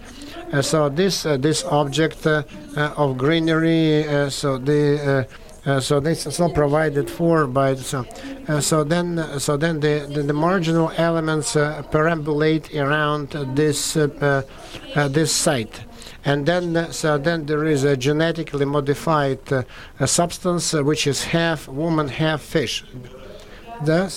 Right, I got it right. Yeah. But it reminds me actually what you read. This is a famous Pushkin's verse. So the former, the present day, verdicts, they look very similar to what you've just read. So then legislation, executive orders, application of the law, petitions, verdicts, sentences, so they are very convoluted, impossible to make head or tail of it, and very stupid, cumbersome language, impossible to make sense of anything, and because people who make laws, so this activity should be certainly in conformity with certain technologies that have been finessed in course of many centuries. So this my dissertation was dedicated, my PhD work. So how the new laws were made, and how it was based. So before Russia became a new Russia, so how laws were made, how laws were developed, and so now these technologies are not in demand because there is this market situation approach in the majority of cases, and the legislative activities. So if it's not the desire to do it, so for example, the civil code is much better. So if they're not after the winnings of the day, and if they're ready just to do it seriously, and certainly the situation that the laws are made not to be applied in accordance to their sense and logic, and then they should be equally applicable for everyone and transparent, because and thus the equity to the law is maintained, and legal lucidity is attained. But they are just developed so that to give a lever for repressions.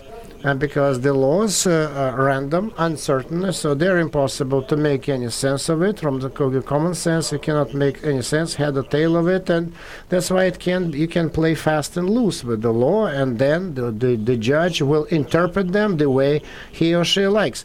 So this is a very bad problem. Unfortunately, we need to do something about that, and it's in bad shape. And Denis Grekov, Altaiский край.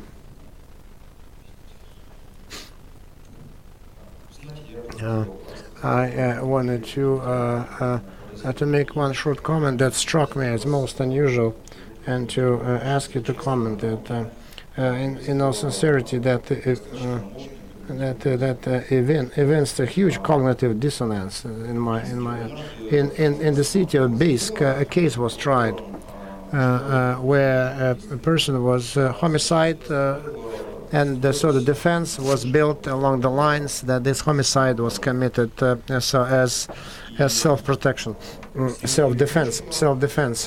That the rationale was, and so when the sentence, the verdict was published, he was found guilty, and so then the man was intoxicated. So when she defended herself.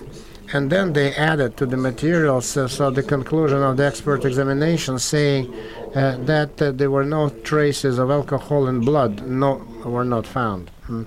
No alcohol. And in all sincerity, I can't imagine how you can possibly, in the verdict of the court, to say that the person was intoxicated and under the influence when the expert examination says that he was not under the influence. How is that possible? I think that you understood what I mean. Well, I do think I got your point. But the matter is that I cannot comment on specific cases where I was not involved in, and which materials I didn't study. That wouldn't be professional. Theoretically, I can think of two situations. First, the judge, and the judge who is too inventive, you understand, in what purposes. In principle, judiciary is allowed to assess and make an assessment of any piece of evidence, and the ruling is not an exception. However, alcoholic intoxication is something that is to be tested mandatorily, and if doubts arise, the court is supposed to address those doubts through the repeated test. And alcoholic intoxication is something that can exist only at this point of time. Otherwise, various interpretations are possible. So I cannot rule out theoretically that the ruling of the forensic that there were no signs of alcoholic intoxication couldn't rule out the fact that alcoholic intoxication was present there. And again, I'm not talking about this specific case, but anyway, it would be strange to me that the court could make that judgment while there is no clear-cut and unambiguous forensic report. So that such a situation would look strange to me. But as for the circumstances, you should really be familiar with all of them. I found out that it's already 4 p.m. But we started 8 minutes later, and it's only with your consent that we will we'll cut on the time of the coffee break, and we will allow some more questions. I'm Miguel Musat from Kazakhstan. Thank you very much for the opportunity. And Vladimir Vladimirovich, I have a personal question to ask. What problems did you see in the bar, when in the bar and then the judiciary? And if it is a first-class, first-rate lawyer and barrister, what criteria that person is supposed to meet? Well, I like that. To answer all those points, I really have to start from NU. Otherwise, I cannot see how I can answer your two global questions very briefly. As a matter of fact, in my remarks, I dwelt on that, and I even listed some of the qualities. Well, a lawyer or a barrister, to be renowned as that, should be both professional professional and personality. High professional and high personality. Well, I think you understand what I mean by high professionalism, and it's not only for the lawyer, but for the law and judiciary tool. So that lawyer is supposed to be a professional, the kind that can debate at least at bar and even with some primacy with any other lawyer. That's about professionalism. As for the personality, then there should be a combination of the civic position and some general intellectual development and the level of knowledge, not only in law but in other areas.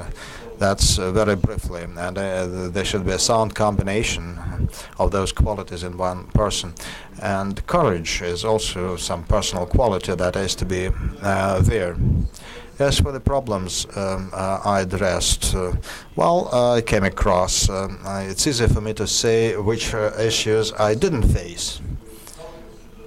And sometimes it's hard to imagine what issues you can face. But I was think of two. If a court does not meet the highest requirements as well as the law, and then it brings you to a state or a mood when you face a very hard choice. If you take place in the trial, then you will make that process legitimate. If you refuse, then you will shirk responsibility, and thus you will fail to perform your duty. And that's a hard choice, really. That's the main point, and the other is that is closely connected with the first one. And when somebody comes to you and asks, can we come to terms? Can we agree? And okay, so I'd like to apologize to all of you. I think Vladimir will stay with us for some time, so you may ask him questions in private. But I would like to ask a question myself.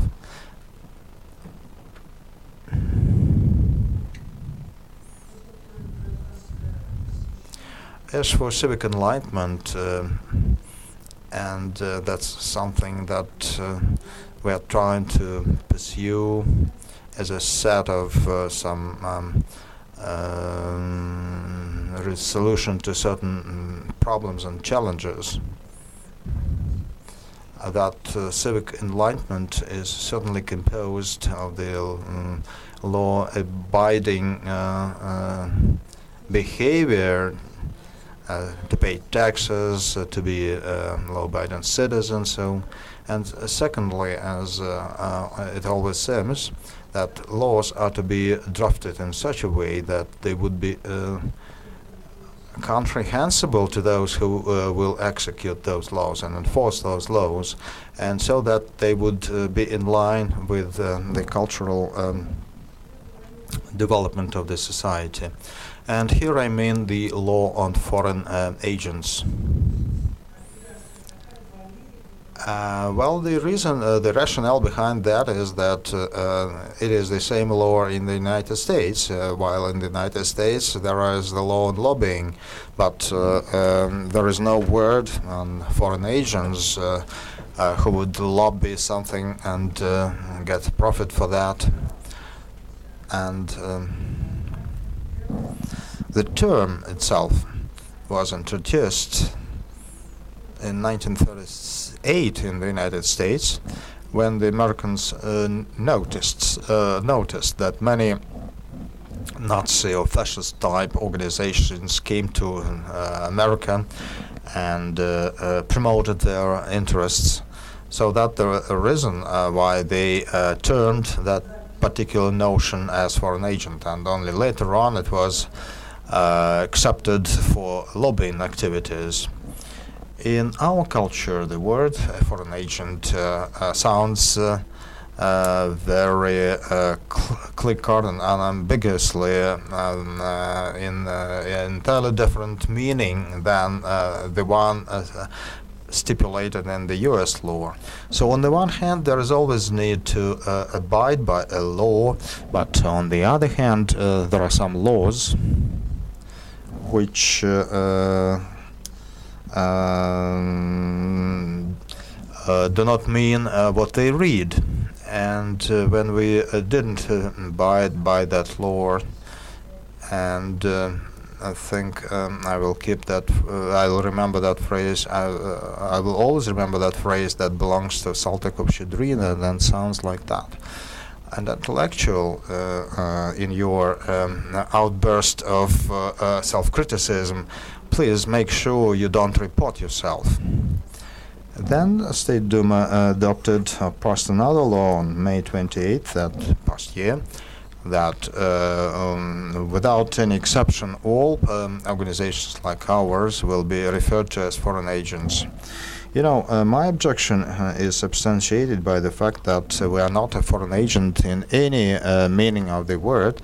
We can be referred to as an organization that receives funds from foreign sources along with Russian sources. If so, we are first. We are to be the first on the list for registration. But in our case, the term foreign agent cannot be substantiated.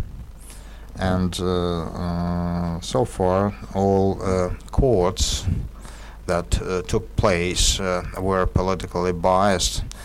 In many cases, people won the trials, others lost. For instance, the Memorial organization. So, if there is an organization that believes that abiding by the law is an important component of our life, what such an organization is supposed to do?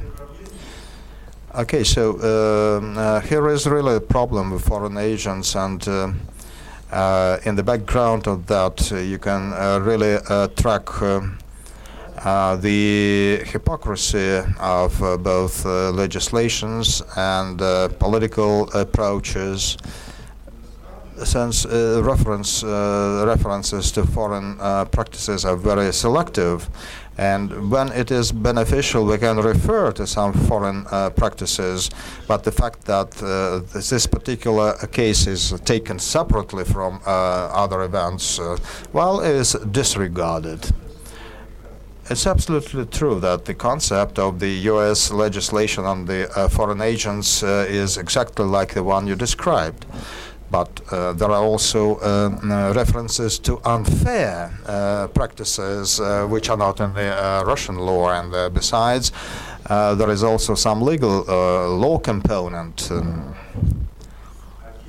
An agent, because of the juridical content of the term, is the person who acts for the interest of some principle, the one who hired that agent.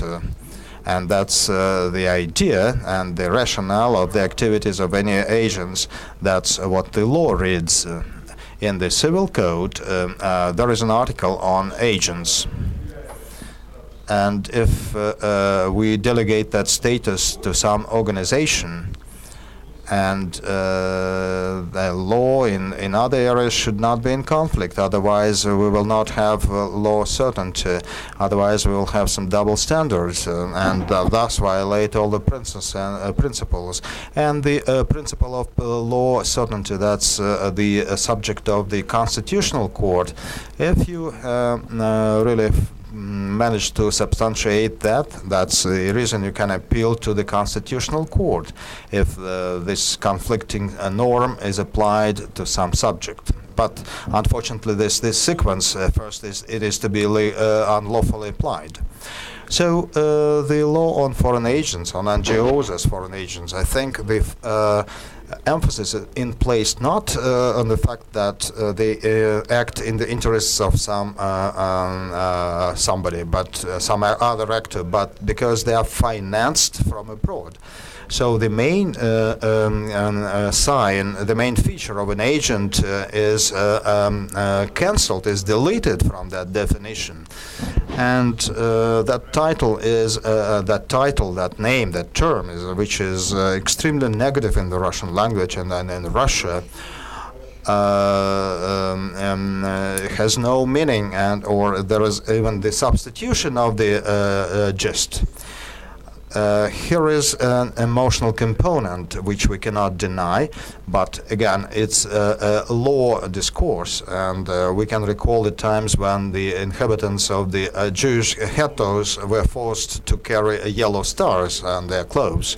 But anyway, it has something to do with law too, so in our discussions on legal issues, we need to really discuss that, and we need to try to prove that our understanding of the law is such and such. It's based on those arguments, and what's yours. So we need to discuss, we need to debate over all those things.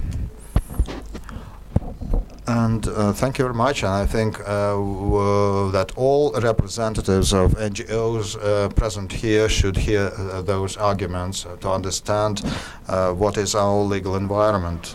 We have barristers at the bar who we can consult. Although, Elena, we have some risk, we face some risks. We are talking about an open format, so very soon we can see some amendments into the law on foreign agents ensuing from our discussion.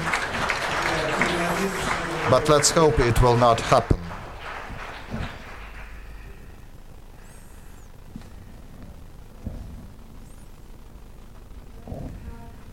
Thank you very much for coming,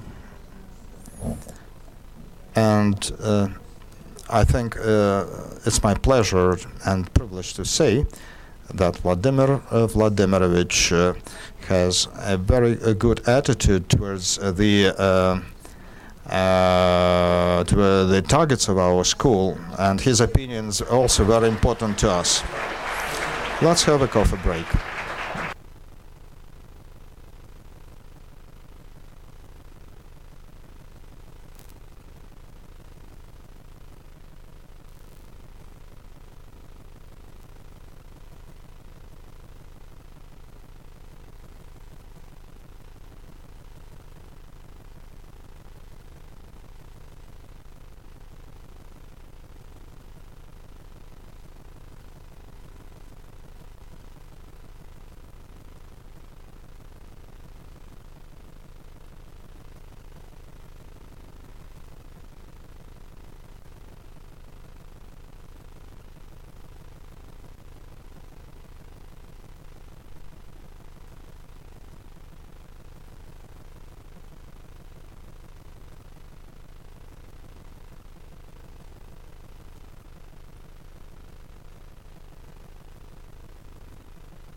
Okay, so I would like to start the session, and I would like to turn the attention of Armen and some other people who are familiar not only with this school, but with other schools that were set up in cooperation with the Council of Europe.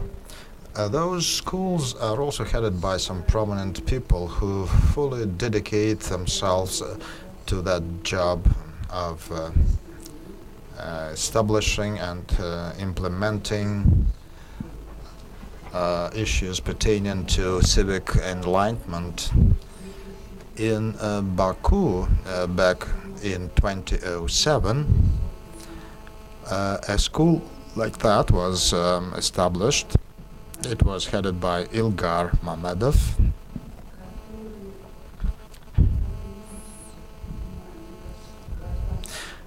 And I think that you cannot always combine civic and political notions, but he wanted to present, to run for presidency in his own country.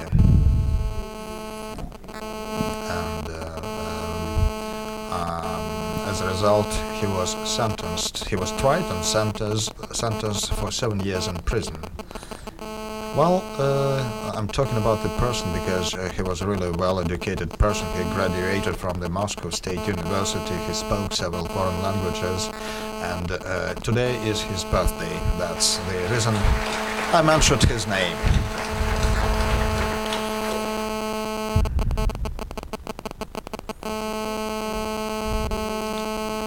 And now it's time to open the next session, or the final set of sessions. And the culmination point of the seminar is the topic of global world and Russian global world, as well as other countries, post-Soviet countries, and global world, global politics. We are all used to all those phrases such as challenges, how to address challenges. We can agree that challenges are always there, and so we need to address those challenges. But first, I would like to introduce to you one of the most prominent experts and thinkers on the topic of Russia and global politics. I am fond of Fyodor Lukyanov's works, and by the way, a lot of his works are posted on our website. And his works are perceived by me by a conscious attempt to carry out an objective analysis by a professional, a person with high morality, and his rationalism is one of the main instruments we can see in the analysis, his analysis and assessments. In Russian works, those things are not an exception, but I wish it to be more examined. So those who are interested in foreign relations, foreign affairs, then I would strongly recommend you to keep an eye on Fyodor Lukyanov's works. He is also a trustee in our supervisory board, and since he really thinks globally, and I wish I had more time to talk to him, but sometimes I can really see that his rationality is somewhat as an exception, and his rational ideas help me to navigate in the world full of absurd things. Well, we will do the following work, and then the second section on international affairs. We have some new experts. They are Kadri Leak. She represents Europe, but She is of Estonian origin, and her residence, although is located in the UK. And the other expert for the next section will be a US expert. I didn't meet him before, but I think he's about to land at some airport in Moscow.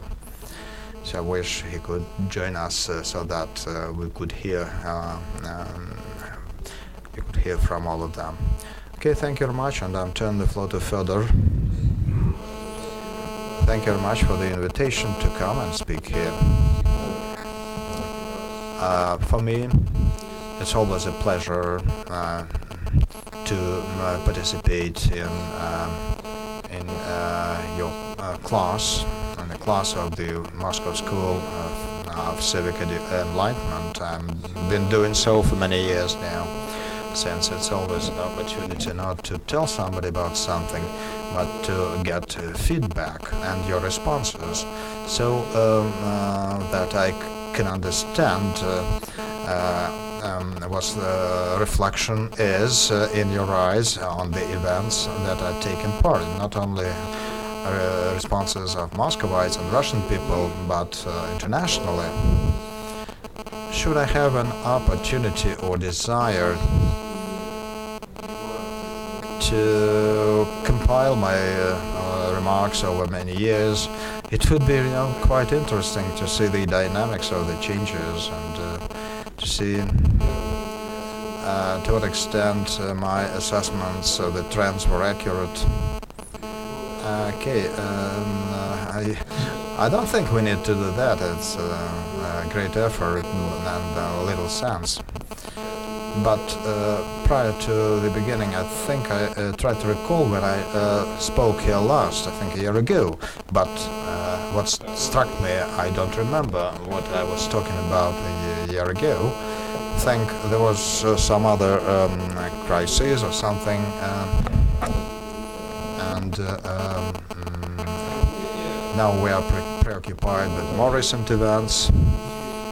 And so for many years now, our discussions are conducted under one real slogan, and it is that changes are becoming more and more broad, more dynamic and more fundamental.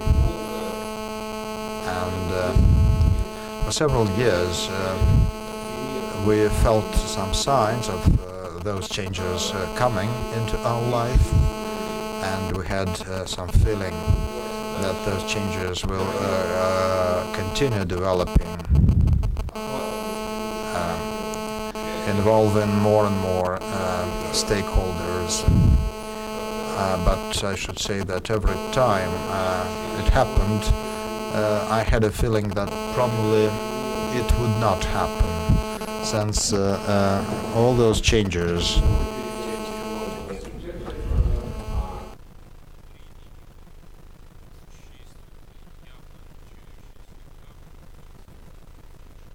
something that we can now are really different from what we had before.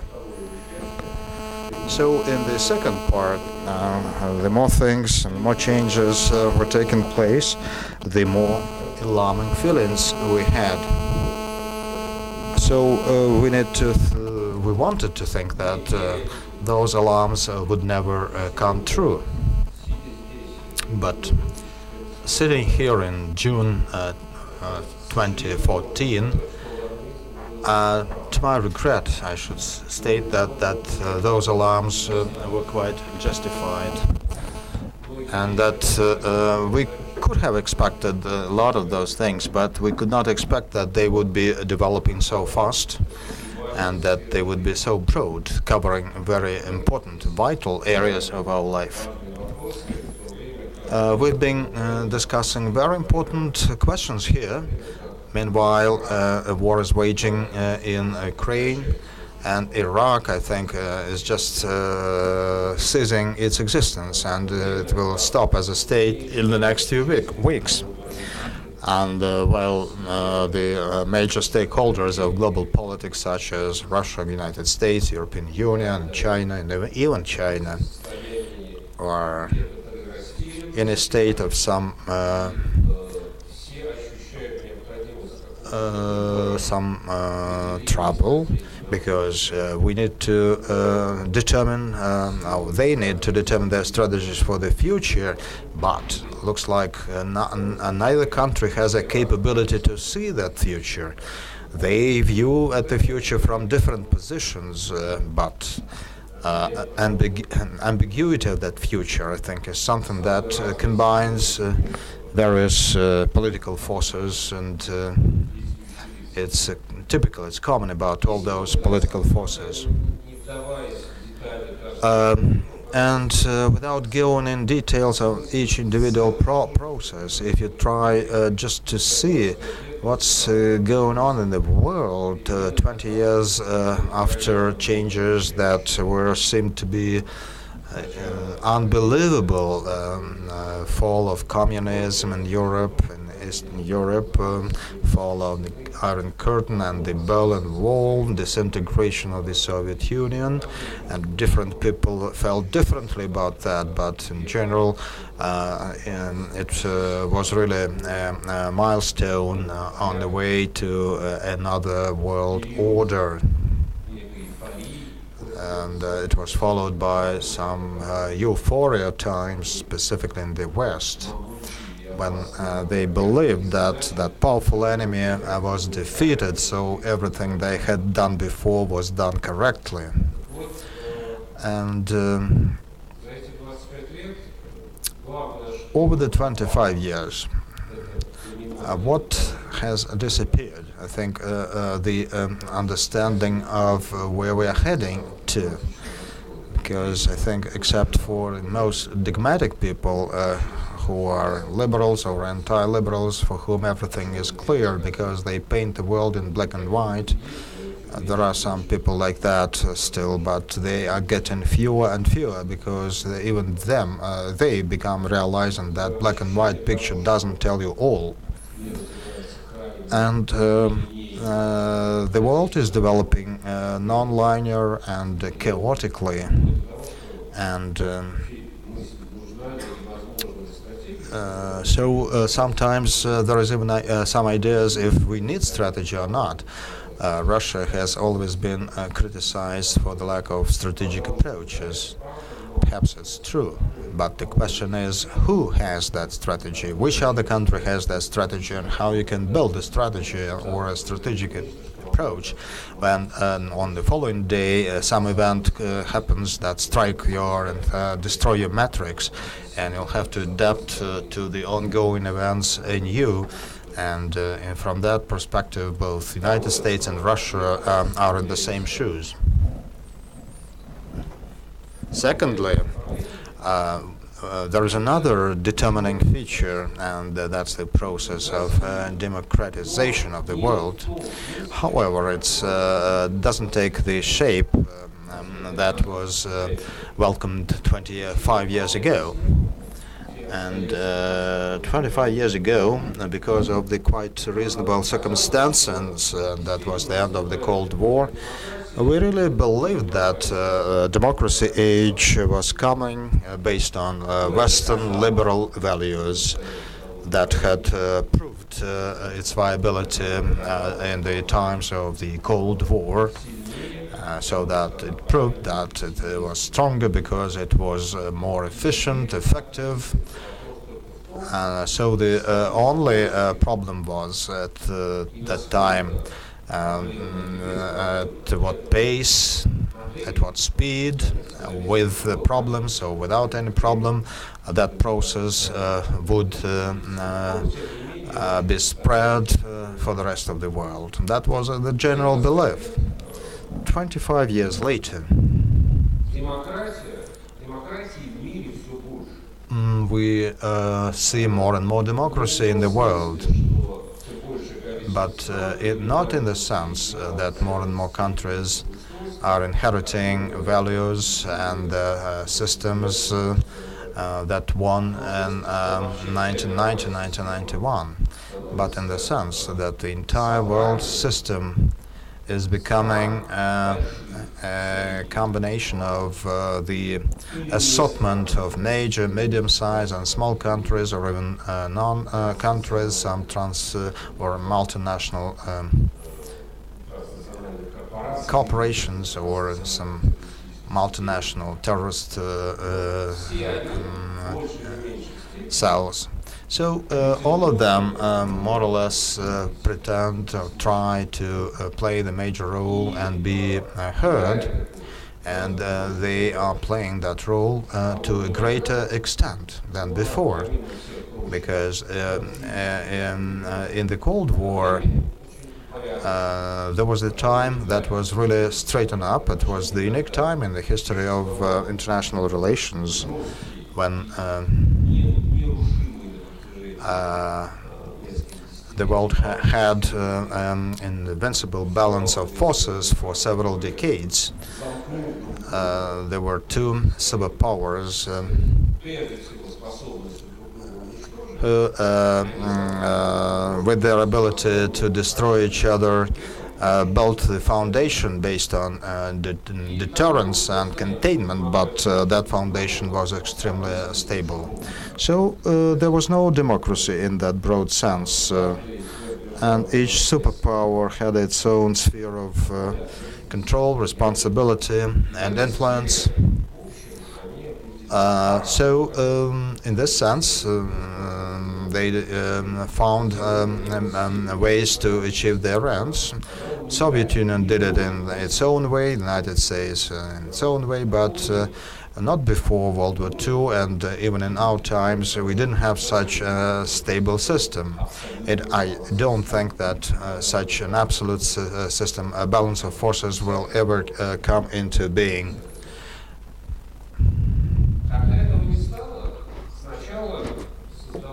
So when that balance disappeared, first we had a feeling that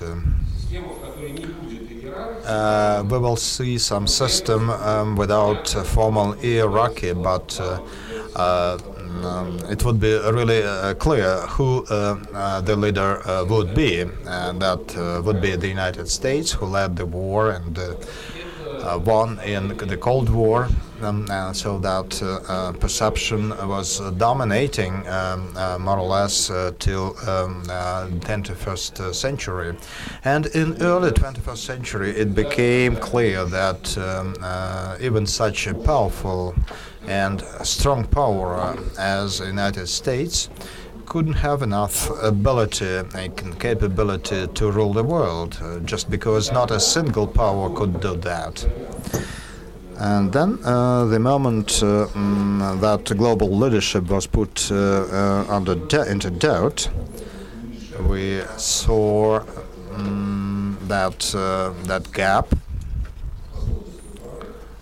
was being filled with anything you like, from ranging from terrorists to some institutions and organizations that they could do on their own, and they needed no advice or guidance.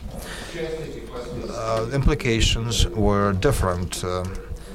Some of the implications resulted in major military operations. And we know that from the end of 1990s and in the following decades, the United States and NATO carry out a number of major military operations aimed on enforcement, and the outcome was quite different. In some cases they succeeded, in others, like in Iraq, the repercussions will be heard in the future, and we will get that 3D picture, and it would be a lesson, quite a lesson. So step by step we saw those attempts which efficiency was on the declining side. In Yugoslavia, I'm not trying to state if it was right or wrong, but the task was fulfilled. Then, if we look at the more recent examples, like Libya, it appears that the outcome, to put it very mildly, was far to be desired. It was totally incompatible with the actual plan. Another thing is that Libya or Iraq, or Libya is a periphery country, so it did not have as much of a repercussion as, say, the taking of Mosul by the insurgents. However, this action that had been planned in Syria now, the actual attack against Mr. Assad's government was first announced and then abolished. From the standpoint of the international relations and between the leaders, this botched attack against Syria had a definite significance for the leader. For on the one side you have many rights and opportunities, on the other hand the leader has to assert the leadership of the nation, and if that doesn't occur, then the question immediately arises if the leader can uphold the leadership in different circumstances and for a longer time. So this pluralization of the world politics, whereby the countries that had previously not had independent positions started to come to the fore. Let us not take, say, Turkey, which has changed its course significantly, or the ambitions of such countries as Brazil, which never played in the Premier League but are now doing that. A question, if they can do that, is a different question, but the ambitions and the economic opportunities by itself does not mean that the people have that the country has attained enough level to play the diplomatic the big diplomatic game. And Sweden, for instance, while it has never been a superpower, but has a very long-standing diplomatic tradition, so it does play in the big politics. And Brazil, while it is an enormous country, still does not have that diplomatic wherewithal to participate in the big politics. So that adds up, on the one hand, diversity, but also instills the feeling of growing chaos, whereas the requirement or the general demand for a more democratic functioning is still there. If we take the 5 countries that have the veto right at the Security Council after World War II and thus arrogated the right to solve the world's questions or the issues faced by the world, this statement, this status quo is difficult to reform or to change without the member states of the Security Council, and the Security Council members would not be interested to share its privileges with others. But that means, in turn, that the dissatisfaction will continue to grow. And we shall see that when the Security Council is, say, stalemated on one issue or another, because of Russia and China vetoing the resolution, then the question is then taken from the Security Council to the General Assembly. The General Assembly's decision does not have any binding force. It is just an expression of an opinion. And this world mass, the world parliament, the critical mass in a way, wants to influence the world affairs more and more.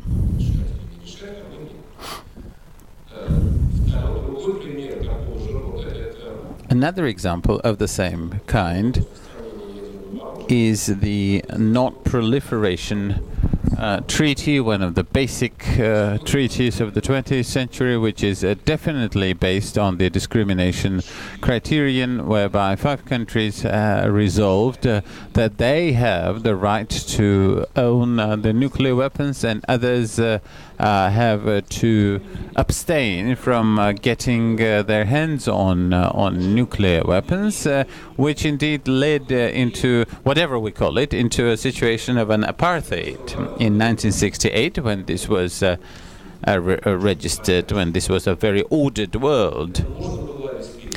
This could have been indeed provided for, and the consolidated power of, say, the opponents, even of the opponent countries like the US and the USSR, could indeed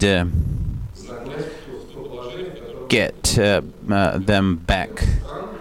That's the attempts of some countries to get nuclear weapons, such as Brazil, Argentina, or the South Africa. These attempts were indeed totally botched through the coordinated efforts of the nuclear superpowers. Now we're seeing that there may be some compromise which might allow Iran a peaceful program. However, the question is becoming more and more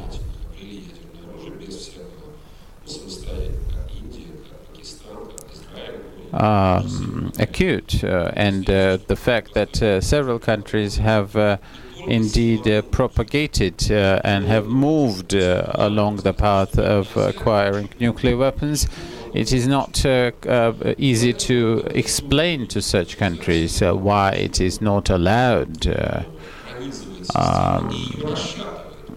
to have nuclear weapons, which undermines the system on the whole and the principles of the second half of the 20th century, which have not particularly changed, even though the Cold War ended. However, these principles were not changed in essence. They're as difficult to change as the structure of the Security Council.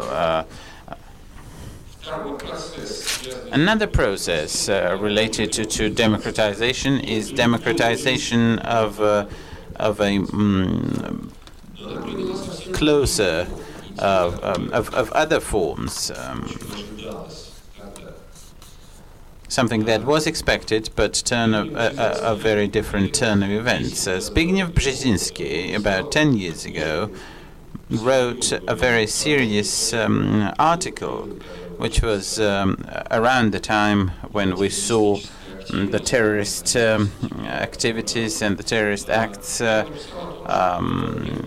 surging, when he wrote that the world is going through the process of the masses awakening, and the masses always awaken, and that emerging world, or the third world, which was in the years of the Cold War generally was divided. It did not play a particular role when there was first colonialism, then something else, but this was more of a political periphery. Not very significant forces, although this is the majority of the mankind in numerical expression. So these were being awakened, and the waves of democratization that were written about in the 1980s and if you will remember the waves of decolonization, this awakening continues. And we can see over the past years that this increase in activity can be seen everywhere, starting from the Arab Spring. I don't even know if it can be considered that it has ended, the Arab Spring, and all the way to the events in Ukraine, and the tragedy which we're witnessing in this country. So this unwillingness of the people to live the way they had lived. Because in many cases the states, and this pertains to very different regions from Latin America to Southeast Asia and from Africa to post-Soviet space, the state is not in a position to provide the citizens with the kind of development that these nations might desire, because at the age of information transparency, everything is obvious. It might have been possible in the past when whole societies could be isolated and people could be led to believe that they live in the best country in the world, but this is no longer possible, because even in such places as North Korea, with the maximum isolation, you can still see the spirits and the different rivulets of knowledge entering the country. So the chaotic processes in this way exacerbate and the upheaval and the desire for change by themselves do not mean that these changes will take place, and secondly that these changes will be for the better, because the phenomenon of the very recent period, which is still developing, of course, these processes, which will definitely be the subject of a great political and social research of the revolutions which smash everything but do not change anything.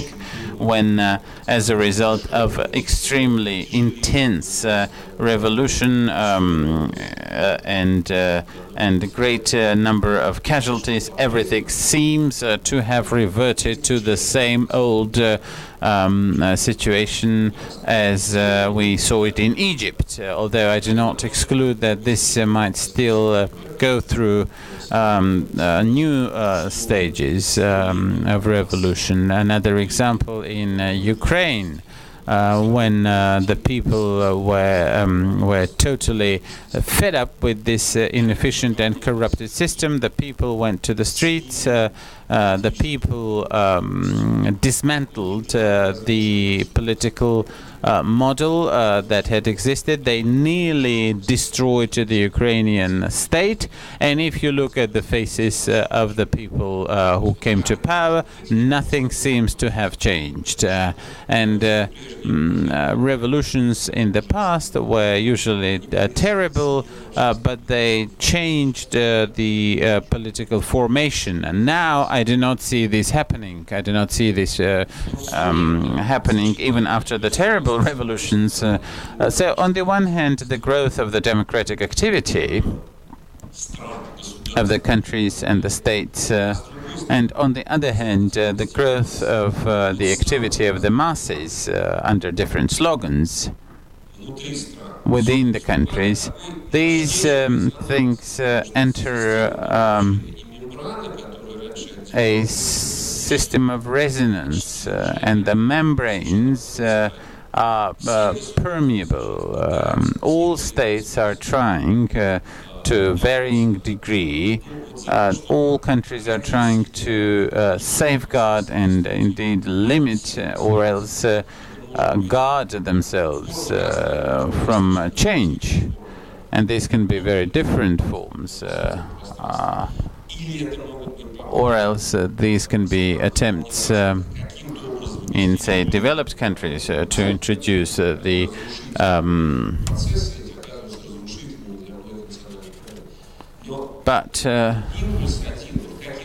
the impulse is one and the same, but this is not possible. The change seems to be unstoppable, and that in turn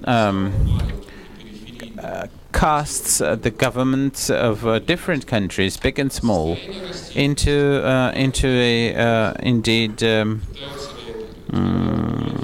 situation of confusion.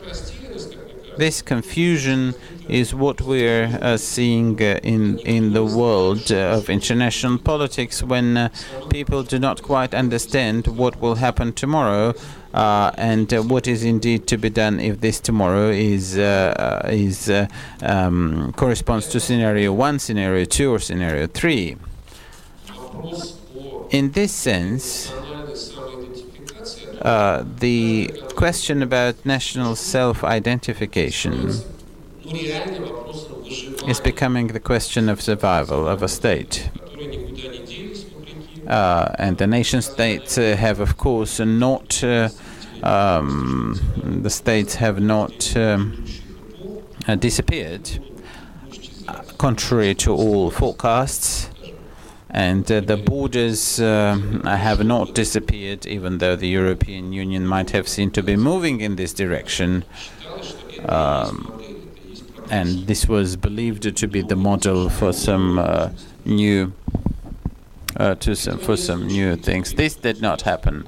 The governments and the states did not disappear. The governments and the states, up until a certain time, were thought to be stalling, because the states and the governments are instinctively trying to withstand this change. And the thoughts of the United States of Europe have been somewhat shaken. In the countries with developed economy, it is one level of problem. But in the countries where poor state of the economy, the question of the well-being of the society is indeed becoming the cardinal question for this very strange period of uncertainty. From this, you can see, in such a transition countries as all the post-Soviet space, this is the source of the discussions about identity. What is the source of our political model? And in this sense, Ukraine is a very vivid example as to how the unsolved problems, and I will not go back into the actual critical questions as to who. I'm not going to talk about the Ukrainian crisis and who fueled it, but the problem which has spilled on the streets of the Ukrainian cities in such a terrible way was there, and the inability of the Ukrainian political class over the past 20 years to build a unified and a consolidated society has ended with a situation when, instead of a unified state, a very sophisticated mosaic, but a not very productive system of the different concoction of different financial and oligarchic groups, which had been working up until a certain time. When the situation aggravated, it turned out that these problems cannot be contained. And when the Maidan of Kiev was a response to this desire to refute this inefficiency system, on the other hand, was an attempt to make a breakthrough towards a common identity. In the same way, the events in the east of Ukraine have the same cause, because people are reacting to the same ills of the system and are trying to answer the question about their own identity. In this way, this crisis is becoming a tragic essence of what we're seeing. I do not exclude at all that the external forces which are actively involved in this process may well arrive at some deal, but that does not mean that Ukraine as such will will indeed embark on the path that would this very rich and big country deserve. Well, while we live in Russia, and of course we're primarily preoccupied with what is happening in Russia, this problem of identity and the problem of future, the future that lies in wait, this has been recognized by everybody, and even President Putin over the past year and a half has devoted a lot of attention to the national identification in all of his most important program speeches. I think that the Ukrainian crisis became a very powerful catalyst of such processes because it showed and posed before Russia the question about our future. How do we see our future? Are we going to be a country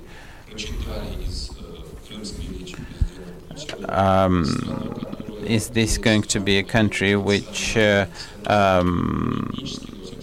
starts to lay emphasis on the so-called national values, and that is one path. I'm not going to comment as to what kind of development path is that, but another way to look at it is an attempt to build a commonality on the basis of parts of the former Soviet Union, which is, of course, not an ethnic approach or not a nationalistic approach, for sure. Or finally, the conflict with the West, which we see with the West, is a very important question from the standpoint of Russia's geopolitical orientation.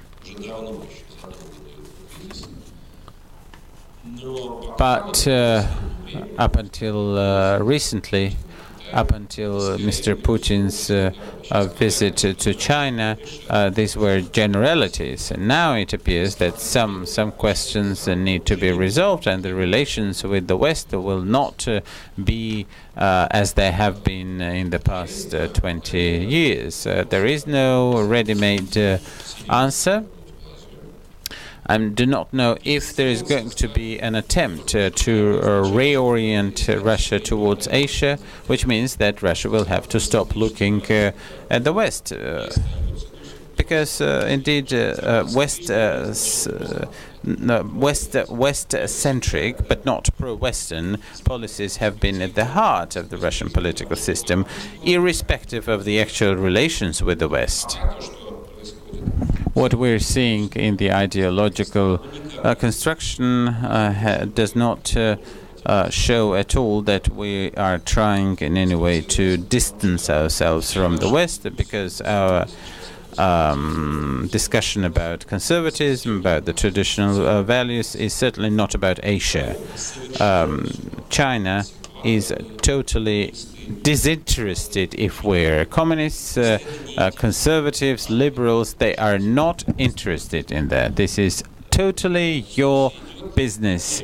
The signal is sent westwards. We have values and you have lost these. We don't even know what you have. So this is a signal to the West, not to the East. The East doesn't care.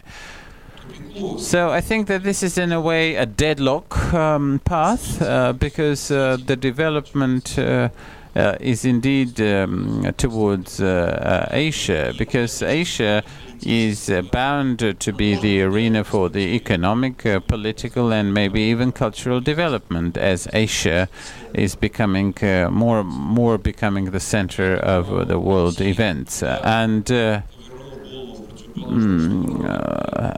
walking towards Asia with our head turned westwards means that we shall arrive nowhere. It is unclear as to what extent can Russia can distance itself from its true European heritage and true European identity, which exists even though we vehemently abolish this talk. Now there are attempts to portray Russia as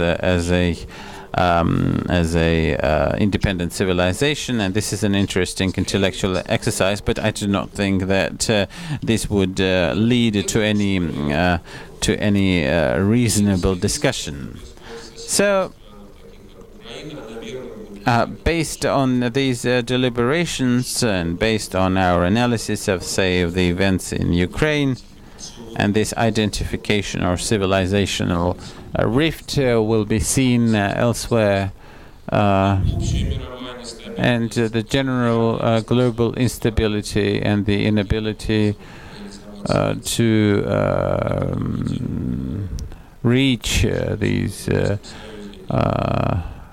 objectives, and can be seen in the speech of the U.S. President.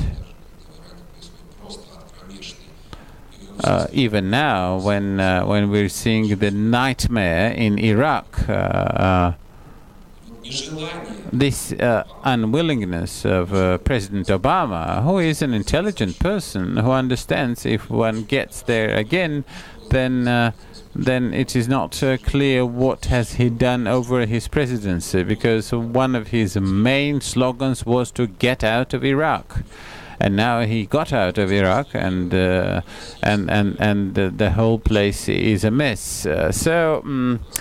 With all these circumstances and the factor in mind, the uncertainty in Russia is exacerbated and is even having some seeds of danger, because when you're in the middle of a perfect storm, you are not supposed to start fist fighting among the crew of the wretched boat. So I think that it may be a trivial or a commonplace phrase, but it seems that we are in this very strange and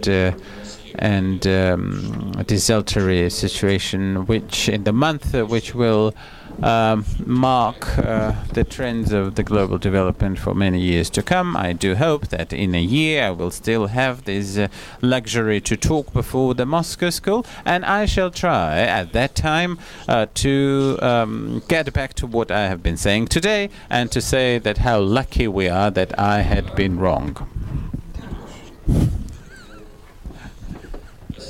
Thank you very much.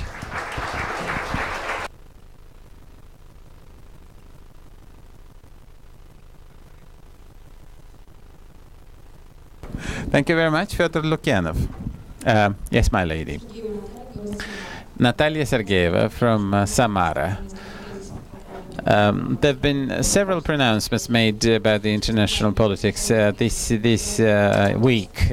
One of these was that the right to sovereignty can only be guaranteed or secured by the stronger, powerful countries, the powers, and the other countries are not in a position to secure these.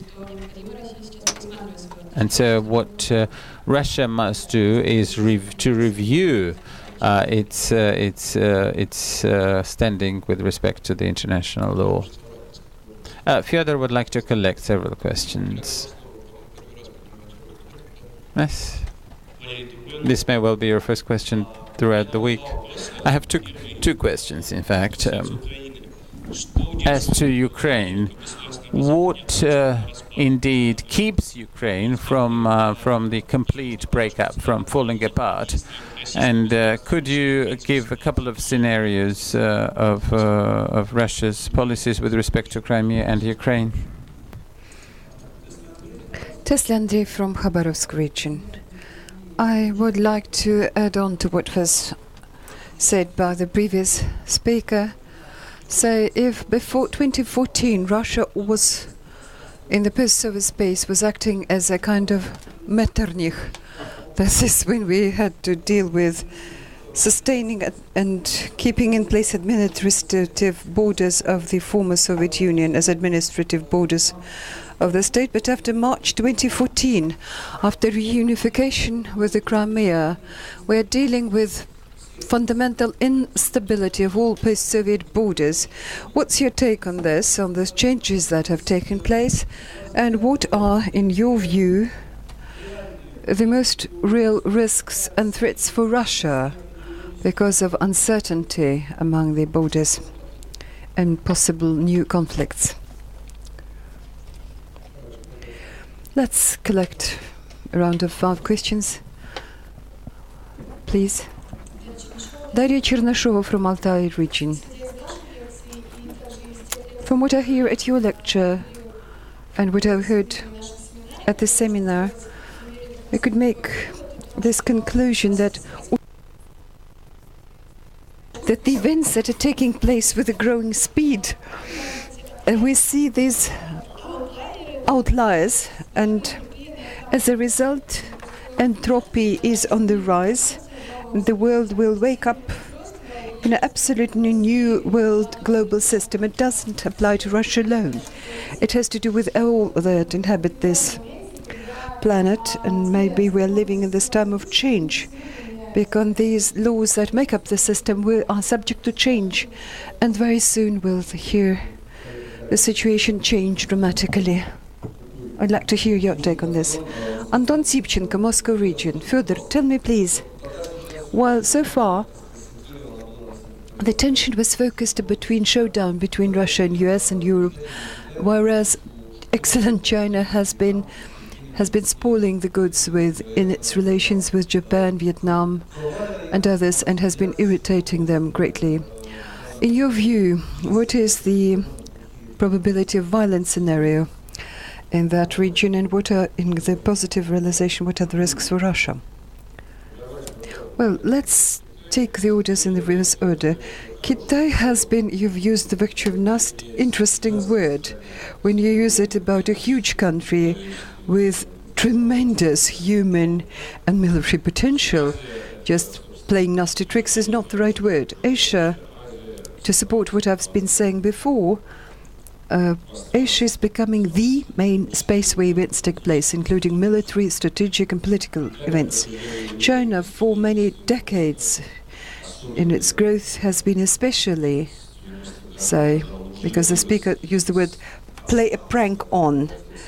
And when China stopped being a country that was lagging behind and instead tried to stick to the heritage of Deng Xiaoping, which was don't stick out. The more your head sticks up, the more reprisal you will provoke. So even when in the late 1980s the US began to build scenarios saying that China may be a possible probable enemy, to which China has been splashing their hands and saying, what are you saying? We are an underdeveloped, poor country. And it did the right thing. And now China is so big that whatever it takes, and it cannot pretend it is any longer a small and country that is lagging behind. So whatever it does, it is always the focus of attention, especially when in its dealings with the neighboring countries that experience immediate impact on China's rapid rise. And territorial disputes that are certainly numerous in Asia. Many times it is the heritage of the 20th century, when Asia was not the center, it was a periphery.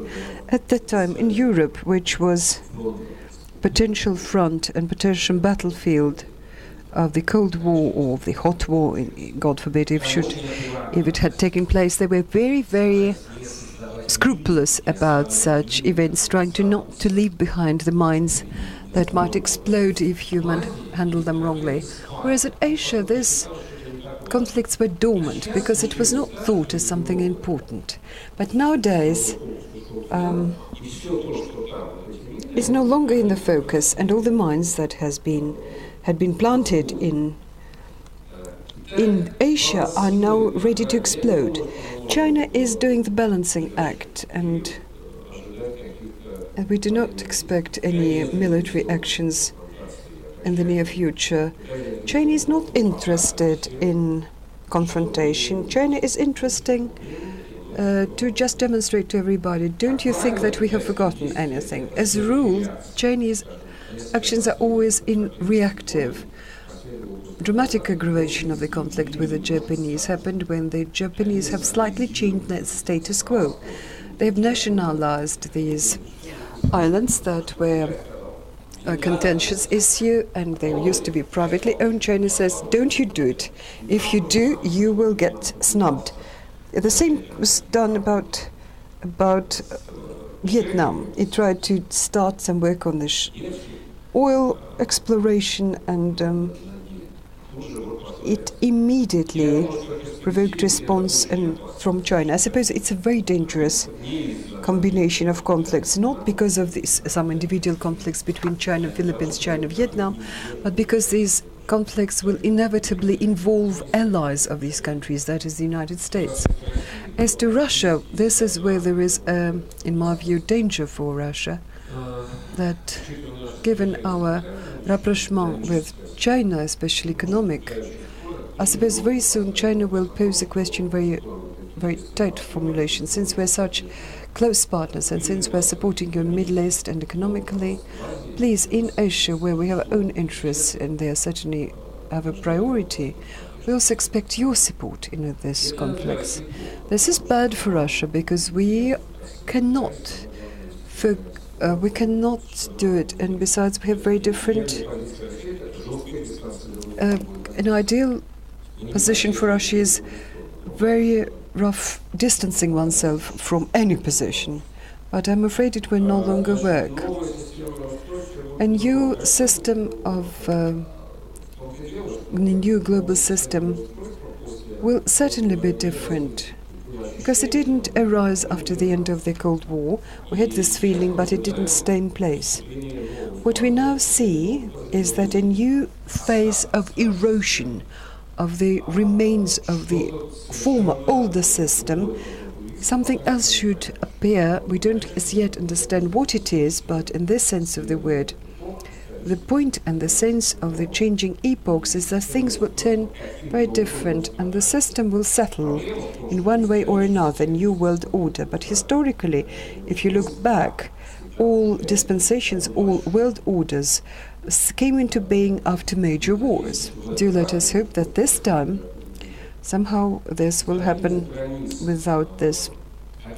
Stability of borders. Again, if you look at the historic retrospective, there was not one single century in Europe where it would see radical change of borders. There are no reasons to suppose that the 21st century would be an exclusion and exception from this matter. I suppose if finally, say, we could have a time machine and we could look, say, go 30 years ahead and look back at today, we would see that many states would disappear, many new would appear, and what we're seeing right now under our own eyes, this shows that fundamental changes are underway. Many things have changed after the end of the Cold War, but they're continuing to grow, and the rise of independent Kurdistan, which may follow directly from what is going on in Iraq, this is a fundamental shift which will push these processes forward.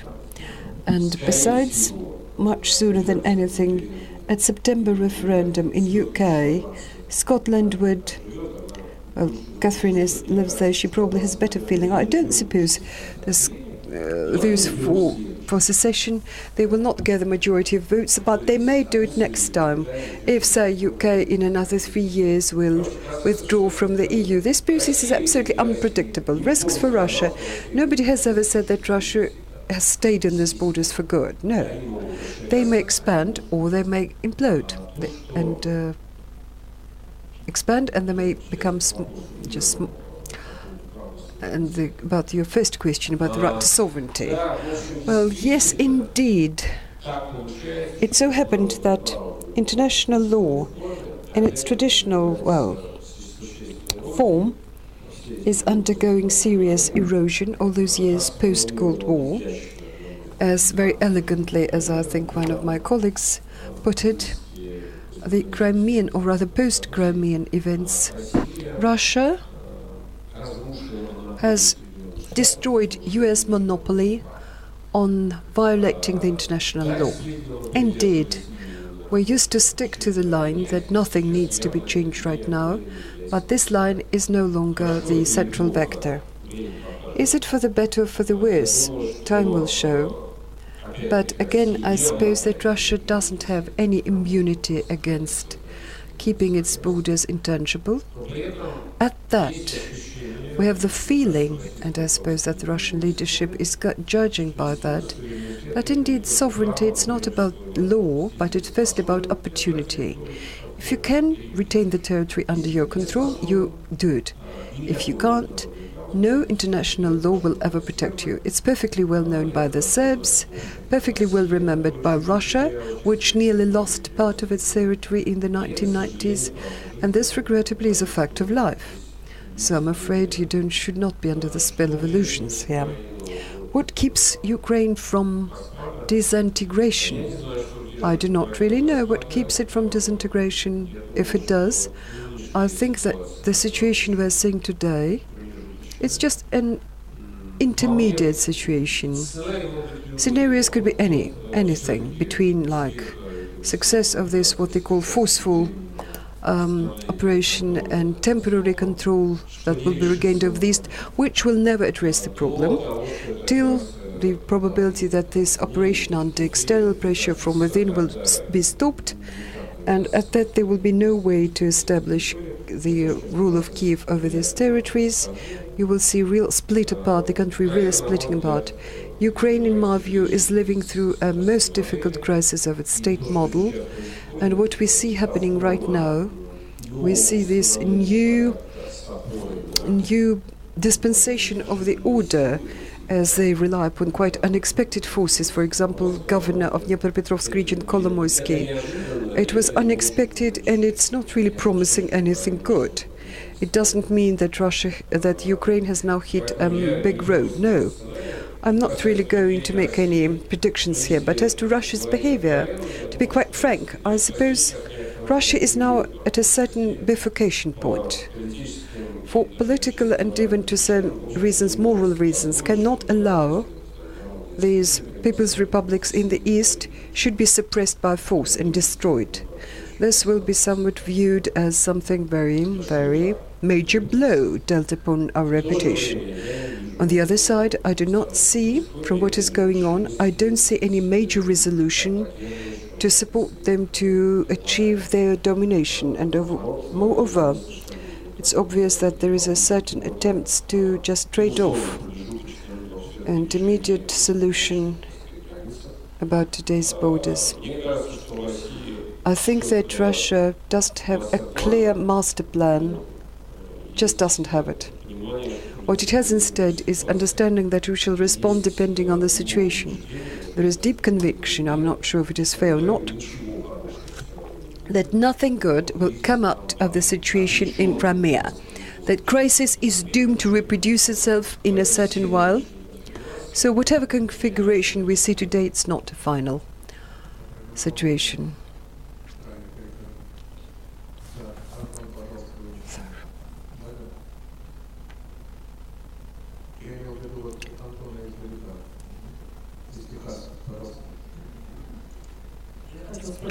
I wanted to ask you, what will happen, when oil production will stop? What will happen? Because peak oil has been something that we passed.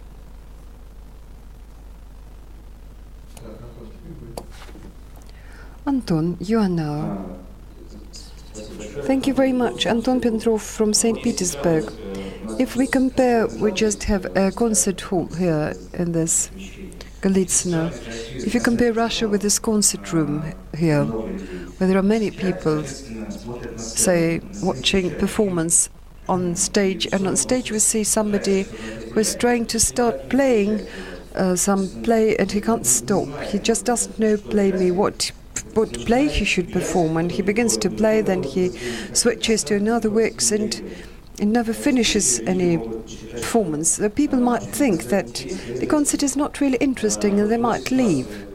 Well, under this situation, does Russia have this potential that after people will just disperse?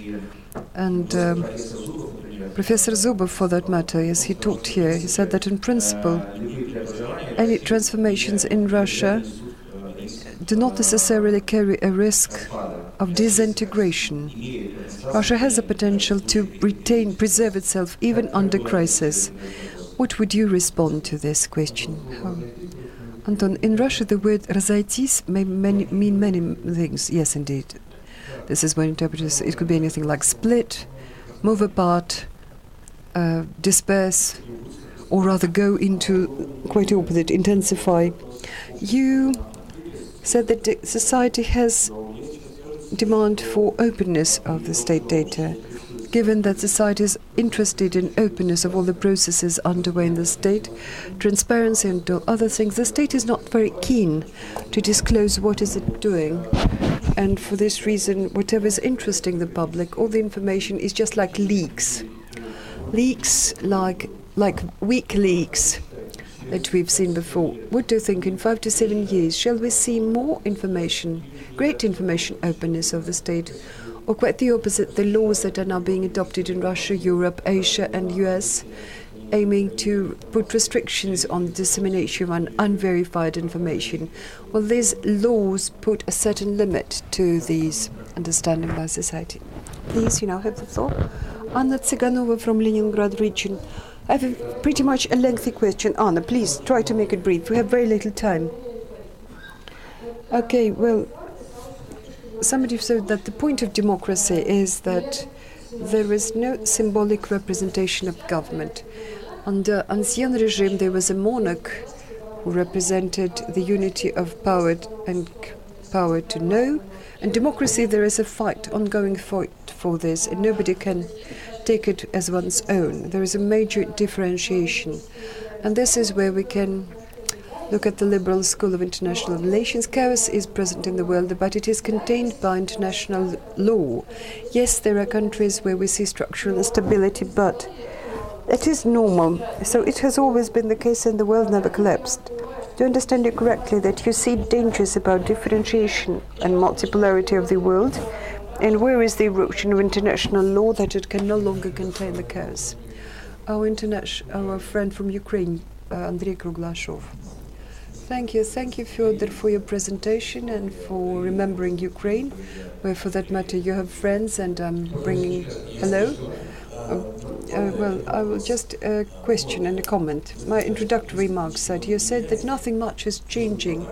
I want to correct you. If you look at the faces, it may seem like that, although Kiev Council is now rotated 80% because of the election. But if you look like institutional changes, in the last 4 months we have adopted a legislation and we have introduced that open master plans of cities, exclusion from tender for purchases, anything from 40 to 9. People who understand how much corruption has been cut off. A law on access to information works as imperatively 5 days, if it's difficult 10 days, and any information will be provided. Well, under fear of sanctions. There's only some of the institutional changes. This is where my question follows. You said nothing good is previewed, but as a person who is friendly to Ukraine, I want to ask, what good path would be for Ukraine in your understanding? What good might happen in Ukraine so that you would say, oh yeah, that is good? Dear colleagues, that's enough. Well, rather than Georgia, I suppose I will Irakli. Thank you very much, Irakli from Georgia. You raise the subject, for that matter, whether Russia wants to distance itself from the West. I will tell you something. Paris and drinks Burgundy wine and has tartar, and will now all of a sudden travel to China to drink Chinese beer and eat fried insects. Do you think Russia, even with all it wants, will it distance itself from? Well, again, let me take questions in the reverse order. If you think that consumerism behavior, then right, it would be hard to imagine, although you know, to travel, say, to Beijing and drink Chinese beer, which is, for that matter, very good, and eat it with fried crickets, I'm not sure everybody would want, but say to travel to Singapore, where you can get whatever you want. Super Eastern and European cuisine, very clean, orderly, why not? And I don't know, South Korea, This is certainly, as I put it, I've told you in my introductory remarks that we are very closely tied to one another. Firstly, this is not still, in my view, a guarantee that this consumerism attachment will be transformed into will necessarily transform into Asia-centric policy. No. Why? We do have countries like Brazil, for example, which, for that matter, is a country of European culture, but they're not really going behind the EU. They want to take a very different kind of politics. Maybe the example certainly serves to illustrate my point. I wouldn't exclude it. It may not happen overnight, but certain reorientation. If you change your orientation, if you think that, for example, substantial part, say, of the investment and money that goes from Europe instead will be replaced by that from China, and China does have money and probably will have enough, I suppose in some 10 years we will see quite a different landscape, also in terms of contacts, also in terms of trips and so on and so forth, because Asia is also undergoing change. Nowadays it's very different compared to what it was even like 10 years ago. Which is the right way, good way for Ukraine? I have no reasons to disbelieve you about the changes you say are taking place. If so, we are, thank goodness, we are watching from like a side some external manifestations which do not instill any optimism into us. Maybe this is just these things that will later disappear, but our previous experience with Ukraine for some reason shows that this cover, which we think may drop, that it stays, as one of the pretty much long ago one of his novels, Pelevin, was it Pelevin who wrote in one of his novels that in Russia they say that it is the fish that rots from the head, but instead of cutting off this rotten head and let the healthy body develop, instead we see, as always, we see quite the opposite, that the body very often and very soon is being devoured and the head swims further. Whatever was good 10 years ago was devoured, and what was bad 400 years ago carries on. Well, certainly it's artistic of exaggeration, but there is some truth behind it. I hope that Ukraine is different, because that's what the speaker said was gloom. I suppose we're very close, and there's much that is bringing us together. Chaos is contained by the international law. Certainly the world has not collapsed because of I'm not saying that the world will collapse. I say that it will be a different world. Law, it's not a certain substance or manna that is given us from the heavens. No, this is a system of agreements and conventions. Well, they're still being observed, it works. When they stop observing it, it stops, and the law will never do it. Regrettably, the experience in post-Cold War, where rules worked, good or bad, but they worked. Regrettably, it shows that much sooner we're moving in the opposite direction. And strong countries, when they feel enough strength to change something, they do it irrespective of the legal aspects. So probably the law, when we see a new balance in this world, these countries that will balance one another will adapt international law in some way and will stick to it. Nowadays we're seeing quite the opposite, about openness of the states disclosing personal information. Did I really speak about open data? I didn't, but I understand your question. Well, I am not a great specialist here. I'm deeply convinced that all attempts in the modern world to control, to classify, to restrict access, they will lead to nothing, because in 5-10 years we shall see even greater transparency. Leaks or no leaks, what does it matter? The thing is that all things that were hidden become open. Yes, you seem to shut everything down, then some foolish man named Snowden, and he just exposed it all. Was it that somebody, I don't know, enrolled him or trained him to do it? Certainly not. He's an idealist of a way, and this will stay forever. And I don't suppose there are no radical ways to restrict information. Somebody's performing on the stage and everybody disperses, or I don't know. So far we are looking at this for many years. Yes, he's performing different plays. Sometimes he begins with one play and then ends another. But people are still applauding, you know? People are applauding and everybody likes it. It's a potpourri, maybe. Why not?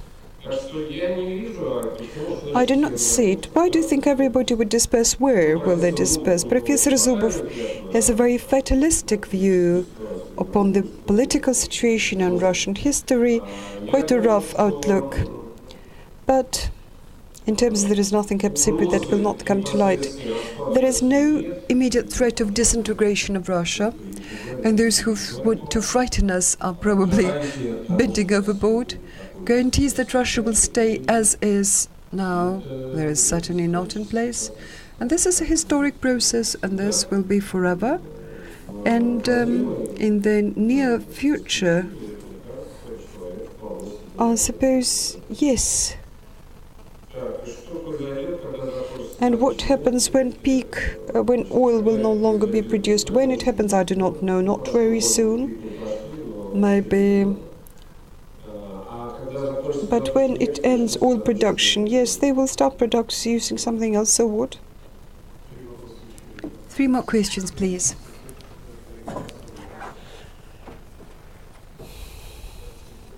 Good day, Nikita Volchkov from Moscow. I have quite a tricky question. What's your take to the concept of governable or manageable globalization? China is saying that China can manage and govern globalization, manageable globalization. Thank you.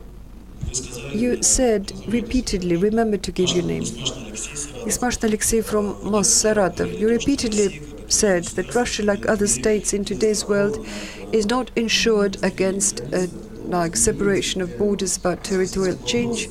And the question that follows is, for a long time, a certain guarantor of stability and territorial borders was nuclear weapons. Nuclear weapons still remains something in Russia, and the question is, we are here speaking about impossibility to use to defend the situation, or it will be more like a scenario of Ukrainian events. Please, our guest. Ibrahim. Victor from Kyrgyzstan. I have a question about Eurasian Economic Union. Can you say a couple of words about pros and cons, as well as does Russia need this integration, political and economic context? And can you also comment upon the speech of Obama in West Point about isolating Russia and interference of US in the global processes across the world? That's enough, dear colleagues. Actually, I suppose that was the last round of questions.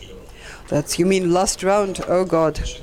Well, manageable globalization. Maybe I missed something about China saying so, what they mean about it. The discussion that is underway and has been around for quite a while has become even more acute after the downturn of 2008. That globalization and this power of the global markets and the speculations by profiteers leads to very difficult consequences for the states. This is acknowledged by everybody.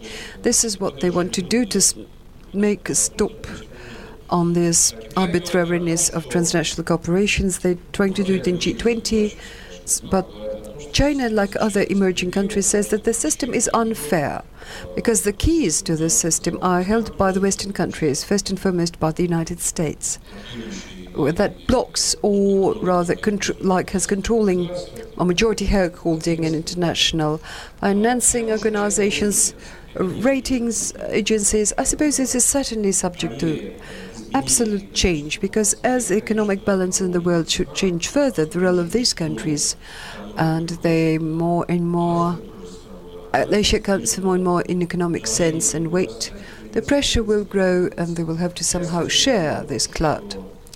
For that matter, I think that whatever is happening right now and sanctions against Moscow and Russia, I suppose they can speed up this process because sanctions are against, well, demonstrative sanctions, to put it this way, but are very much eloquent, like excluding a number of Russian banks from the system of Visa and MasterCard at the political instruction of the political command of order of the United States. This certainly undermines the very principle of globalization, because conceptually it was meant that globalization is good because it's fair. It's not some politicians who make decisions, it's the markets. Whether you're built in or not built in, it's suitable. And then it turns out that markets are there, but when there is political will by the US, then all of a sudden they can switch it off. And then non-market but purely political decision is taken. I suppose this will certainly impact substantially not only US-Russian relations, but also perception by non-Western countries of globalizations. They will seek and find their own ways to impact globalization and distance themselves. Nuclear weapons are guarantees of non-aggression against the country. For example, a country such as, say, North Korea would eat grass and would bend backwards, but once they have nuclear weapons, nobody wants to attack it, because we can imagine what kind of damage will be inflicted.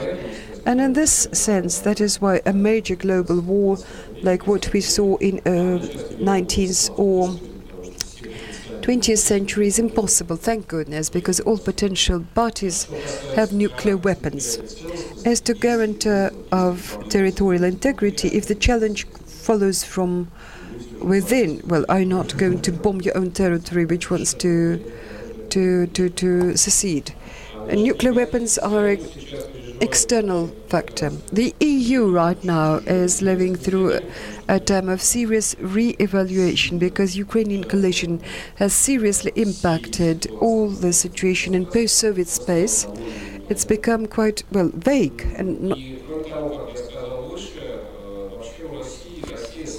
and unclear. And besides, as I put it, I suppose Russia now is still deciding what it wants to do, whether it wants to bring together countries within its orbit or whether it wants to bring all Russians back.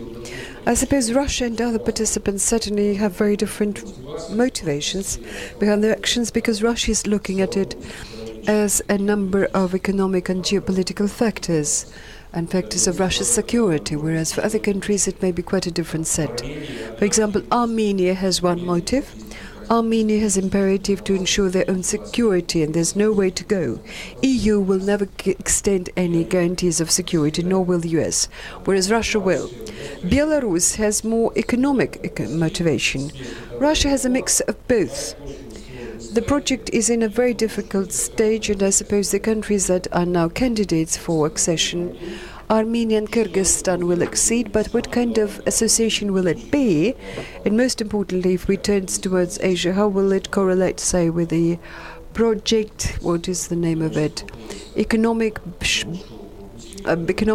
of the New Silk Way that Xi Jinping put forward? This is a major question, because these competing questions may merge into one, but not necessarily with Russia dominating. Obama's speech in West Point, saying that we've punished Russia and put it in a place, really, I looked at it something pitiable and pathetic, because I thought it sounded very much like trying to do self-training, like, you know, we don't need anything, we don't even need to use force. Where we show Russia's place, I don't suppose he's convinced anybody. But as to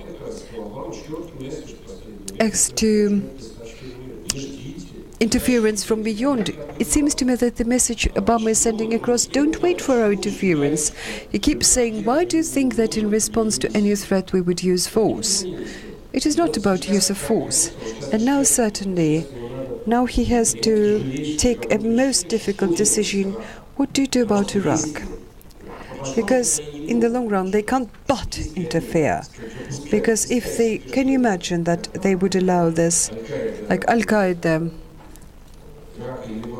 or of Iraq and Elivata would storm Baghdad? I suppose it would be a disgrace, unimaginable disgrace for the US, which they will live, so they can't but interfere. But if they do interfere, And to interfere and then get involved into another disastrous war, it is just a catastrophic choice. America has assumed too much upon itself, but turns out they can't carry it. Thank you, dear colleagues. That would be it. I apologize to those who had no time to ask their question. I will not conceal that I have been listening to Peter's speech with certain horror, not in terms of the quality of the expertise. The matter is about the quality of the situation we are living in. It's clear that the world is on the brink of something new, something novel, and all things new, at first at least, to a certain extent make us horrified. And that's why we, whether we want it or not, we shall see how a new world order shall rise. But what it will be like, whether we like it or not, we regrettably do not know it as yet. And this certainly can't but make us feel disturbed about it. So Fyodor Lukyanov is first-class specialist on all these issues, since he travels here and talks before classes. I suppose it's very, very valuable. Let us give a round of applause. Thank you, thank you. I apologize. I'm sorry, because of my verbosity, I add the time for Kadri and Kadri Leak.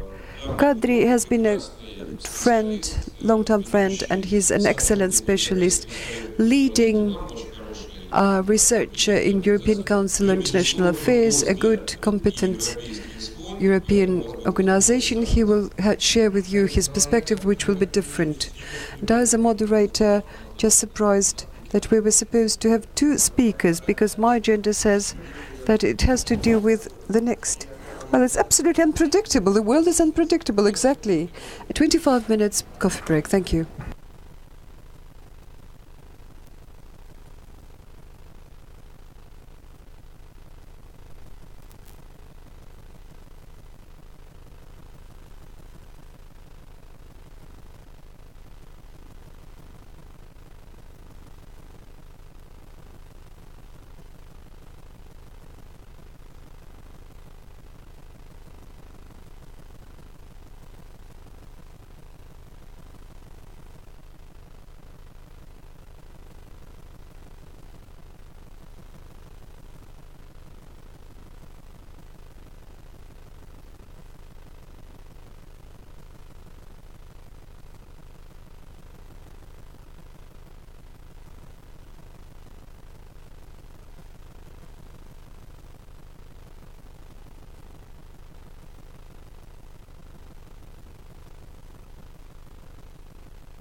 Здравствуйте. Мы можем начинать, да? It's a good afternoon. Let's begin.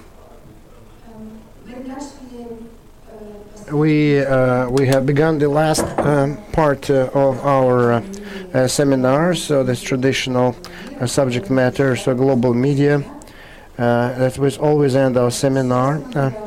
So now we continue our deliberations, and it will have to do with new experts we have here. So first time at our school, and for me it's wonderful every time I meet new people, and every time I talk to new people, and so it's so who dedicate the whole big stretch of their lives to study Russia, and certainly so there may be different reasons why people do that, but I'm always interested why they decided to dedicate so much of their life to study Russia, and this is just amazing by itself. And he knows a lot about us. And I suggest that you read articles by Daniel Treisman. So he has very interesting views, much more optimistic concerning what's happening in Russia than what we have. So he's more optimistic than us. And then I got the impression that jointly with Fyodor, we kind of collected 3 points of view.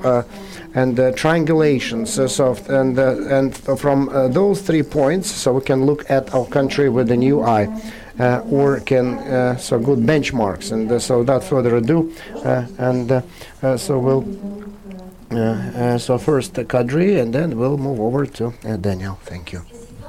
Thank you. I'm very happy and that I'm here with you. And when this morning in Twitter I said that I would be reading a lecture in Russia to young people in Moscow, then the comments were as follows, different. So some people suggested that I should take a bulletproof jacket and a hard hat. And so then others were saying, so there was the young people, that's not their fault, so don't be afraid. So it's not their fault. The young guy's fault. I'll try to be concise, and I will concentrate mostly on questions and answers from you, because I agree with Fyodor on most points on the previous speaker. So first, who I am and what I have been doing, and so to get a better backdrop, so that you know, I'm from Estonia, so you know what. So I grew up in the Soviet Union. And I spent time in Tashkent before I went to Helsinki, and also Tashkent and Tallinn. So they are just the same area of the legal environment. And Helsinki is just was a huge, distant, remote, international foreign country. I have always been interested in Russia ever since. So late 80s, I was very much interested, and so the watershed for my career was October 1993. That was the decisive point when I happened to be in Moscow accidentally. When I came from my vacation, came back, and when Yeltsin was shelling the parliament, and there. So hearing the whistling bullets, I found my professional area, and because I realized that I had always wanted to understand how the country had gotten to that position and why it found itself in this position. Is it dangerous for Estonia or not? The implications, because in the fall of 1993, I suddenly realized that Estonia. Yeah, it's a small country, and it has gone through many stages of its history, and then Estonia is very promising new, and I learned to value my own country and to look at the world with certain apprehensions and hopes. That's what this event in Russia taught me to do. And then I came back to my editorial board, where I was a journalist on a channel, TV channel, and I went to the chief editor, and I said, now I want to be a Moscow journalist, I said to him immediately.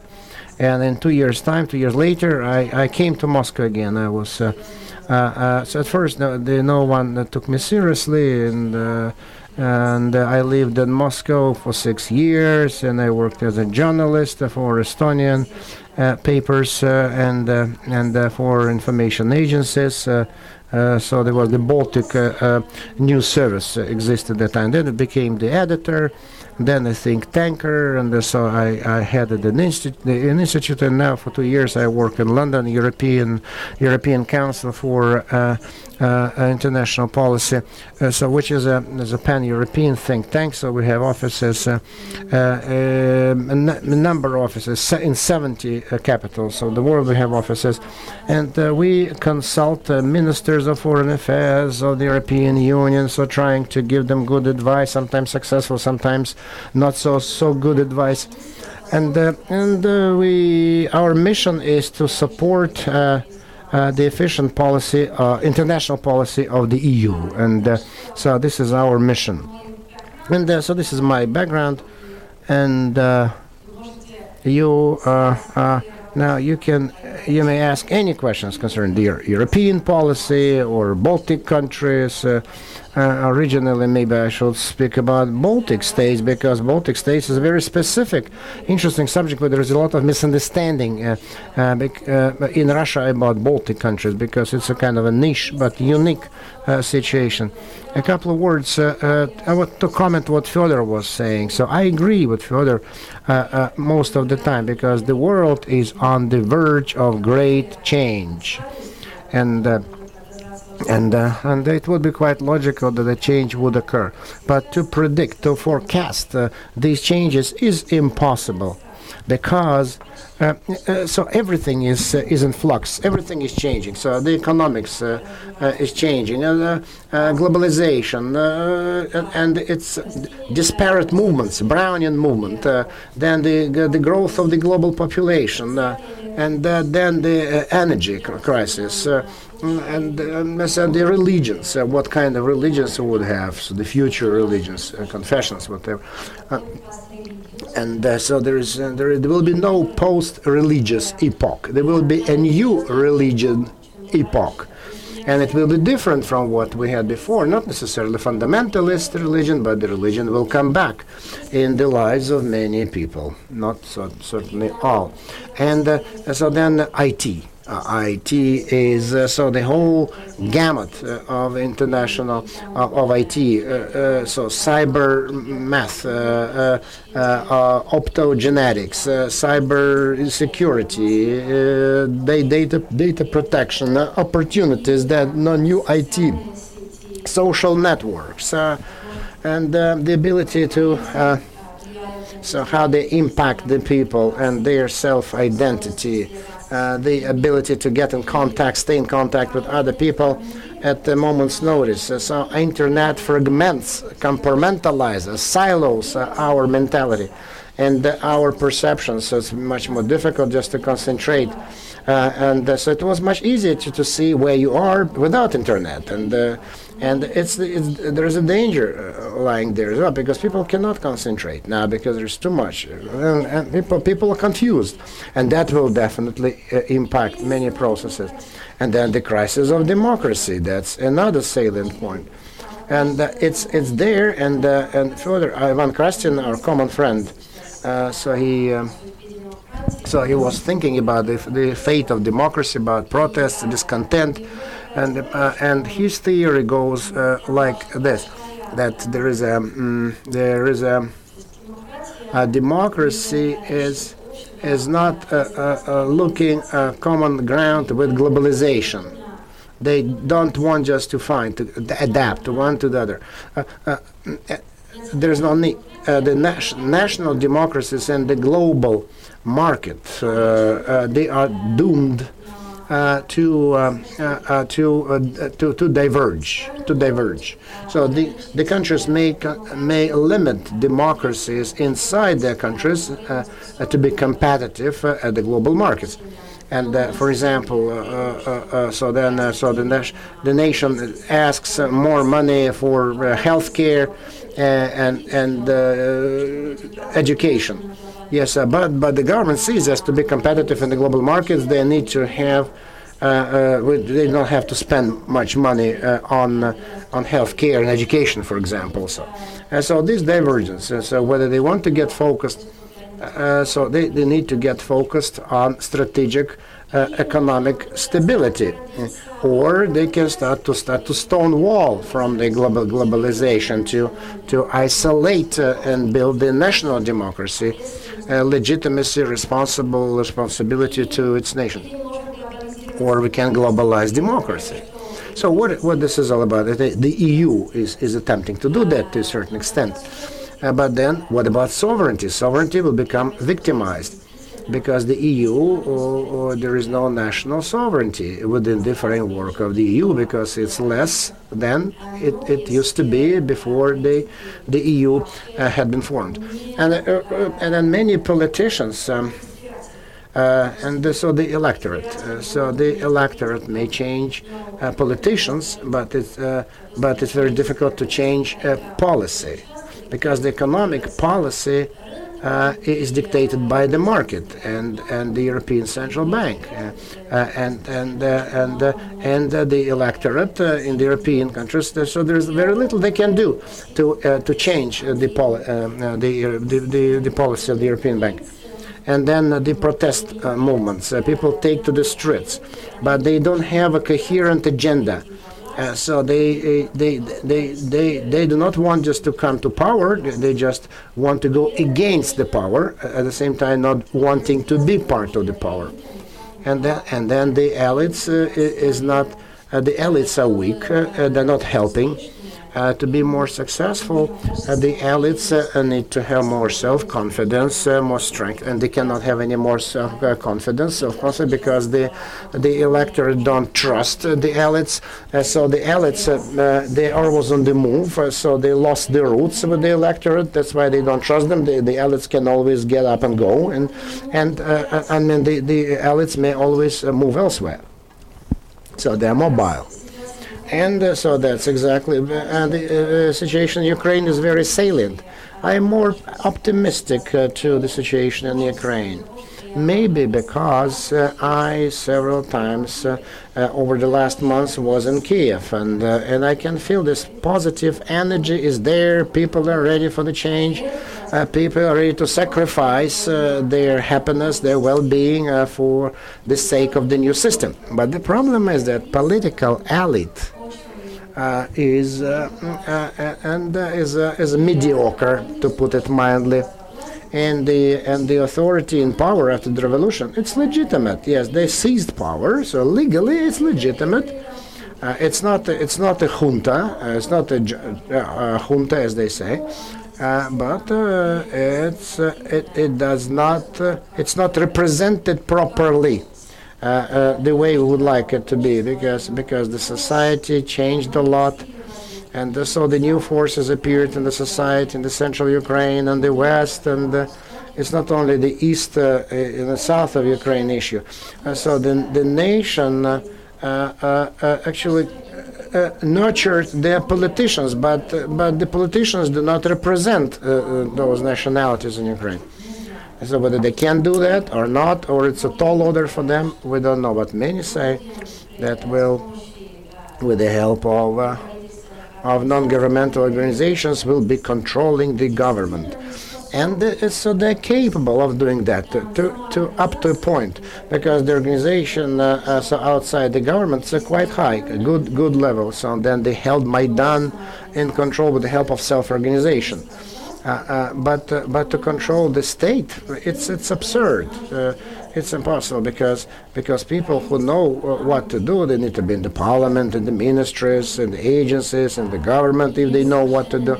And but to have incompetent public officials who nobody trusts and control them with the help of NGOs and civil activities, this is not an efficient way to do that of state control. And but otherwise, in Ukraine, I think that the birth of a political nation occurred, and so this chaos that we can see in many parts of the country may be actually creative chaos. Creative chaos may turn out to be such, and it's interesting how the situation will will eventually play out. We still don't know, because a kind of biblical event, magnitude, a biblical event, so which forms people's mentality, mindset, and so which later will be forming the Ukrainian instincts. And the people are afraid of the collapse of the state, destruction of the state, disintegration of the state. But Ukraine is acquiring these new things, so they're trying to figure out what to be afraid of and what to wish for. And when we talk about the relationship with Russia, between Ukraine and Russia, I want just to explain what I mean by these forming experiences. So sometimes I look at Finland and Estonia, and I think that our comprehension of Russia is exactly the same. The way we perceive Russia is the same. Estonia and Finland look at Russia as an opportunity and as a threat. And as a threat, because it's both. It's one and the other. But the behavior until recently was completely different. So the Finns were very apprehensive, very circumspect in their pronouncements, but the Estonians were very critical, very open, very boisterous in their pronouncements. And it's because of the historic experience, because in Finland they think that the censorship helped to keep the independence of the country during the Cold War, and that is why they believe in it. But in Estonia tried to cooperate, and it had some self-censure at the end of the 30s, and they signed an agreement with Russia in 1939. And it all ended up in a catastrophe, as the way Estonia sees it. But the independence came only after Perestroika, when everyone started to talk, to say what they think. And the Estonian politicians, they're children of Perestroika. And so now, and they want to talk. They want to voice their concerns. It's not that bad and critical, but just they think that you need to voice their concerns. You want to be sincere and open, and that's the key to success. And I think that in Ukraine, people are, so their experiences are being formed, taking shape, and is irrational or irrational, but that's what we have now. It's being born, these new attitudes, new approaches, and this is very important to what's happening right now. But if it doesn't turn out good, if the oligarchy is coming back, so which will end up in the new Maidan just 10 years later, then certainly that's just too bad. And after that, what kind of state we will wind up with in Ukraine, I have no idea, but it will not be I'm not will be optimistic about that anymore. So that was kind of everything at the same time I was talking about now. So let's open the floor, because what is it that you're interested in? Ask away. And so because I turned out to be the facilitator, the mediator. So let's ask a few questions to Kadra, and then we'll give the floor to Daniel, because he will talk about a similar subject, but kind of parallel subject, but different one. And so let's do that. So a couple of questions, and then we move over to. Thank you, Artyom Filatov, St. Petersburg. By my profession, I work on a broadcasting station. So the Baltic region I work. Yes, I remember 2 years ago in 2012 at the Council of Ministers of the Northern countries, so that they spoke about NATO. At that time, Finland wanted to be neutral. And the last couple of months, the Finnish society changed about that, and so more than half they want to become a NATO member. So they think that this Nordic neutrality, will it remain, or NATO will expand further in the Nordic countries, and the Estonian other Baltic countries' experience suggests will be done because you are NATO members already.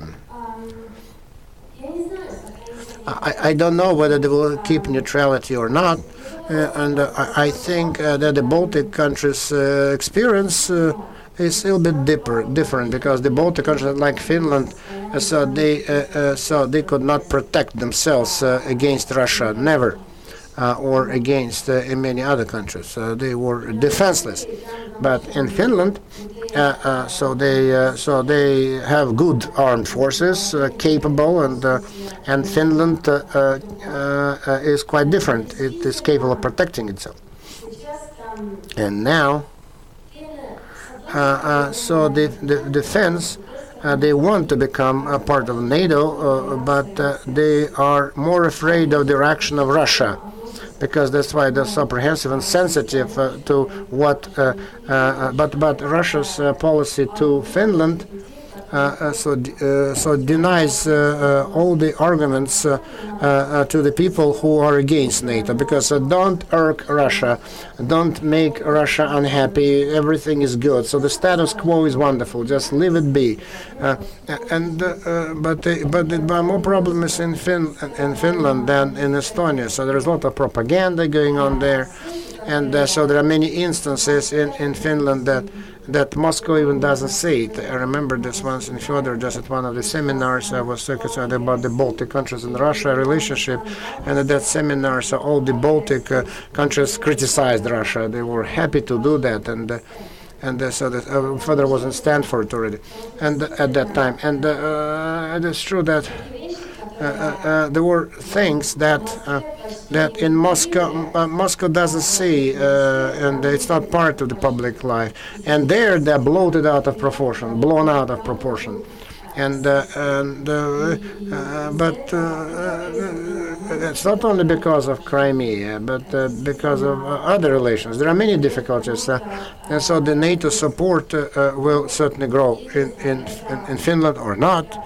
But this is a very sensitive subject for. I don't think that they will come part of NATO without Sweden, because they believe in neutrality. Finland, Sweden believes deep in heart, believes in neutrality. So when they will change a government in the fall, no probability in Sweden. And I don't think that will be a new government, will be pro-NATO government. So the Baltic countries' experience says it's the Baltic countries now. They are at NATO now, and so they're part of NATO, and so they participate in the decision-making process.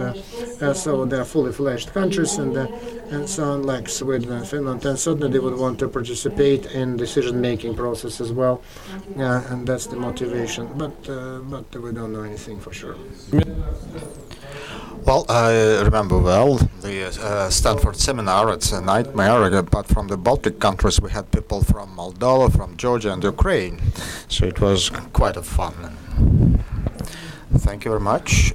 I'm Atari Khiritsili from Tbilisi. I'm a graduate of 2012 of this school. If I may, I would like to entertain further point of so-called fear.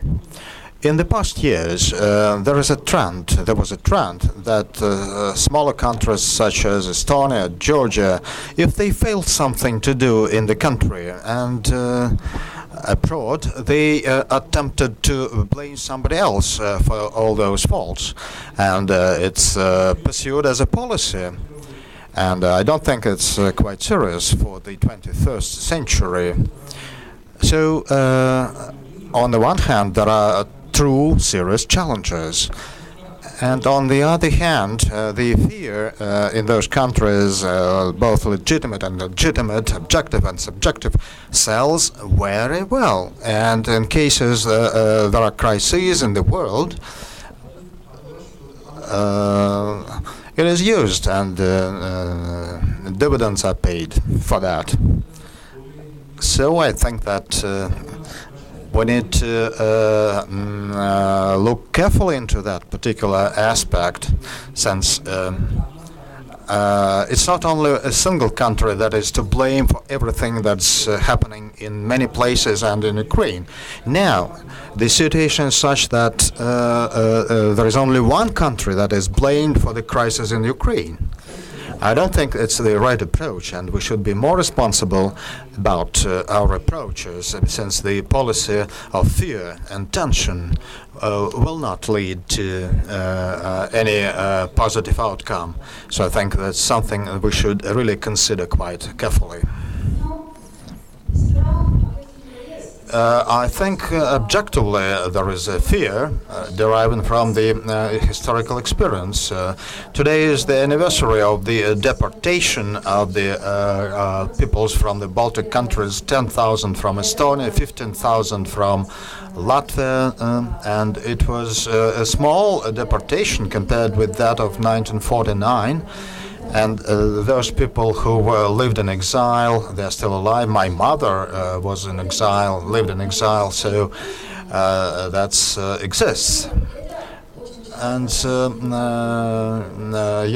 sometimes it's Russia that misinterprets those feelings. They believe that the Baltic countries and all small neighbors of Russia try to inflate their problems with Russia to attract global attention. I don't think it is the case. On the contrary, in the European Union, the Baltic countries always felt like, or always hated to act along the Russophobia lines, and so they didn't want, or do not want to be the countries to sound only critically about Russia. In this sense, Estonia was lucky in 2007 when there was the bronze soldier statue crisis, and Estonia was attacked in the cyber field. We improved our defenses, and Estonia turned into a cyber advanced country. And to a larger degree, the point that you are a victim of two cyber attacks does not automatically make you an expert in cyber environment, but really we made that effort and we became one. So it's quite a successful area now where we develop, and everything that's related to new technologies. It's not only about cyber terrorism or cyber attacks, and Skype was invented in Estonia, and TransferWise, the very popular firm of wire transfers, is operating in Estonia. And I was told that in the Silicon Valley, if you come there and produce an Estonian passport, you have very good opportunities for employment. Again, there was another positive thing. We had state finances, and during the economic crisis, we were saving on our costs, and we cut costs so well that we qualified for the accession to the Eurozone, quite successful, and we gained more weight, and we gained new image in the European Union. So, in a sense, the fact that Russia's criticism, I would say it's the opposite. That criticism will actually is not material, and I don't think that we're trying to criticize Russia and to condemn Russia very strongly. And some other countries in the European Union sometimes push us to speak, and we say that no, but Denmark or Sweden, they are neutral countries, let them take the initiative to criticize Russia. But now, by and large, the European Union and the positions of the countries have been reconciled, and they have become closer, so their views on the Russian position and Russia's behavior are quite similar. And starting from 2011, 2012, we have been acting along most similar lines, and while we study our position in the European Union, we saw quite a divergence there, but after the annexation of the Crimea, the differences were narrowed. But no country in the European Union has a good recipe for the solution. Dear colleagues, sorry, but time flies. Daniel made a very long journey, taking a connection to get to Moscow. And I think we will have some more time after Daniel's remarks for the discussion. So, Daniel, you came just before the closure of the seminar, so please, now the time is yours, the floor is yours. Thank you very much, and for me it's quite an honor to participate and to speak before you. However, if you are not offended, I'll better switch to English, since it seems to me it would be easier for you to understand. What I want to talk about is the path that Russia has crossed in the last 25 years. And we're coming up to the 25th anniversary of the fall of the Berlin Wall.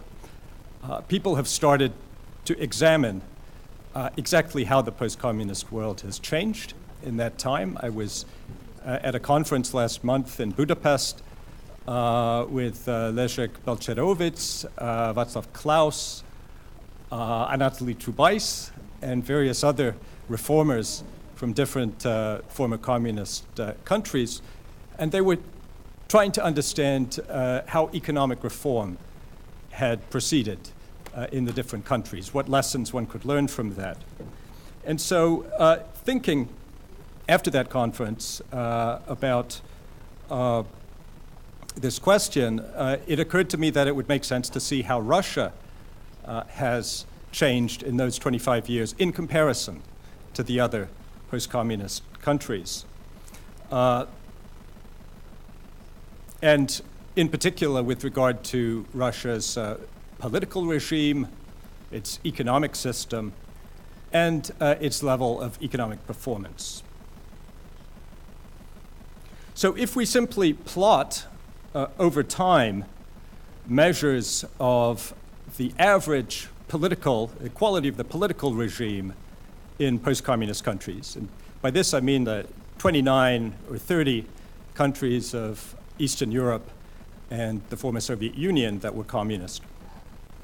If we plot their level of democracy, and I use a standard index of democracy that's used by political scientists to capture this, and we plot a measure of the extent to which the economies of these countries resemble market economies, which is compiled by the European Bank for Reconstruction and Development, what we see is that on average, these countries have both become much more democratic and much closer to free markets than they were, obviously, at the start of transition.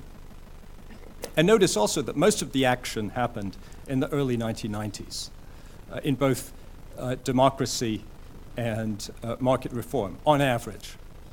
So countries changed much more in the first years of transition than subsequently.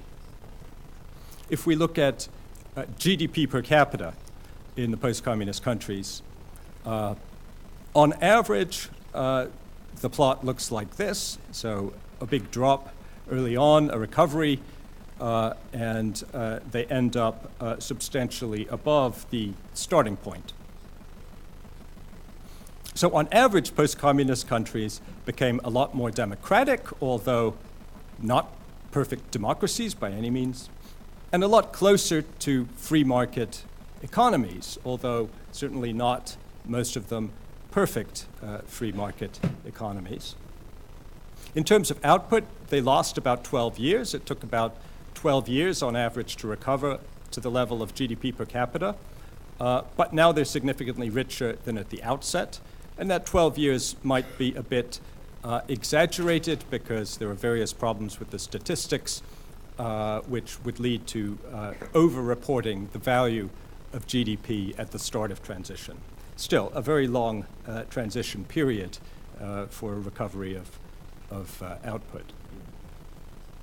But if that's the story on average, there's also been a very big increase in variation among the post-communist countries.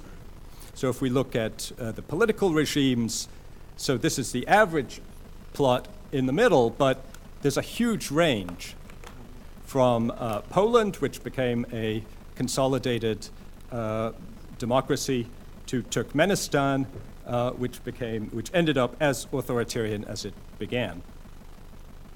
In economic liberalism, economic reform, also big increase in variation, a very big range from Estonia, whose economy is rated by the European Bank for Reconstruction and Development very highly in terms of its liberalism, its similarity to market economies, to Turkmenistan, which has reformed very little. And in GDP per capita, in income, we also see a big increase in the variation from today Tajikistan to Slovenia. The most successful countries have increased their GDP per capita much more than the least successful countries. Okay, so how does Russia compare if we simply look at those global statistics? So this is the plot that I just showed you for political regimes. And on this plot, 1 represents a perfect democracy, 0 represents a pure authoritarian state. In purple is the plot for Russia. And you can see it pretty much follows the line of the average. Now, I think probably, this ends in 2011, probably the democracy scores will go down after 2011, so we may then see Russia looking a little bit further below the average. But up until 2011, according to the political scientists in the West who calculate these ratings, it's performed about average for post-communist countries. What about economic reform? Again, Russia started out faster than average, but then it slowed down, and its trajectory as a whole ends up looking very much like the average post-communist country. And what about GDP per capita? Well, Russia started out above average, it ended above average, it had a drop, which at least in the official statistics was somewhat larger than the average, and then it recovered a little bit faster. But what we also see is that it's fallen much further behind the leaders in the post-communist world, which have surged ahead. So although Russia isn't very much further from the average today, it's a lot further below the top performers in this group of post-communist countries. Now, what explains the variation in results, this increased variation? Why have some post-communist countries diverged so much from others? Well, when I looked at this in detail, I found that there were very strong patterns of convergence towards countries' geographical neighbors, and in particular towards those neighbors which were outside the communist world, or at least outside the set of Eastern European and post-Soviet communist countries. And we see this kind of convergence towards the neighbors in political regime, level of democracy, in economic freedom, and in GDP per capita. Okay, this I won't spend long on. This is just a statistical estimation. The main point that this shows is that countries' change in democracy, in income, and in economic reform is very strongly related to the level of those indicators in the closest non-communist country as of 1990.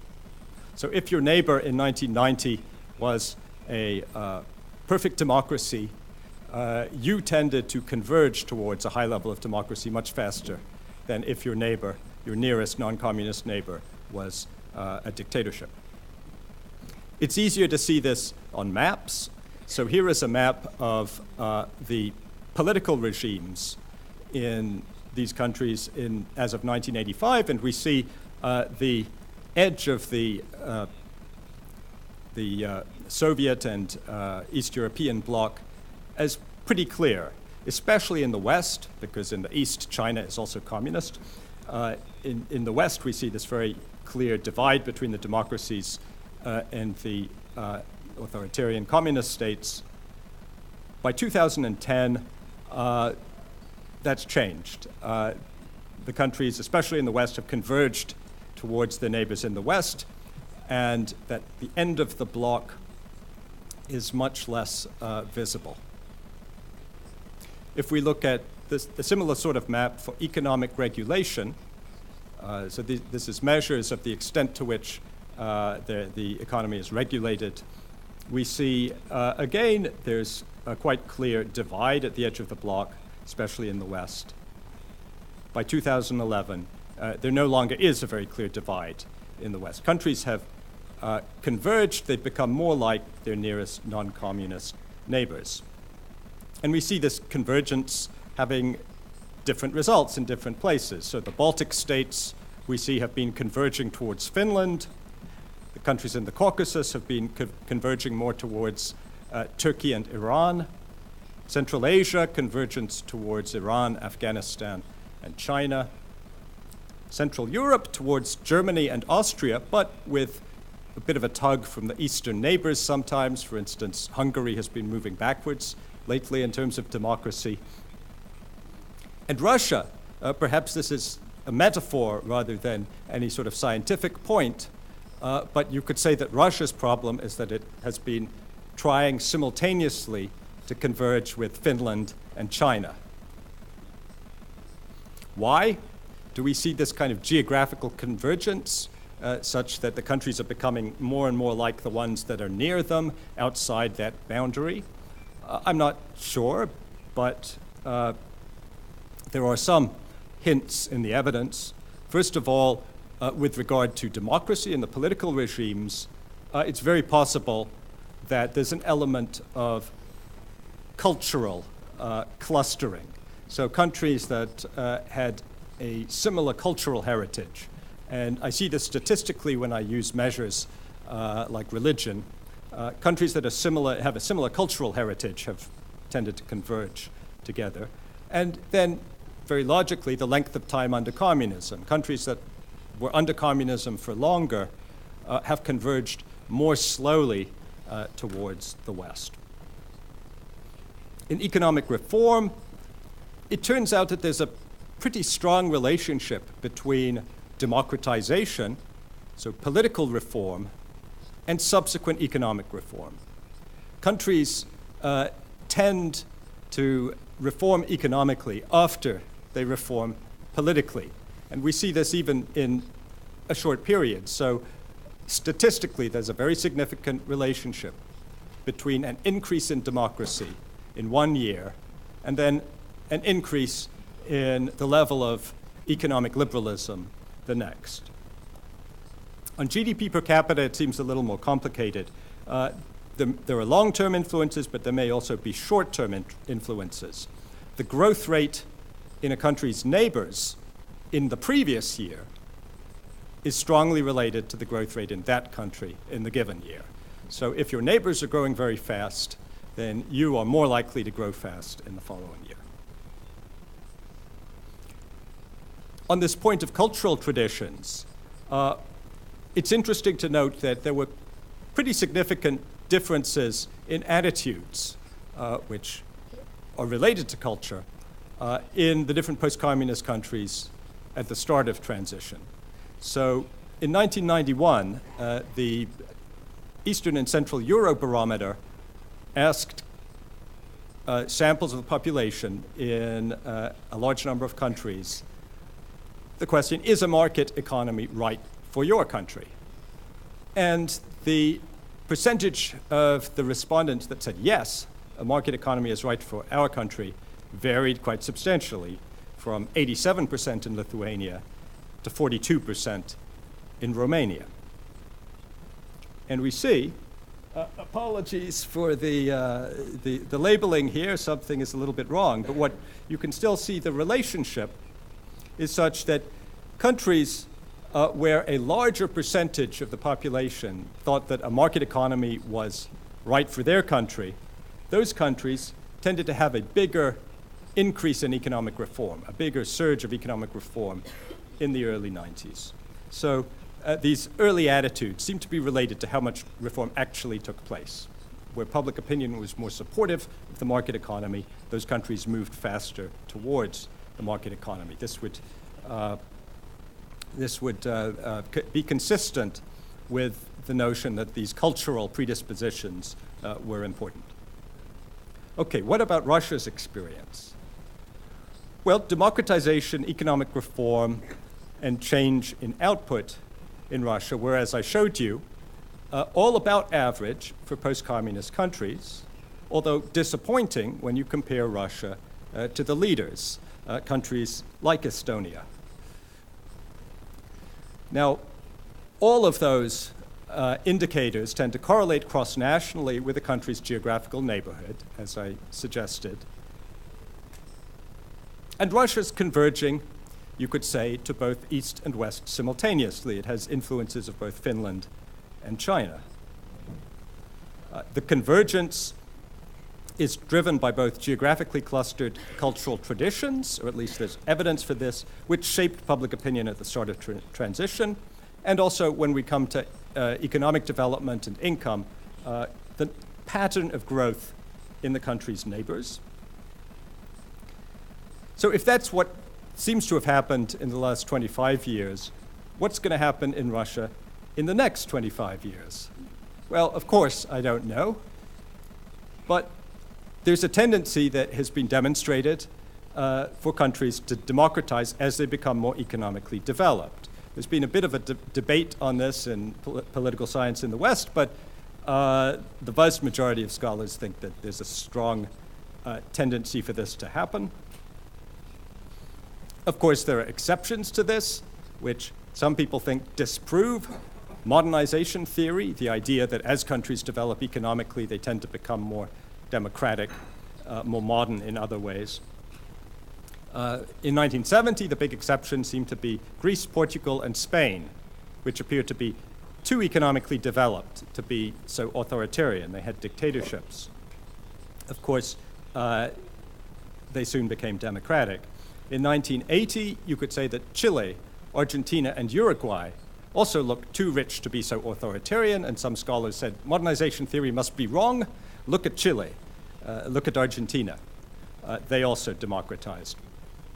In 1990, Indonesia seemed too rich to be so authoritarian. So again, modernization theory must be wrong. Look at Indonesia. It democratized. And today, we have another set of exceptions that make people think that modernization theory is wrong, most notably China, and even Cuba now looks a bit exceptional. And we'll have to wait and see whether, in fact, the theory no longer works, or those are exceptions which will turn democratic in due time. But what we can say at this point is, or what we can infer at this point, is what the options are based on looking at the pattern of democracy and income in the world today.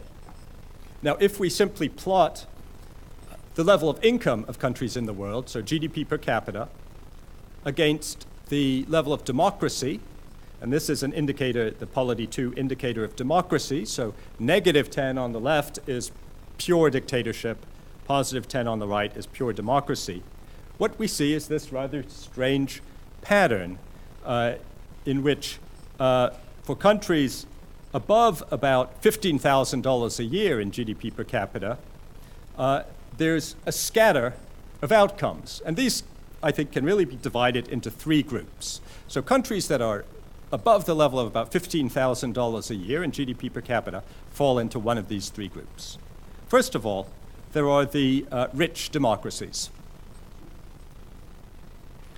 Secondly, there are dictatorships which have a lot of oil. Qatar, Kuwait, United Arab Emirates, Saudi Arabia, Oman, Equatorial Guinea. Now, finally, the third group has just one member, and that's Singapore.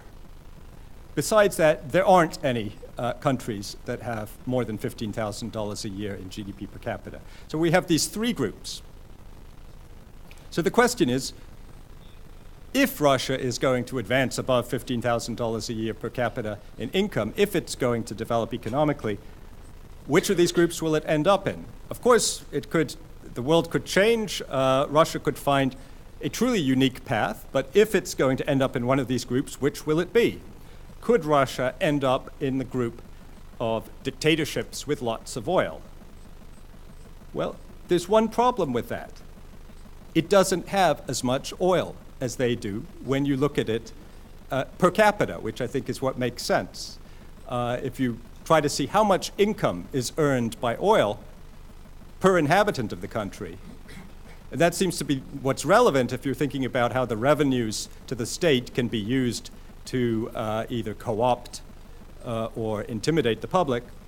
Well, Qatar has about $35,000 per year in income from oil per citizen, per inhabitant. Saudi Arabia has 13,000, Russia has about 3,000. So it's not in the same range. The amount of money that the Russian state can raise from oil and gas, I should say this is actually oil and gas, from oil and gas is nowhere near the amount per capita as the countries in the group of rich dictatorships with oil. Can Russia become Singapore, the second path? I leave that to you to decide. I'm a little skeptical. The countries do seem rather different. So the third option, can Russia become a modern, rich democracy? Well, again, I'll leave that for you to decide. But I would like to end with one quotation from a Russian politician who said, and this was just last year, who said, «В чем я абсолютно уверен, как человек, живущий в России, как человек, который руководит процессами развития в нашей стране, так это...» What I'm particularly sure of is that economic blossoming in this country is impossible without the democratic reforms. He actually said it after I made exactly this argument. I was lucky enough to be on a panel with him at the Krasnoyarsk Economic Forum in February 2013. I think not so many people were eager to go to the forum, so they ended up asking me. I pointed out that there are these three clubs of countries at a level of income above about $15,000, and that they have these different characteristics, and this was his reply. So we can take this, it's actually a slightly ambiguous statement. One can take it in an optimistic light, or one can take it in a somewhat less optimistic light. It's not certain that Russia will see экономическое процветание, but I'll leave that for you to ponder. Thank you very much.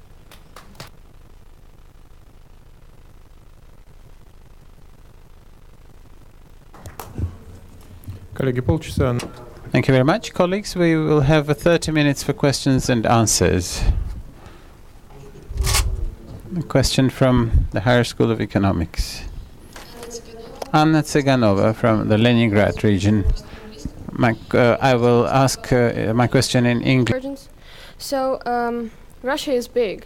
It consists of 83 or 85 85, okay, regions. I don't really share that opinion. So regions have their border with different states, so they could have chosen the convergence model in their neighbors. However, as Russia is a highly centralized federation, the model of orientation of development comes from Moscow, from the center. So can you please comment on the question of convergence model in federalism? And can you please specify why is it specifically Finland? So the European part of the model. Thank you. Sure, yes, that's a very good point, that Russia, different parts of Russia, to the extent that regions can have independent policies, could be converging to different countries near their borders. I talked about Finland and China just because those are the countries, if we leave out Kaliningrad, which is a little bit special, those are the countries with which Russia has direct borders, right? But it's artificial to say, well, parts of Russia are converging with China when they're much closer to Poland, let's say. So I think the general point is that this convergence seems to happen when we look across a lot of countries. Exactly how it happens is a more complicated question. But Russia, from the point of view of convergence, however you look at it, is going to be torn between these different pulls of different parts of the world just because it is so large. Now, if Russia were genuinely decentralized at this point, we might see more interaction with local neighbors across the borders. We might see patterns of economic development which vary more across the regions of Russia and have more in common with what's going on across the borders. We might even see different types of local politics developing based on different cultural legacies, different traditions. But because Russia is so centralized, and because especially the economy works on such a centralized model with a great deal of redistribution, both direct and indirect, from a relatively small set of regions of Russia that are producing a lot of wealth, we I think will tend to see more convergence of Russia as a country with countries around it. Now, if there were more genuine decentralization, then we would probably see even greater extremes of variation within Russia. The richer parts becoming even richer and the poorer parts becoming even poorer. So then we would see divergence within the country as well as between countries. But I think your intuition is exactly right, that decentralization or centralization makes a big difference to this whole process. I should say you can ask me questions in Russian. I understand. I will answer in English because it's easier. Да. Пожалуйста, коллега вот в самом конце нашего ряда. Здравствуйте, Артур.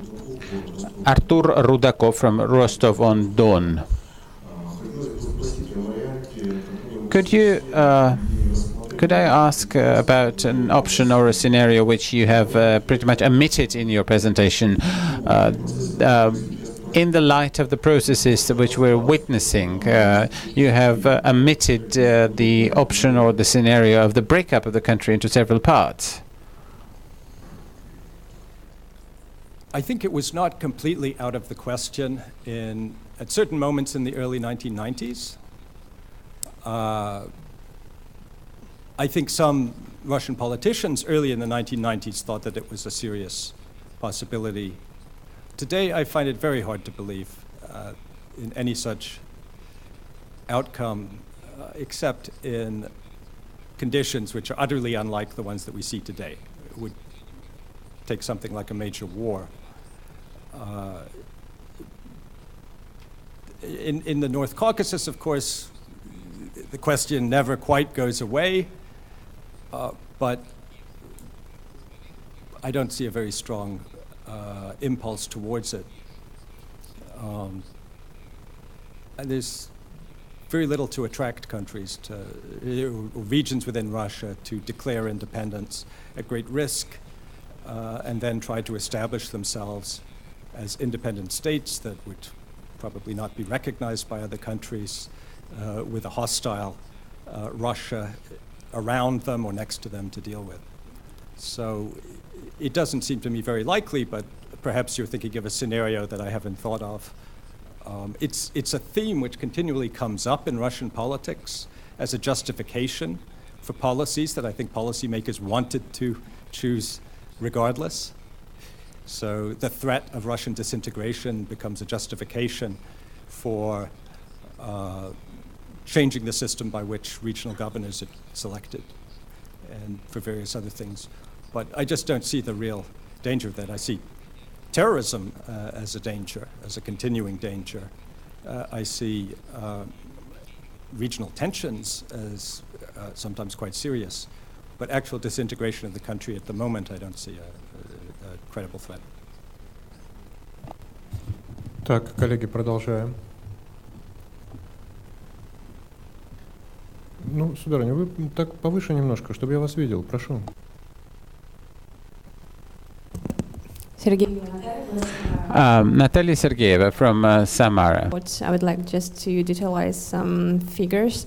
What were the criteria for you to make the diagram about democratical development? Like, how did you evaluate the level of democratic development in these or that countries? Because about the economic regulation and GDP, it is more or less clear. But how can we analyze what are the points of democratic development in this or that country? Thank you. Sure. I wasn't very original in this. I used an index of democracy that is the most widely used by Western political scientists. And it's an index called the Polity Index, or the Polity 4 Index in the latest version. It's compiled by a group of scholars at George Mason University. And they look at all the countries in the world above a certain population. And they classify the system of executive recruitment, so how the government or president is chosen, how competitive that process is, how broad is participation, how inclusive the system is. They also look at the extent to which there are constraints on the executive, other institutions that limit what the executive can do. So they have various criteria for dimensions of democracy. They look at each country year by year, they evaluate on those criteria, and then they add up the scores on those elements to produce an overall score which runs from -10, which means a pure authoritarian state, something like Saudi Arabia, to +10, which is the score of, for instance, Poland, the US, Germany. Максиму Трудолюбову комментарий. Людмила, я вас вижу сейчас. A comment by Maxim Trudolubov.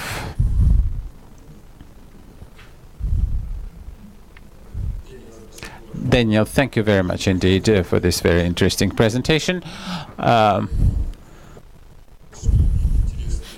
What I feel very, very interesting, I'm not particularly aware of this about the situation on the global level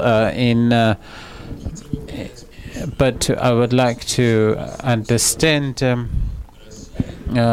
this in terms of how we can compare Russia with others.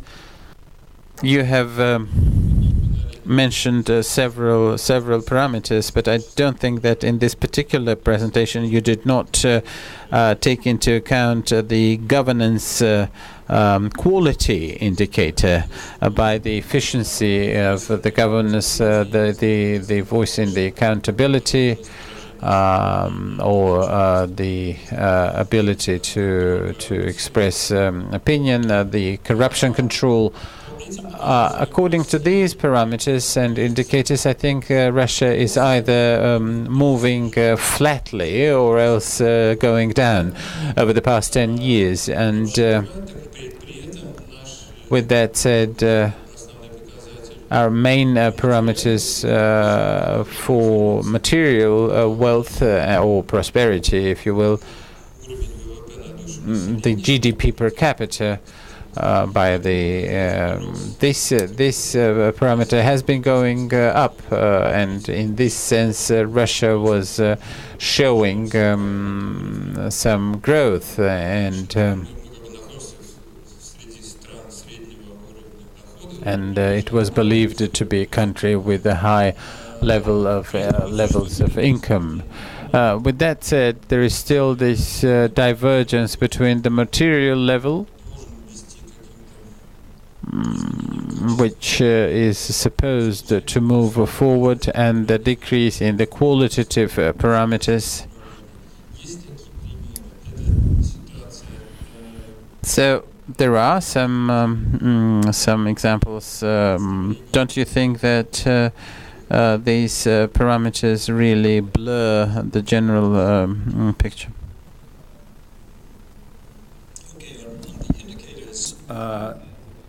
So the control of corruption, voice and accountability indicators at the World Bank. I have some problems with those. In large part, and we could get into the technical side of this, which probably wouldn't help, but in large part, the control of corruption indicator used by the World Bank is a measure of opinion of world experts. And it's not very clear that that's based on any direct knowledge of the level of corruption. I've studied this and I've looked at other surveys of people and in TI, the countries. Transparency, Transparency International, their main corruption perceptions index is yeah, exactly but that's the same. that's called perception. Corruption perceptions, Yeah. exactly. They have another survey where they ask inhabitants of each country, have you or a family member been asked to pay a bribe during the last 12 months?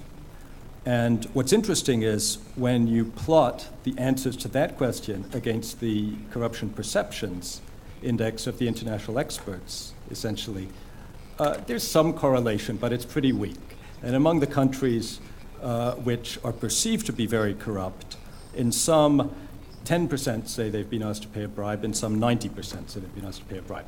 So there's a huge range. When I first saw that, I started becoming less confident of those indicators, the perceptions indicators, as indicators of corruption. I think they're very good as indicators of international perceptions.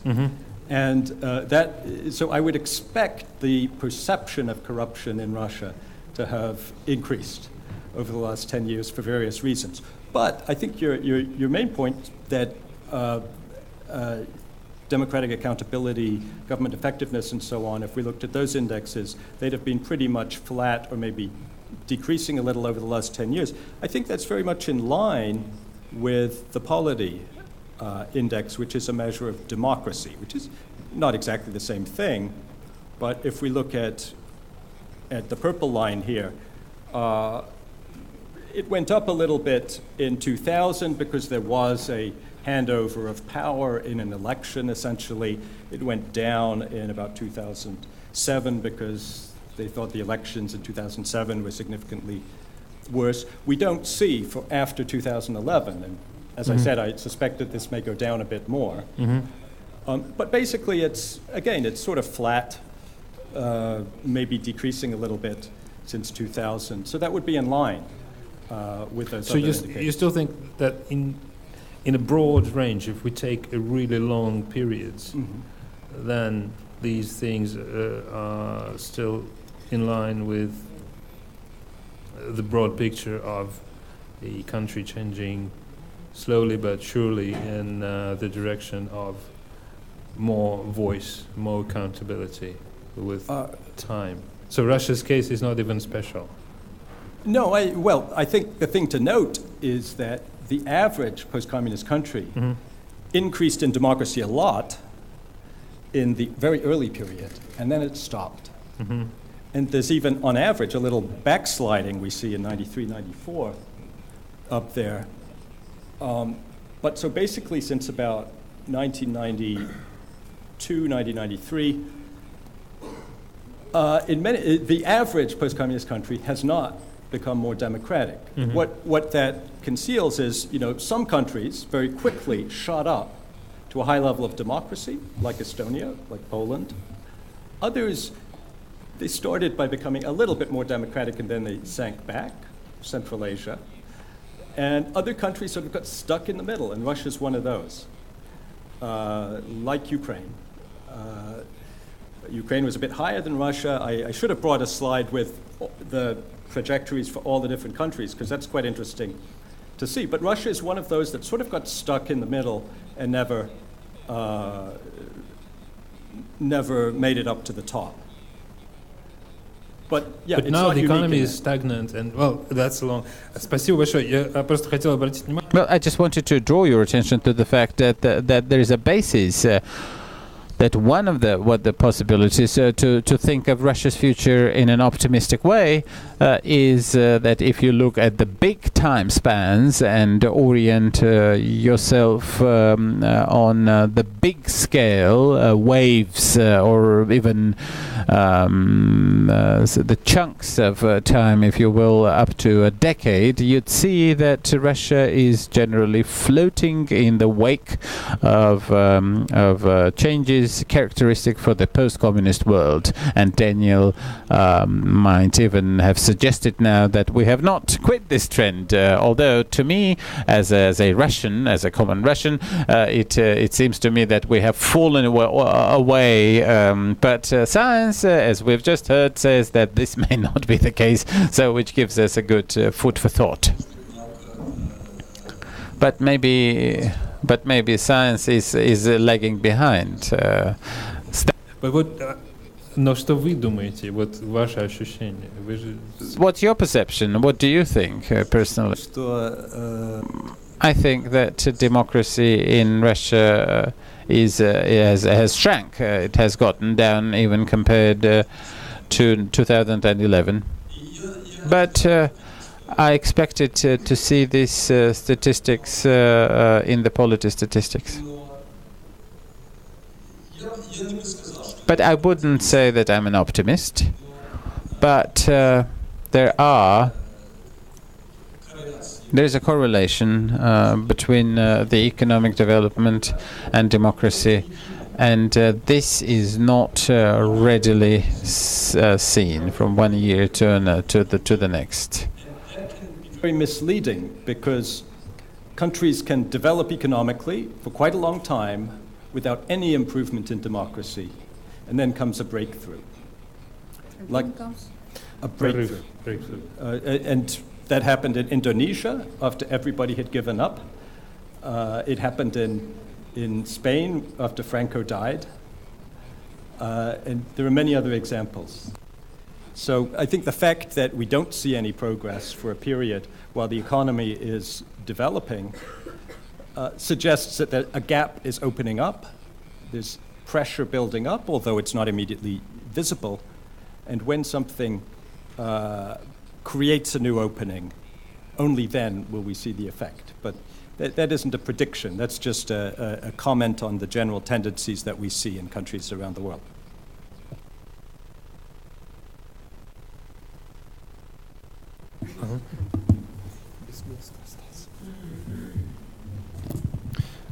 Господин Трейсман хотел спросить. То есть I wanted to ask Mr. Treisman, there is a little less democracy, but is this still a normal country, you know?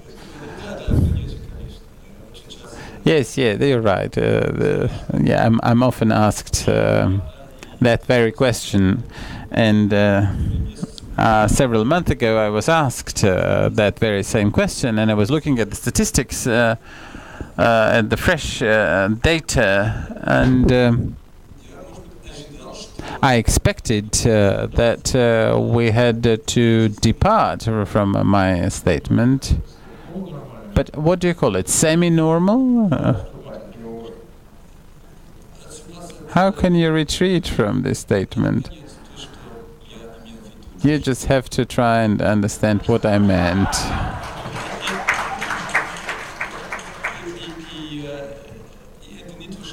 And this is not just Russia is a good country. I didn't say that, or that it is Russia is a beautiful country. Although I do think it's a beautiful country and a great country. But the point is that a big number of countries are not particularly successful,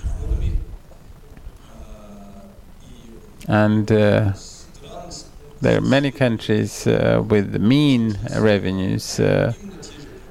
They encounter the same problems as the problems that Russia faces, including the periods and spells of authoritarianism. What can be said? One can say that over the past 10 plus years, after I wrote this article with my colleague, the statistics about the health of this country has somewhat changed, and there was a big economic growth in the political system. There was a worsening, and the same pertains to the civil rights. But the question is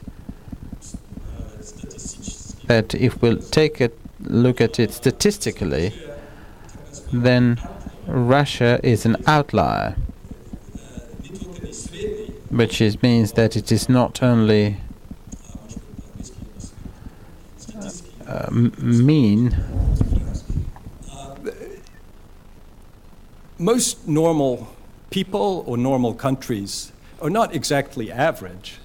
To say that they're normal means that they are not extremely far from the average. So if we think of a normal distribution in statistics or Gaussian distribution, we usually think that those countries that are in the top 5% or the bottom 5% are statistically different. Or we can say with great confidence, or certain confidence, that they're statistically different. Russia is still pretty much in the middle on most criteria when I look at countries at the same income level. So although emotionally one would like to register the fact that things have gotten worse in Russia in some ways in the last 10 years, but the statistics don't suggest that Russia is radically different from Malaysia or Turkey or Argentina in many of these ways. I think we're getting to the point where if democracy gets, if the political system gets less democratic and Russia gets richer, it will become an anomaly. And we see that in the graph with these three groups. If it gets much above its current level, then it'll be another point, which at the moment looks like it won't fit in with any of these groups. Коллеги, обратите, кстати, внимание на этот тезис эксперта, потому что if you could notice, and we are often considering our case as something unique and extraordinary. I think this is yet another case and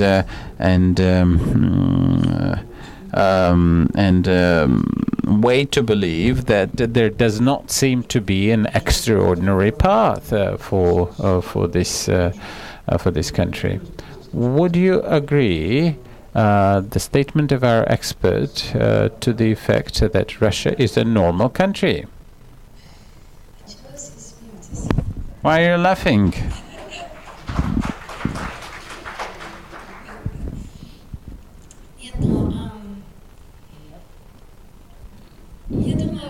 Well, I think that Russia is a great country and a country with a huge potential, not just economically speaking, but politically speaking, culturally speaking.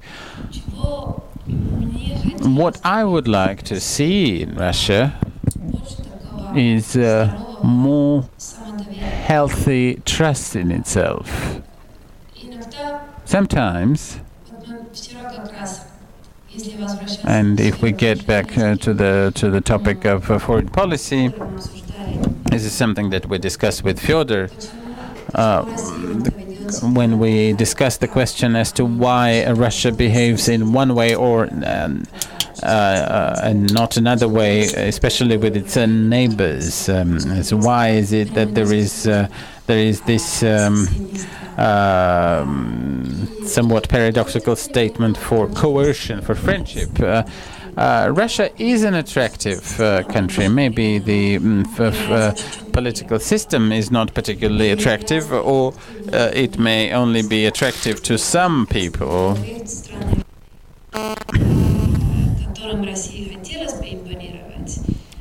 But the country itself is attractive. It is attractive culturally and in other ways. So there is no need to compel others to be friends with you. I think that Russia is has a perfect way to be a well-respected state without threatening anybody with anything. And I think that there is no need to tell this audience about these things. This is not a novelty to you in any way. But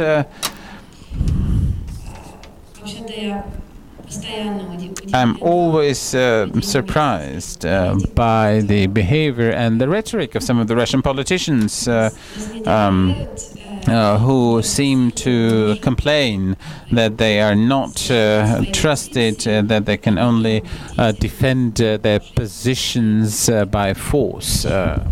But Russia does have a big potential for soft power, and Russia is a good country. It's a great country. What else can I say? Colleagues, I would very much like to ask Boris Grazovsky to voice an opinion.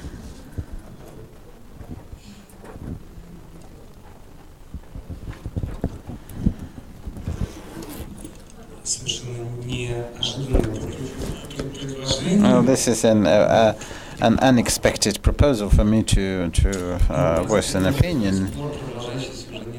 There's a discussions we've had with Daniel for several years about what we could call a normal country, and Alexei Zakharov from the Higher School of Economics and several other experts participate in our debates. The problem is there, and the concept of Daniel is extremely attractive, although it may not be responsive. It may not respond to the thoughts of those who live in Russia and have never lived in Argentina or Turkey or Indonesia 30 years ago. And so we have our own perception, our own view. But the interesting statement here is that when we're taking these investments and when we take the World Bank's indicators for the accountability, the Polity 2 index, we are getting one type of indexes, and probably it's question to Daniel as to how you can replace and substitute these indicators with others, although I'm not quite sure as to what freedom or other indexes could have been about, or how we can extrapolate these to other indicators. But indeed, at some point the indicators start to diverge. If we understand that, yes, Russia still remains a normal country, if we change this reference group, if we change the reference group and stop comparing to US, Europe, and rather compare it to Turkey, Indonesia, and then it's more productive if from normality we are moving away from. To which extent, as you think, how fast we can get away from it? How fast is this movement? Will it be shown in the statistical models or not, this result in 2, 3, or will it? Well, where are we moving? So the first part was about using other kinds of indicators, such as the Freedom House or Heritage Foundation indicators. And the second part was, if I can paraphrase, how quickly can Russia become abnormal, and how soon would we notice if it did so through the statistics? So on the first question, yes, I've looked at quite a lot of different indicators, and there are pluses and minuses associated with various indicators. The Freedom House indicator, one Negative aspect is that it's on a 7-point scale, whereas the Polity Index is on a 21-point scale. So it's harder to see big distinctions. Another problem with the Freedom House figures is that there's a strong relationship between Freedom House and various parts of the US government, and some of the ratings do appear to have a slightly ideological aspect to them. For instance, Russia at one point, I'm not sure if this is still the case, but Russia was put on the same level as Yemen. And I looked into various aspects of the political system and the protection of civil rights in Yemen, and I found things which I am confident one still cannot find in Russia. So I have hesitations about the Freedom House Index because I think, like the Control of Corruption Index, it's in part a measure of perceptions of democracy by certain American experts. And I know some of these experts, and I know how they come up with these ratings, and it doesn't seem to me very scientific. So the second question, so the Heritage Foundation measures of economic freedom, yes, that's, I don't have anything against that rating, and I think Russia would, I haven't tried it recently, but I think Russia would come out looking fairly normal in the sense of not out of the range of middle-income countries on its level of economic freedom. So if Russia were to become abnormal, how fast could that happen and how soon would we notice it? Well, I do have to admit that it is quite hard to become abnormal, given that very few countries are really abnormal. If you think about a class of students, most of them will be normal. Some will be more successful, some will be less successful. But to say that a student is abnormal would imply that they're either unusually gifted or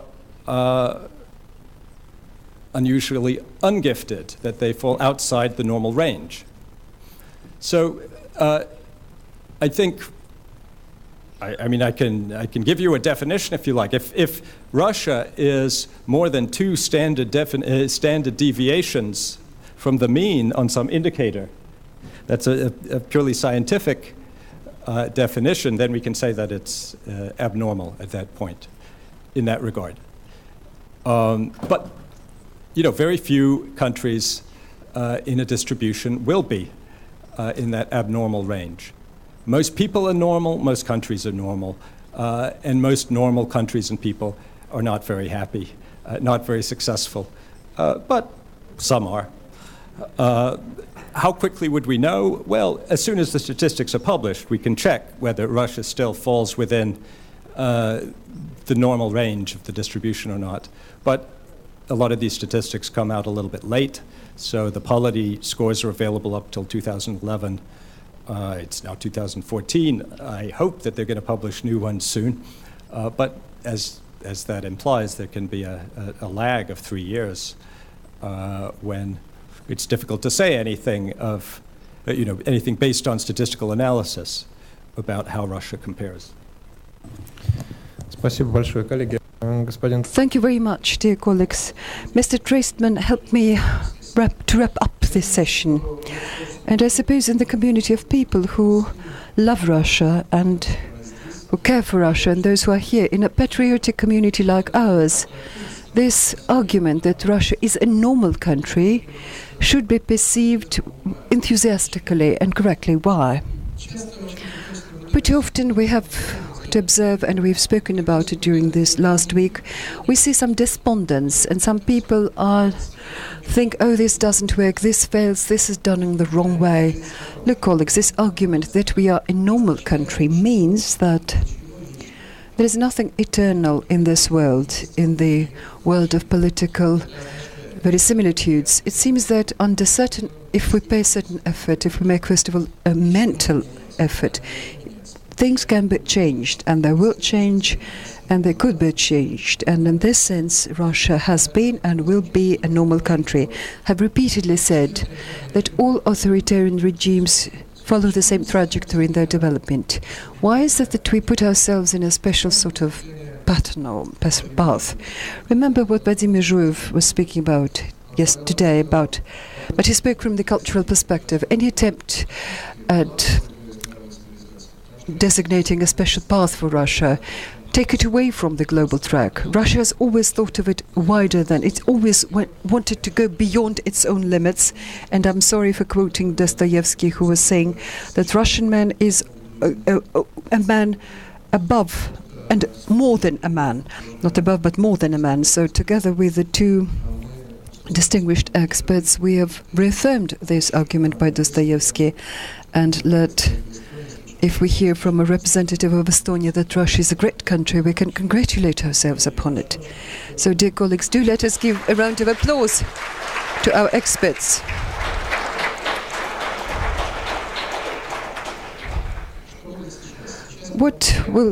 Now we will not have any break, and we will have a wrapping up session, which will be very brief but sort of sentimental and energetic. I invite Lena and Yura to join us here.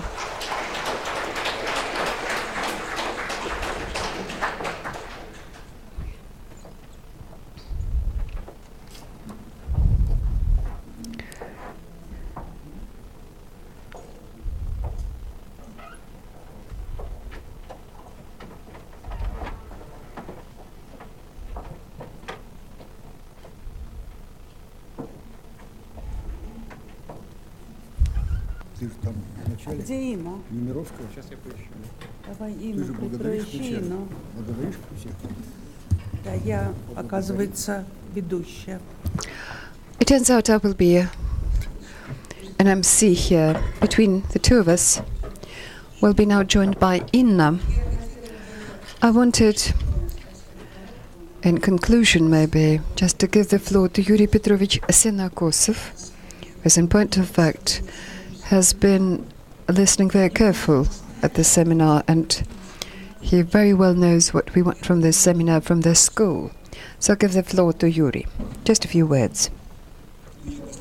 Well, I'll try to be brief, though, as you know, during the 7 days of this seminar which you spent here, I've come up with so many questions. I often wanted to say something, but indeed there's little time and there are many people here, and I wanted to give you more chances to speak and to give us more chances to listen to you.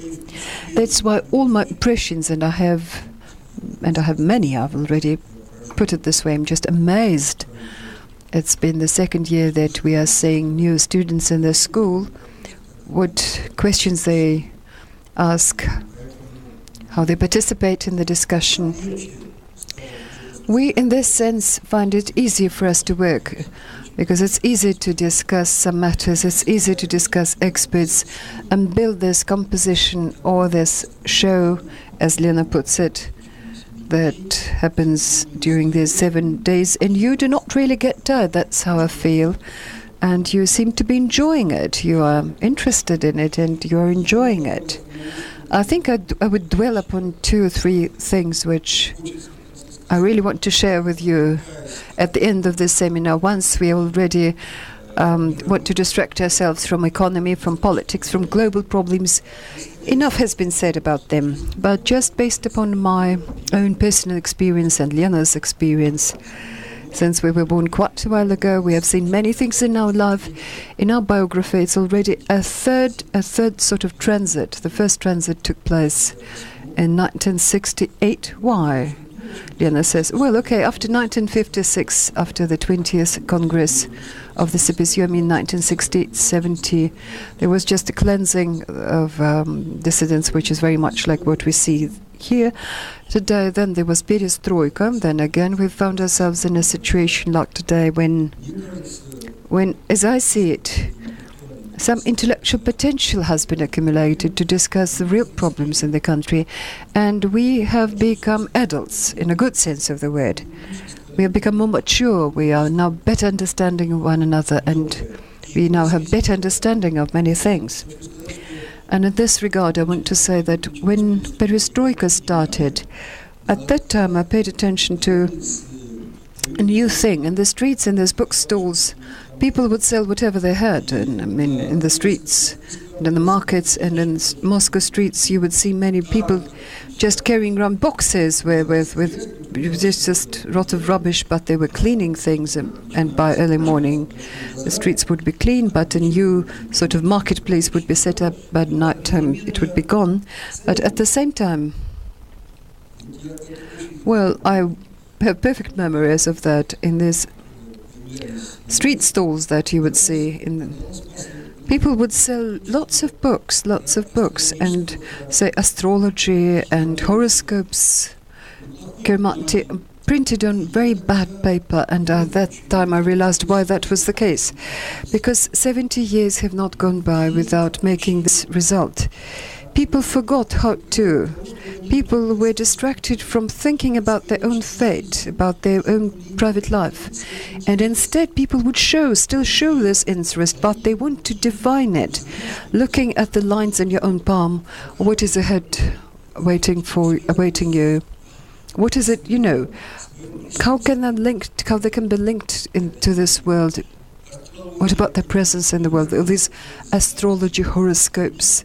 For me, it was all like, this is something I really noticed at that time. And I once was invited on television and I spoke about it on television. And today, what do I see today?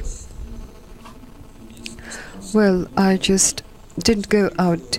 Marina Skorikova, during a break, went to this station, nearest station. There is a bookstore there that sell books at discount. They have like foreign literature and Heinrich Arendt, all at 50 rubles. And at the same time they're selling, as she put it, Astrology of Seduction. Well, really serious philosophical classical books cost 50 rubles, and they charge you 1,300 for Astrology of Seduction. Whatever they show us on television about all kinds of black magic, about precious stones, all this is continuation of the same trend. We all want a better life, a more comfortable life, and for this reason we want to attract and to involve some kind of mysterious forces we begin to believe they exist. And why am I speaking about this? Because if somebody doesn't understand what he or she is, she will never be able to understand others. So we're looking sort of beyond us. We're looking in the outer world. Many things have been said and described about this world. We're trying to retell our life. We want to understand why are we here for? What do we live for? Mezhuev used the language of philosophy to describe it, but this is really the case. The first thing that comes to my mind was Jane Austen, a remarkable English writer. In one of her novels, and this is late 18th century, she died young. A young woman uttered a remarkable phrase. She said, "We love others for doing good, and we hate others for doing evil onto other people." When you think to which extent you have self-understanding, this is indeed the case. This is what psychology and psychoanalysis are about. Religion. Religion actually seeks to, these practices, religious practices, they're all about it. To have better understanding of what we are about. A question that was raised about the other. This is what Boris probably didn't understand it correctly. The question was about all of us sitting and speaking here. We are unhappy and showing our unhappiness to others, be it peoples, nations, countries, but say Europe in return, as it also is in the same position, we should seek to realize that Europeans use the same terms to talk about us, saying, "Oh, look, Russians are others," and what does it mean? Are unlike us. And the question is, about the phenomenon of friendship, phenomenon of love, phenomenon of democracy, because from psychological perspective, you know that friendship is an incredibly rare thing. When people fully accept themselves at what they are. Real friendship is all about it. The same is true of love, though the matter is about man and wife, young man and young woman. But the same, it takes all life for family to really fulfill itself, so that people should learn how to understand each other and be happy together. When we speak about society, what is a democracy? It's the same thing. People, and there are these words, solidarity, friendship, like friendship doesn't seem to apply to society, but solidarity applies immediately. Trust, confidence. This is like self-trust, not self-confidence, but self-trust. This problem, it's not a simple matter. To trust somebody, to live, because conflicts will always be with us. For this reason, this is why we have law and legislation. That's why we have the law. If a law is in breach, then to defend your right. This is how public social life is organized along the same lines that we invented. This is why I feel so strange that somebody seeks to find its own path, or addressing or borrowing Western experience. We are actually resolving our own problems out of these conflict situations or problems that we get across, and we try to overcome them. And these rules of coexistence, these possibilities, instruments and tools are being invented by us very much like other people do it, because we're human. And this is what we also spoke about at length. You could intuitively come at that. We all belong to the human race, to the same species, like animals, birds, fish. They belong to different species. And we, all of us, irrespective of the skin color, language, religion, we all belong to the human race. And for this reason, when we speak about universal values, about universal things, common things that have to do to science, to scientific laws of science, that have to do with social matters, social laws, it all belongs to these spheres. When,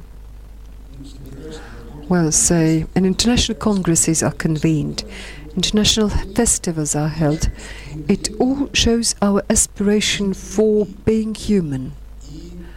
And if we start thinking about it, we realize that indeed we are human. And in this sense, we are a normal country, a country that has faced great difficulties, because 70 years we were deprived of this right to think independently with our own minds about what am I here for? Well, this is it. We understand this is not just simple to leave, to go beyond this this condition, this semi-unconscious. And I remember a poem of Voznесensky. He says, all progresses are reactionary if a person loses himself. Well, this is what started the process of de-Stalinization, and then what followed, it was followed by other things until, well, I think it actually ended in the disintegration of the Soviet Union. And we are now again in transit. This process goes on, and we are now enriched by great knowledge of the path that we've traveled, about what distance we covered. We really drew lessons. And I like this question. And I like your questions, as I say, this atmosphere of discussion that we've had during a week. Lena and myself were happy about it. That's why I want to, well, congratulate you on just on our ending this seminar. We feel sad, but we feel happy because a new seminar is ahead of us in July, and where we shall continue what we did here. I want to embrace you all.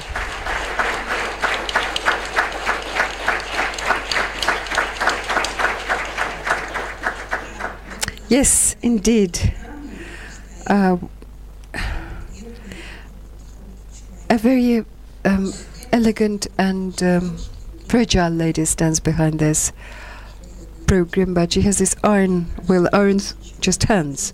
Nothing will fall out these hands made of steel. I want to give the floor to my excellent colleague Inna Berezkina. Inna, who compiled this program and who is the author of this seminar. I don't want to be just shy and know that there is my input and there is Jura's input, everybody's input, but she's the one who is surely an author. Please, Inna, you now have the floor.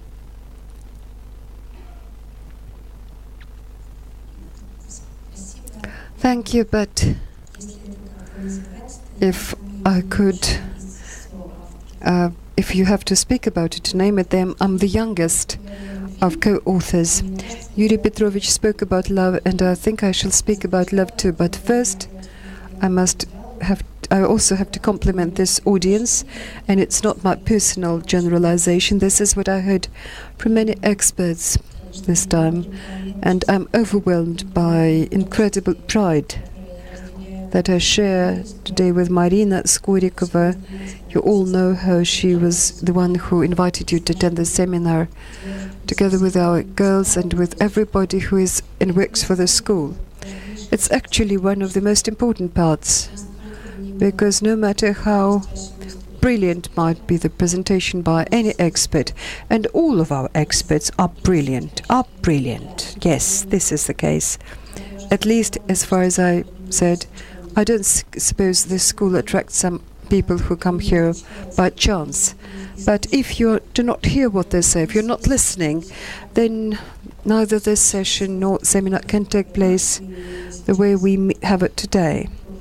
And just a couple of words about love, because it seems to me that if it were not for love, first of all, between these two people, then the school would never happen and would never continue to be. And although we're living through hard times, I think that it's good to live through these times if you live together. And the school has this feeling of camaraderie and great support. It's an incredible feeling. I'm afraid that I might begin to sound with excessive pathos, and to everybody who is in the school, I'm very thankful to Yuri Petrovich. We don't have many men in this room, but Andrei Alexandrovich, and also here is not here. He's now academic here, Alexander Yurievich Sagamonov, who is on sabbatical. Oh, he's very special. We have his portrait here, yes. For that matter, he's always with us here. I hope that he's following us very attentively, and then he will give us his feedback. And Sasha and Sveta Shmelyov can enumerate us all, and probably I will burst into crying. And certainly an incredible to our interpreters, incredible by background, by education. I'm an interpreter. I've never become an interpreter because I came across the school, but I think this is the right way to say. Thank you. Thank you very much. Thank you. The interpreters wish to thank the audience for a round of applause. Thank you for traveling to this school, and please stay with us. We'll continue on our path. Thank you.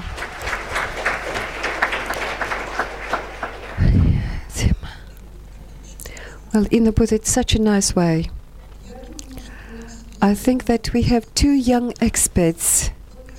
For that matter, what does Tomasz think about us? It's his first time with this seminar. He's been around for the whole 7 days. And what does Tomasz think of us?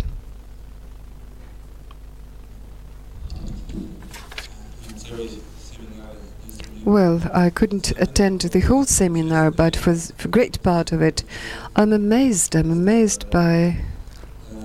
I think it is an peerless, unparalleled example. I've never attended seminars like this, and I'm under great impression both by the level of experts and first and foremost by the participants, because I think that they ask such good questions. You won't find any other place where they would ask such good questions. So you also are very good about timekeeping. This is what we see at many events and many conferences, that we're always short of time. Here I have a feeling that maybe certainly we never have enough time for everybody to ask their questions, but we have real in-depth discussion of a problem. I will tell everybody I know about it, and I will invite them. If you invite us, yes, we would love to come.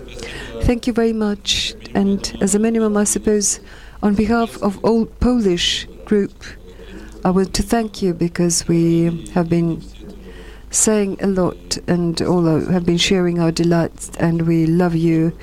And I suppose everybody in Poland would be happy if dreams come true and if you can meet again. Thank you very much.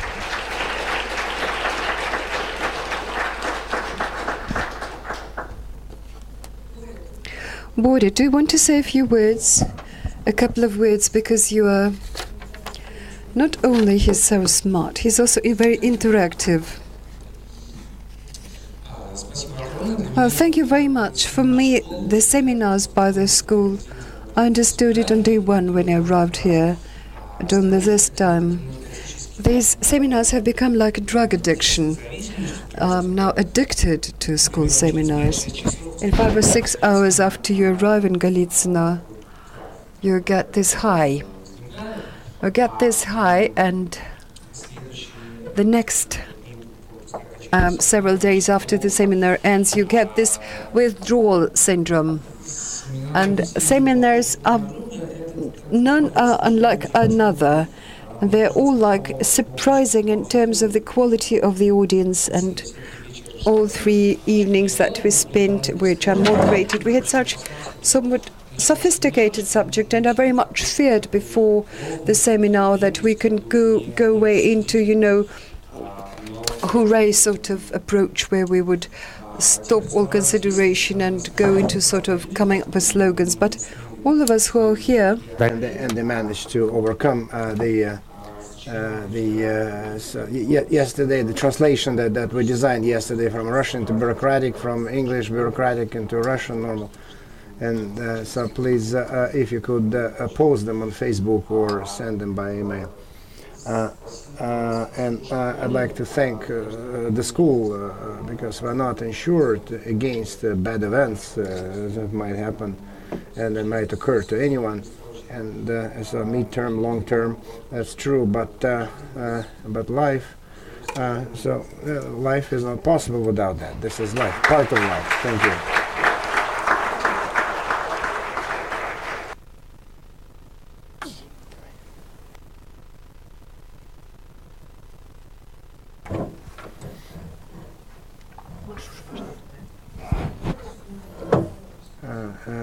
Svetlana Shmilova, 2005. She came here and she was sitting in that corner. So the people who ask questions, I would remember where they were sitting in 2005, 2003, and sometimes she kind of just got closer and she would just ask her insidious and smart intellectual question. Yeah, she would do that. And then I said, do you want me to help you with something? And then she did it from scratch. And so then I used to be given an award, a chance to speak when I was a student. Now it's more difficult. So dear friends, co-students, I'm impressed. So since 2004, so the way the school has been growing, expanding, and and improving. But the school is about the same thing, but it's amazing how every year it's the same and different because the school is impacted by the outside world differently, and that's why school reacts, adapts to it, and so we can see not only the response of the outer world to what our school is doing, but this is the point where we can meet and remember that the ideas that you share with others and you feel the co-thinkers, so people just thinking the same way, so on the same page, same boat, same wavelength, and so you get the impression that this and at a certain point in time, so we got a site, and in order to prolong, to make this feeling last. And so Vadim Korovin today, so and during the break, so he said that the regions are getting further and further away from Moscow, because it used to take 3 hours to get to Moscow. Now it takes 5 hours to get to Moscow. But somehow the perception that the regions are distancing themselves from Moscow. That's why this community of the graduates on Facebook, and if you see your applications, I will add you to that Facebook. You have a right to be there, and then so on, and to enhance, to expand, to scale up this community.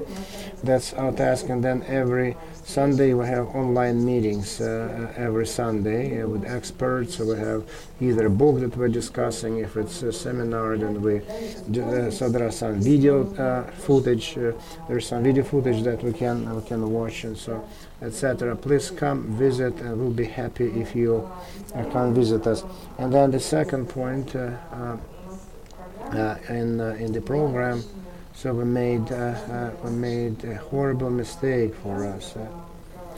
So because we changed the name, and the banking information is different there, so, and the requisites are different, and Yuri Lebedev in the notebook. And so we need to print out the point. So that actually, so there's the banking information on the receipts. Are not it's not valid because the numbers are different. So if anyone wants to fill out and just to make a contribution, so we need to know how many receipts to print out, because the banking information on the ones that we have distributed is wrong. It's a very important component, and so private contributions are very important for us. And I think that there, so we need 10, 15 so printouts. So we need to do, I don't know. I think that see you online, and in July nothing will change. And so if we'll be open all the time. We'll know if there are dangers for us to be closed. So I'd like to give the floor to Sasha Shmelyov. And so then she found herself a husband here. So and here is the husband. Yes, she found his, and he is at school. So let's go back many years. So since the year of 2000. So this is my 15th class. And so I go back a long way. So I wanted to talk for a long period of time, but since most of what I wanted to say has already been said, and effectively, when I was listening to the presentation of Vadim Mezhuev, so this is a great, very deep, insightful presentation. There was one point that kind of elicited some inner protest. So I wanted to make a comment, but I didn't dare at that time. I'll do it now. So Vladimir Mikhailovich was listing, so there was an attempt of Peter the Great's modernization. Something was done. Then there was a Soviet attempt to modernize, and so some results were obtained. And then there was liberal modernization of the 90s that fizzed out. And so because we talk and talk, but nothing gets done. I don't think this is true. And because over these 20 years, our society has made tremendous progress, outstanding progress, economic, social, cultural. a lot of changes. So we live in a different society, and in the sphere of ideas even. Yes, so there's been a big change, and we can see at the seminars of this course. So 15 years ago, so they were just discussing only applied questions, elections, taxes, profits, revenues, and the comments were very specific. So they were talking about their concerns, about everyday problems.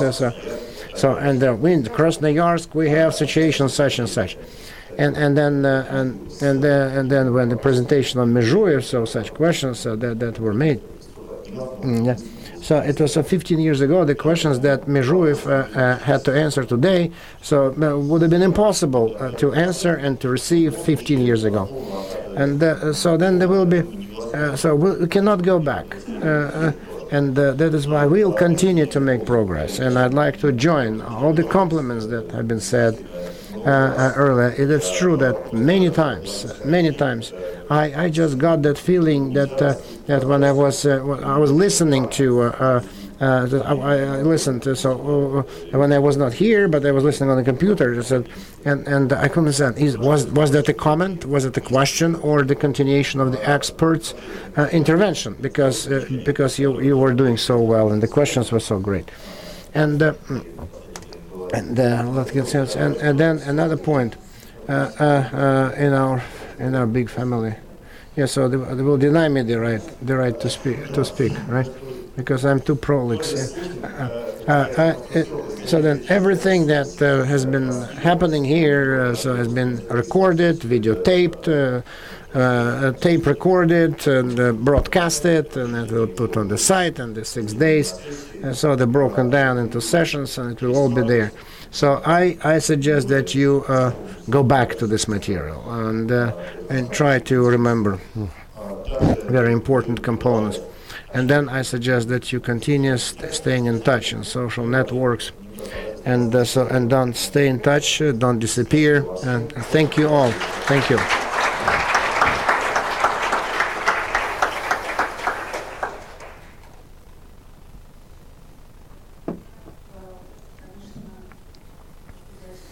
I'd like to give the floor to Marina Skorikova as a creator of this group.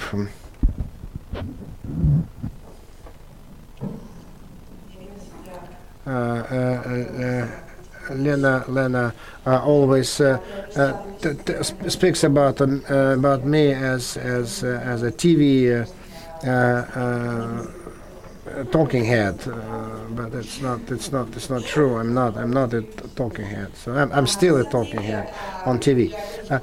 Anyway, so I go back a long way. So first time I was in 2009 here at the first seminar, and I'm proud of each and every one of you, because I know what it's like to be a student of the school and to answer questions and to listen.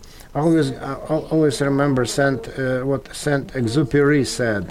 So then there was this event when the little prince gets on the planet where there is a guy who keeps reading numbers, so subtracts, multiplies, deducts, and he thinks that he is doing the most important task in the universe. And there is nothing more important than the figures, numbers that he multiplies or divides. At a certain point of time, I turned into this kind of little prince who is sometimes confused. Why people who are asking me what you do, what you're doing? So like you are asked, so what are you doing? So why you're wasting a week, to come here to sit and listen? So what's the point? Why are you wasting your time? And I hope that every one of you will turn into this little prince, because I want to say that what we're doing here is much more important than many other issues that on the face of it seem more important for people around us, because without the feelings, without the insights, without the foundation, without this perception and deep understanding, all other things, the forming budgets, reforms, municipal things, it's nothing, means nothing. It will never it will always be built on sand unless there is a rule of law, free judiciaries, free press, free media. So without all this, and I hope that I can refer to myself as a real journalist, and And so then working jointly, I hope that on the 27th of June we'll meet in Galitsina and we'll hug each other. And on August the 2nd, everyone will get the status of the graduate of Moscow School of Civil and Education, graduates of 2014.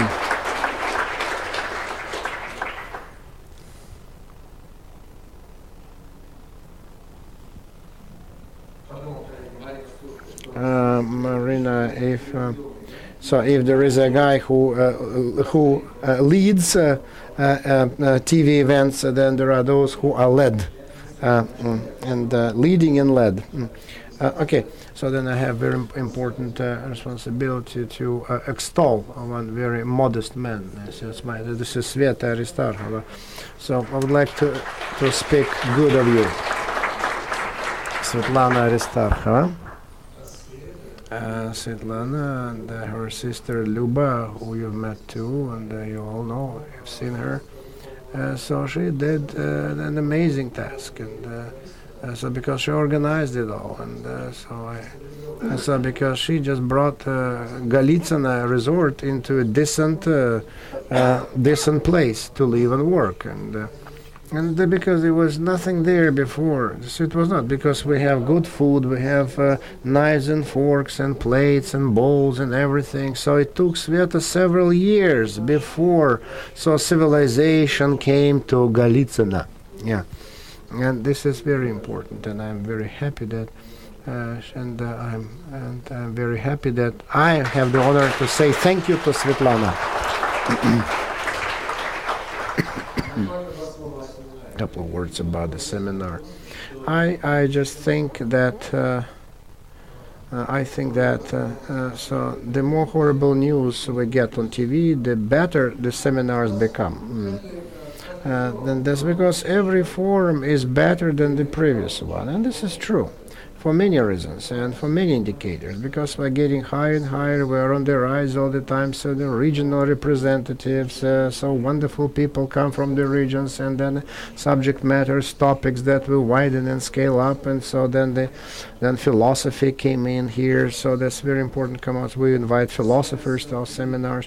That is true of no, this is very intimate. I'm not going to talk about that. So then it concerns the geography of the representative, so from where you guys came, because many students came, and so just if we look at this program, so there's the whole map of the world, because so there are some countries and people from the countries that not all guys who collect stamps even know that such countries exist, but we have them, and this agenda is a good proof of that. And I'd like to thank Mr. Traceman, our expert, and because we, while the school is working, so we're all here, so we are the best proof of the fact that Russia is a normal country, as the last speaker rightly said. And so as long as in Russia, we have many other people. So then certainly, so there could be different speeches, maybe said. But this is the fact that we're here, we're open, we can work. So it means that we're a normal state and we're a normal country. And then I'd like to. And so as long as the school is here and it exists, and as long as it exists. So we can be proud of this term that our country is normal, and we can be proud of it. We can be proud. And I turn my mic over to Lena. And I'd like to protest. Yeah, because we're connected to the nice people who are just putting together this event. So the event starts at 9 o'clock. Yes, I don't want just to go into culinary details, but they are quite attractive. So they will make, so you know what shish kebab is, you know what vodka is, and I think that you should not delay, because we don't want to deny you the pleasure of this, because I'm telling you, I will not do that. Yeah, so you cannot speak now. You'll go in more informal, convivial surroundings. You'll be able to speak and talk and discuss and debate, whatever, in one happy family. So we give the floor to everyone when we finish class. That's the second seminar, and that's when everyone can speak.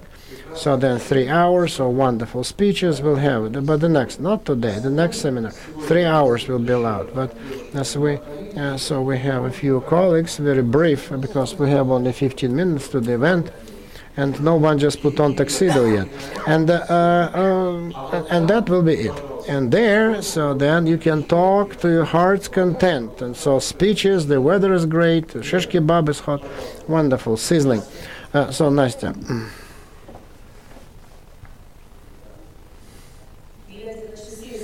So I look at the watch and I'm trying. I don't want to fall out to exceed the time.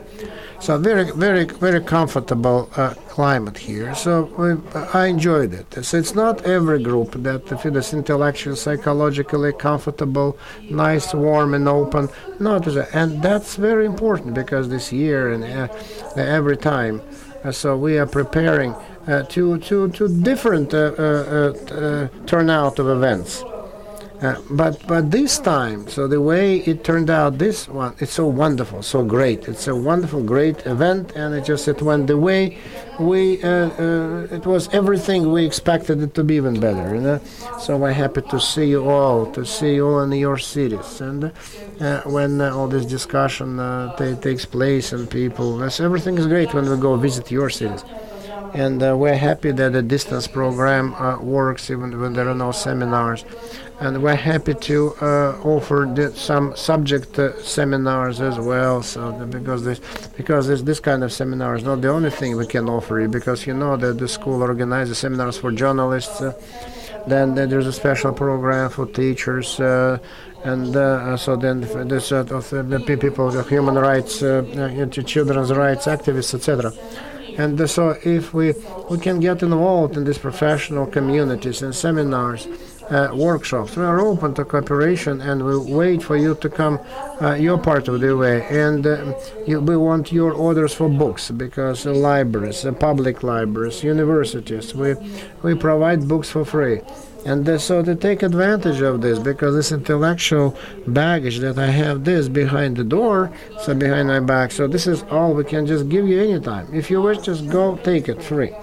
And then I'm afraid just of the response of Andrei Alexandrovich, because he is very strict moderator, and so then I end up saying just I will see you at the lake in a few minutes.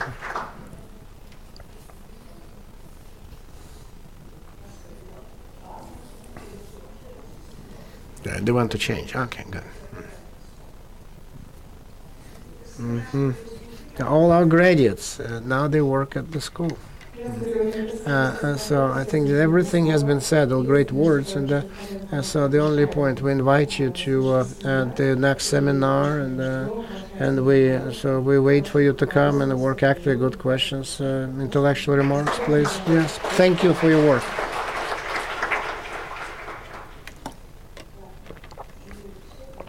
Is that all? Okay, and then my concluding remarks. I'd like to thank all our 3 or 4 people, financial sector that helped us a lot, that organized this possibility to work in a qualified, professionally responsible. So then reporting and everything. So financial component is very important as well, and so I'd like to thank Sasha Timolkin, his colleague, who are just made us wonderful. So even from London, people are watching, and so the quality on the internet and the quality of broadcasting is very high. So you can always go back to this broadcasting, because everything just is on the internet, on the web, and you can go back. So if you missed or just slept through, so you can always go back to it, and so that's what would be great. So you can always come back to it and watch it again, because Maxim, Trudolюбов, so they organize this internet component of our seminar so well. And Matveyeva, everyone saw, and he is our common friend, so he loves it here, so the son of Vasily. And I'm not going to waste your time and your emotions. I like everyone else. I'd like to thank you. I'm very thankful to you, very grateful to you. Another point. So all of us who are here, just who are putting together, just routinely making this school possible every day. And Mr. Sagamonov, Alexander Yurich, unfortunately, so he's not with us, and we can only see his picture. But so there will be an upcoming meeting with him, and so he will join us again. And so the intellectual and human. Without Sasha, unfortunately, nothing can be properly done, and so hopefully will join us again. I'm not talking about sad things because he's with us, and so he will not miss the year. So he will join us later. Sagamonov. And then another last idea. I am one of the persons, and it's difficult for me. And I'm that kind of person. I don't think that the illusions are gone, and maybe it's good, maybe it's bad, that there are no more illusions left. But then this taste for systematic work came to me. So what we lost, we made up for it. And so we work with people's conscience, and we participate in this. And it's a work with conscience, with perception. And this is a great pleasure. And the great pleasure. And that's the most important, the pivotal part of our effort. And this is... and this effort exists only when there is a wish and there is a desire of the other part just to walk their part of the way, because we need just to walk closer to each other, proximity, and so those who want to think will think, and so if you want to use your brain, if you want to exercise your mind by the acquisition of knowledge, you need to do that. But some people don't want to do that.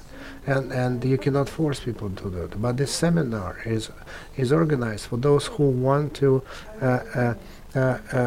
train their minds by the acquisition of knowledge, and then those who want to, who have desire for it, wish for this better knowledge, and so they will, because we've been listening to those seminars.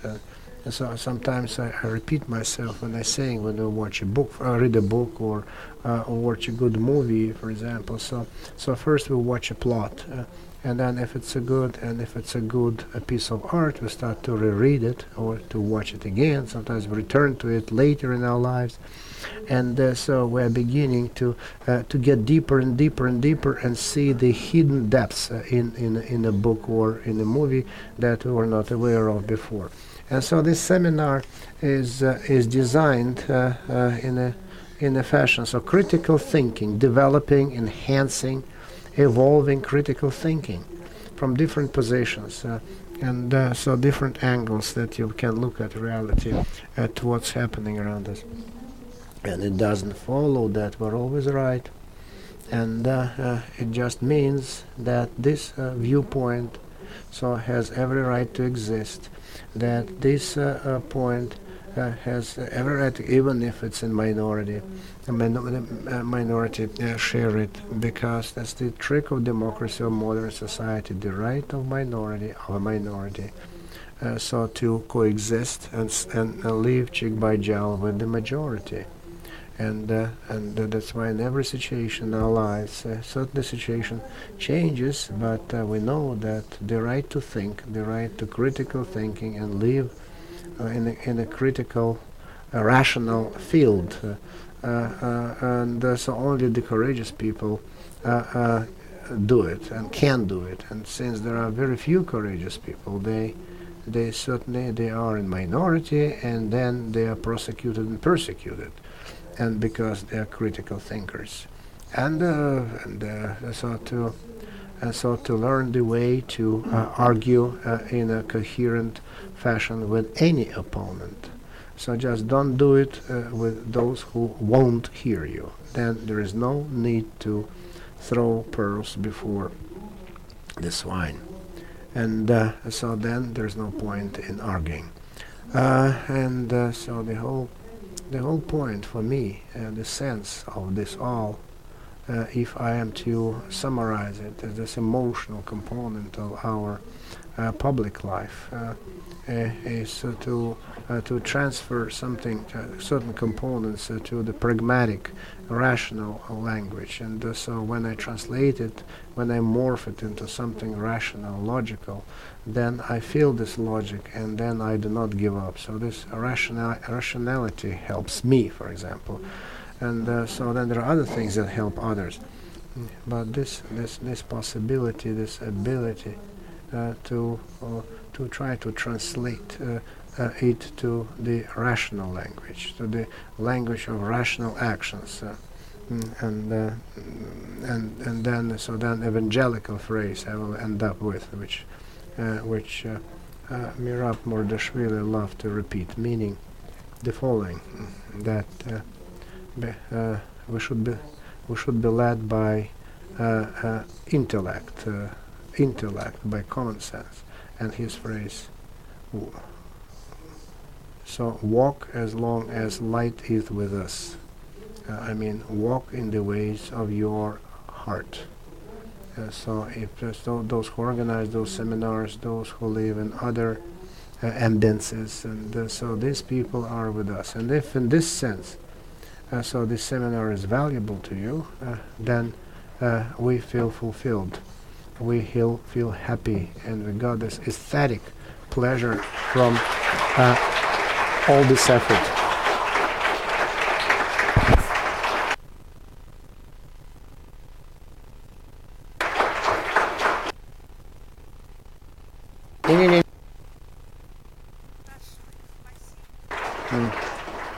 Thank you. Yeah. A little, please turn in the translation devices, please, outside the door. Fill out the questionnaires, leave them on the table, and please surrender the equipment, translation at the entrance. And then a couple of persons, will you please help us to clean up the room so that we won't have to do it tomorrow morning. So to take the pictures off the walls, etc. 9 o'clock, dinner ready at the lake. Thank you. Tomorrow, what time tomorrow? Two buses will start at 11 o'clock. One will go to Kievsky train station, another one to the train stations, Leningradsky, Kazansky, and another one.